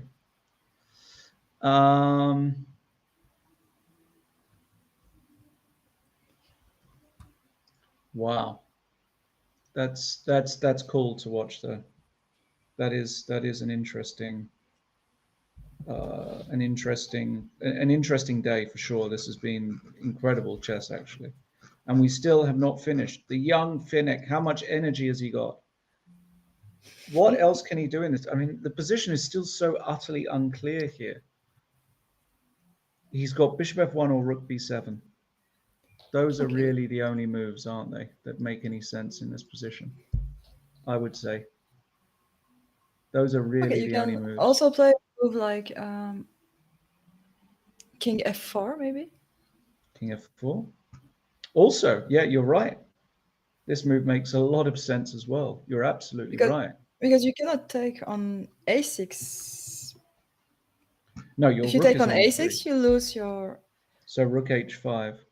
Yes. Correct. Goodness me.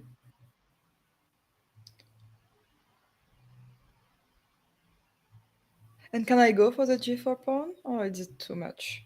Well, you might. Yeah, rook h2. It might be too much, yeah. Rook h2, goodness me. Still incredibly oh, he does go for rook b7 check. I mean, this is the first move that we were thinking about. And Erwin will go, not king e6. Erwin will put the king on d6, a7, king c6, and rook takes g7. Oops, rook takes g7. I'm pretty sure will be played. King b6, and now this bishop f1. I believe Finnick will actually find the way here. I believe Finnick will actually find the way.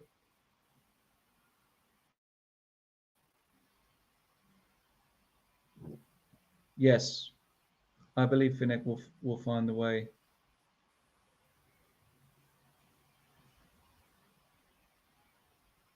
And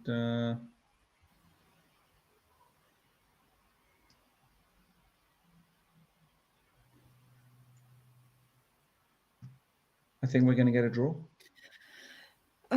Just at the end of the Yes. position, you said after bishop f1. Yes. Can we go to the variation?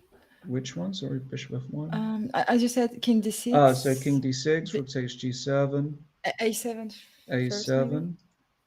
Sorry, rook takes g7. Sorry, a7. Yeah, a7, king c6. King c6, rook takes g7, king b6, bishop f1. Okay, here bishop takes. Can I play another move? Okay. You can throw in this check, which is very advanced. But maybe I can play king b5 if you go for a check. King b5. Yeah. No, I can't take this pawn. No, this is too. That's not going to happen. He will take this bishop. But then c4 could happen. Actually, c4 could happen. This is true. c4 could happen. king d4, threatening the rook a5, rook a1. Oh, and you can play rook c8 maybe. So c4, which move here? Rook 8, but I'm Yeah, rook d4 first. king d4. King d4 first, sorry. Rook Rook a5, a5. rook a1, Yeah, and rook a4. rook a4. Wow. And Wow.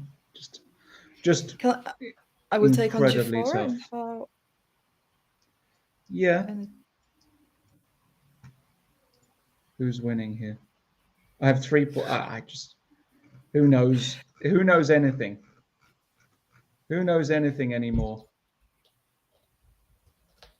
Really difficult to say. Really, really tough to say.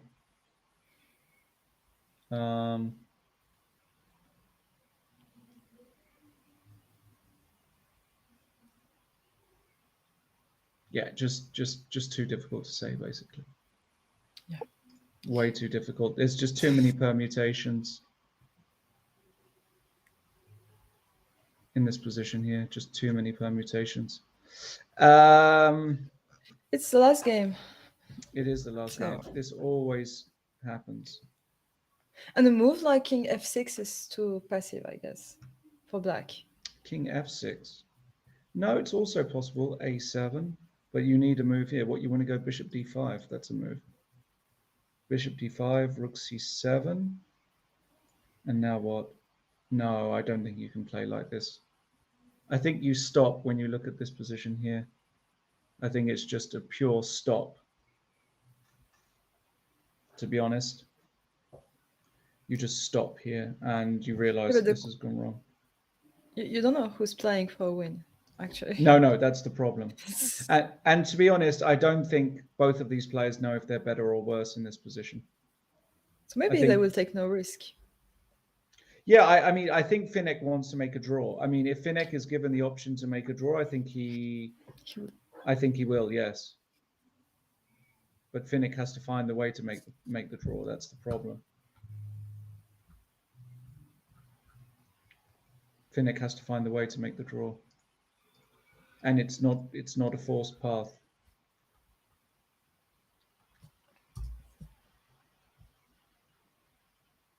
It's absolutely not a forced path.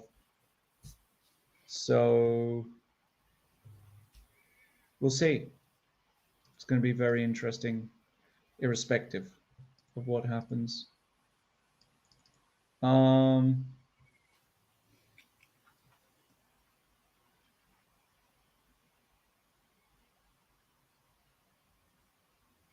So maybe we can have a look at the Masters standings.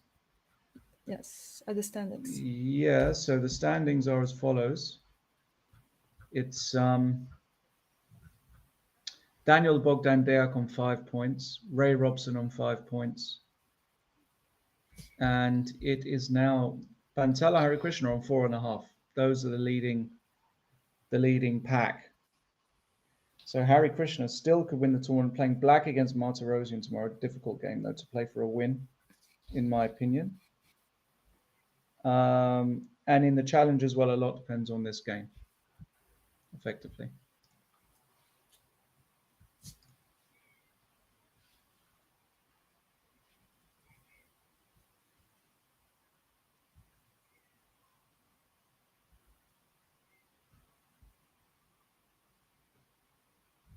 Yeah. Okay, so king d6 played. King d6 played. a7. I think you have no... King d6, a7. Yes. It's logical. Yes, it is logical. And can I try to keep my pawn, maybe playing a move like g5, or maybe if I play g5, you can play bishop f1 immediately?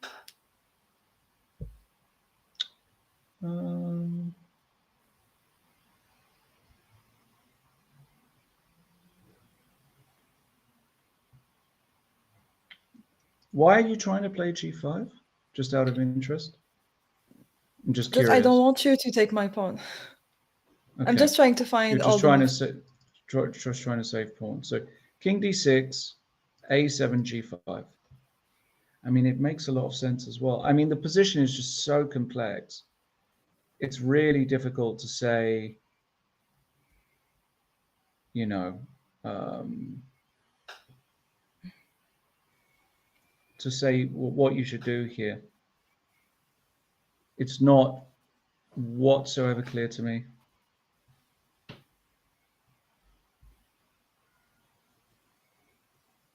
I can't even give you, I can't give you anything here, basically. I can't give you I can't even give you advice in this position.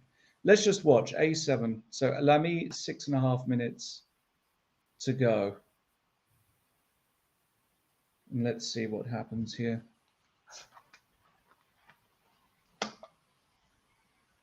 I think he will play G5. He does. Congratulations. Nicely done. No, it's very nice.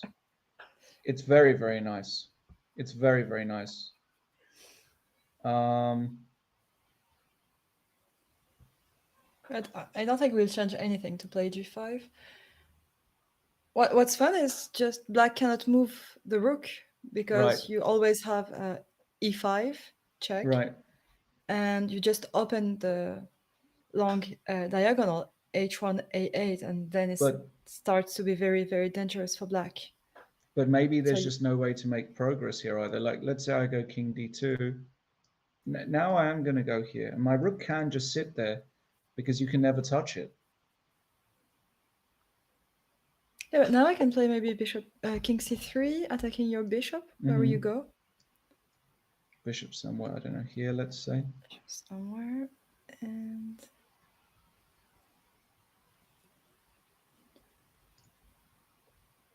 okay, and what's fun is just that I can move my a1 rook.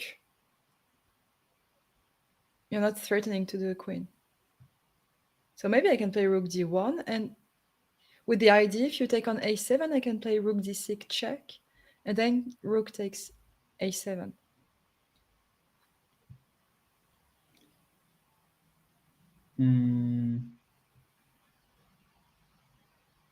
Look, try rook d1. So rook d1. Trust me. I'm trusting you. So if I go here, you cannot take on a7 because of rook d6 rook d6 check wins. Okay. So rook d1. If you play c4, yeah, to give my king some space here. And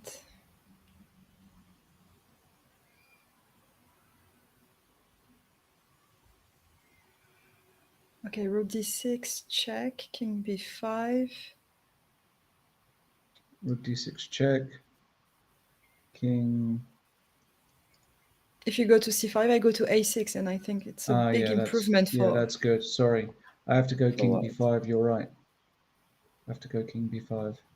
And here, I have to go back to d1. Yes. Yeah, because if you check, I can just go. A5. Who knows? I mean, it's just literally 3 results possible. 3 results possible here. I truly believe that.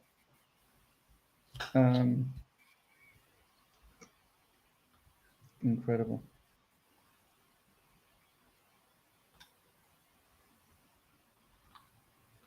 We'll see. What has been game of the day so far? I would say probably somehow the Dayak game is very cool. The most beautiful. I think Stalmack did well today. I think Bartel had a nice game. Paul Vinicius's game also was particularly interesting, I would say.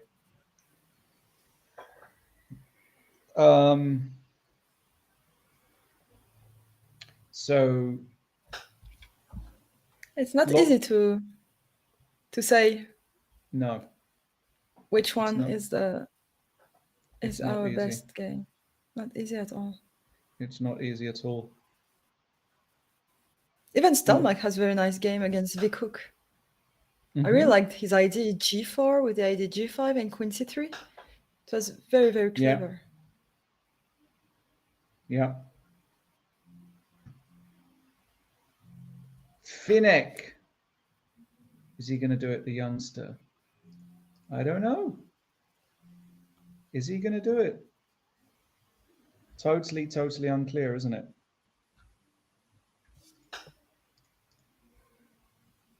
Totally, totally unclear.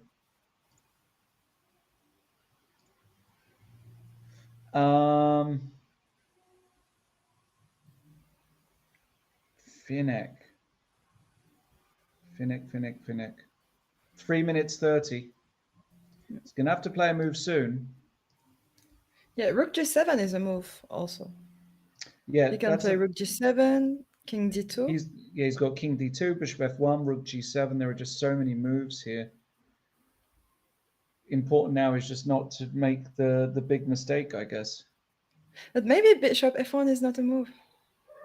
No? Can I play bishop d5 on bishop f1? Or rook takes e4 and bishop d5? Which one, sorry? No, I don't think it's okay. No, I was thinking on bishop f1, maybe I can try something with rook e4 or bishop d5. Just trying to find ideas. Just trying to find ideas. Yeah, totally understood. Yeah, why not actually? Bishop f1, bishop d5. Attacking the rook and the e4 pawn, you have to play rook b6 check, king c7, and... So what is the first move you want to play? Bishop f1 for Bishop white. f1. Bishop d5. d5 can actually lose.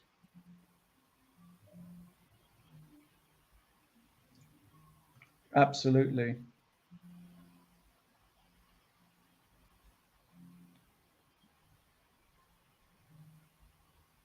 Yeah, this is well, I mean, this is of course extremely possible here.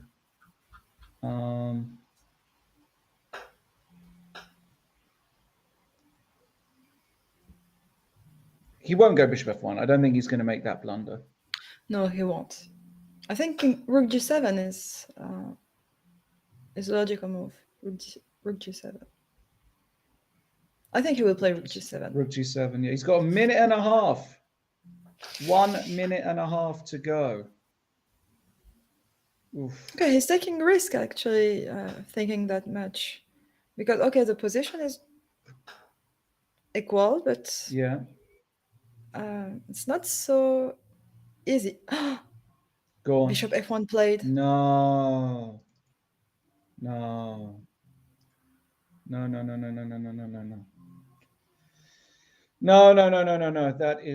is not the one. That was not the one. He really needed to avoid that. Now I believe that Erwin finds bishop d5. It's so logical, this move. Rook b6, king c7, and then he's going to take this. Yeah, he can play on rook a6, rook takes e4, king d2. We're going to get this position here. This is not fun. No, it's not at all. Yeah, because you will play rook b4, rook b7, you take on a7, and it's...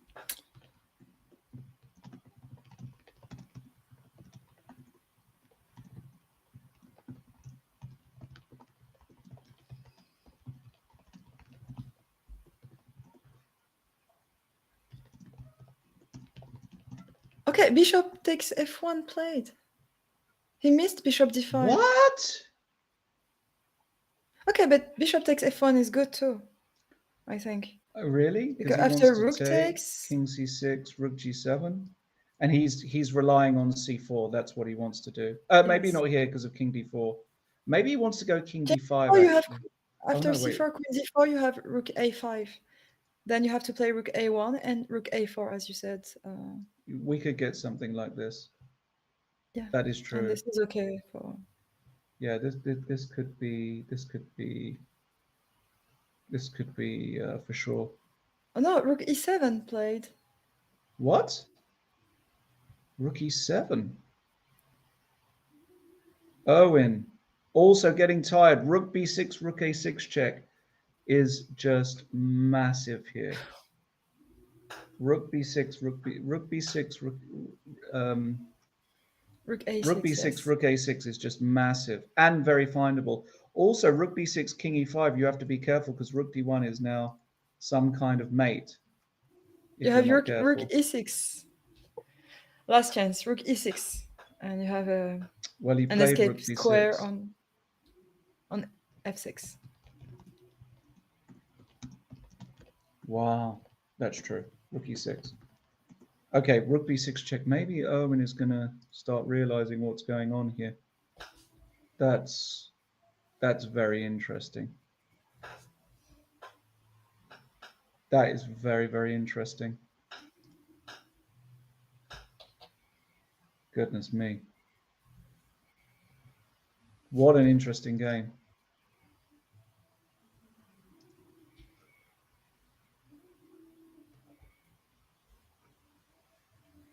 Okay, so rook b6 on the board. I think he's not going to cut. I think he's going to go backwards and realize he made a mistake. King c7, rook a6, and then something like king c8. And actually, we might get this, Natasha. And Finnick might win. I would take white here after rook c1. Because I only need to come in. I only need to come in like this, and it's good night Vienna. Okay, black has to play rook a3 check first to chase away your king. Okay. And so you have Yes. to go to d2 or e2. E2 is more And natural. Sure. then rook a5, and maybe I have time to bring my king to the action. I mean, yes and no. I guess you want to bring. You just have time here. That's crazy that you have time here. By the way, that's Just completely in time. crazy. And he played king e5. Yeah. Wow. King e5. How did he play king e5 here? It's losing. It's forced mate. I can't believe it. I saw the computer. Oh my goodness. He's played king e5. Oh my goodness. And Finnick's got a minute to find forced mate. That's crazy. And not an easy one. Not an easy move to think. That's crazy. Oh. Okay, last moves are completely crazy. That's so crazy that this might happen. So the force mate is f4 check. If takes, that's mate. And if this, then he's found it. He's found it. Oh my goodness. Erwin's going to be sick. He's going to be sick, Erwin Lamy. But what a finish. What a finish. Wow. Yeah, and after rook takes, you Wow. you cannot stop rook f5 checkmate. There's no rook e6 anymore. There's nothing. This is just checkmate. mate. This is just mate. Oh my god. Wow. This is crazy. That is actually quite crazy. That's one of the crazier finishes I've seen in a long time at top level. I'll be honest with you.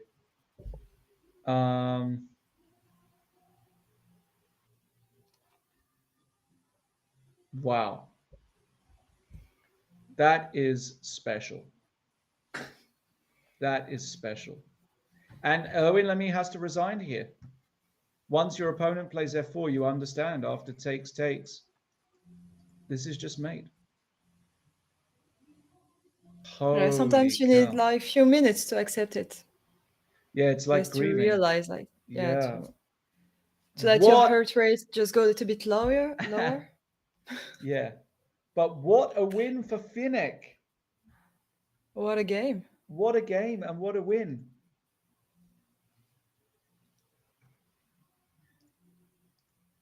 Wow. That is so impressive.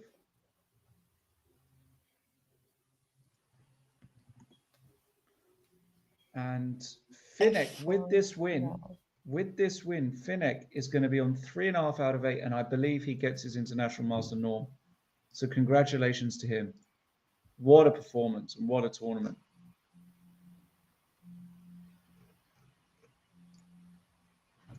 What a performance and what a tournament. Seriously. And he won against two very strong grandmasters, Peshak Just- Jurgis and now Lamy So Erwin. talented. And tomorrow So he will play talented. against Vikhook. Yeah. So tomorrow it will be he win. He wins. Yeah. Game's over. Wow. What a finish. Crazy. F4 check. That is the way to beat one of the best players in the world. Congratulations to the young Finnick. Yeah, just a brilliant performance by him. He wins. And that means that Owen Lamy, who had a very nice period of games, he won 3.5 out of his last 4, nasty loss. And then he's got white against Peshak tomorrow. So anything can happen there. Wow, what a day we've been treated to in the Prague Chess Challenge today. Quick summary, Gladura has lost his place at the top of the table. It is Mateusz Bartel winning the challenges with some people just in behind. And in the main event, Ray Robson and Dayak are going into the final day, leading the event joint. Tomorrow, we start at 11 o'clock in the morning, so different schedule tomorrow, just in case there's a playoff situation, which we will, of course, be covering. So 11 o'clock Central European time tomorrow. Thank you so much for being here. I think today's been my favorite day. Incredible emotion, incredible ups and downs. We will be back in just a few hours, 11 o'clock tomorrow, for the final round of this year's Prague Chess Challenge. Thank you so much. Remember to go to the website, vote for your favorite game, and also, try and solve some of the puzzles as well. But for now, from us, any last words, Natasha? Put your alarm for tomorrow morning. Yes. Don't forget your alarm. Don't forget your see you alarm, tomorrow. guys. See you all tomorrow. Take care, guys. Good night. Bye. Bye-bye.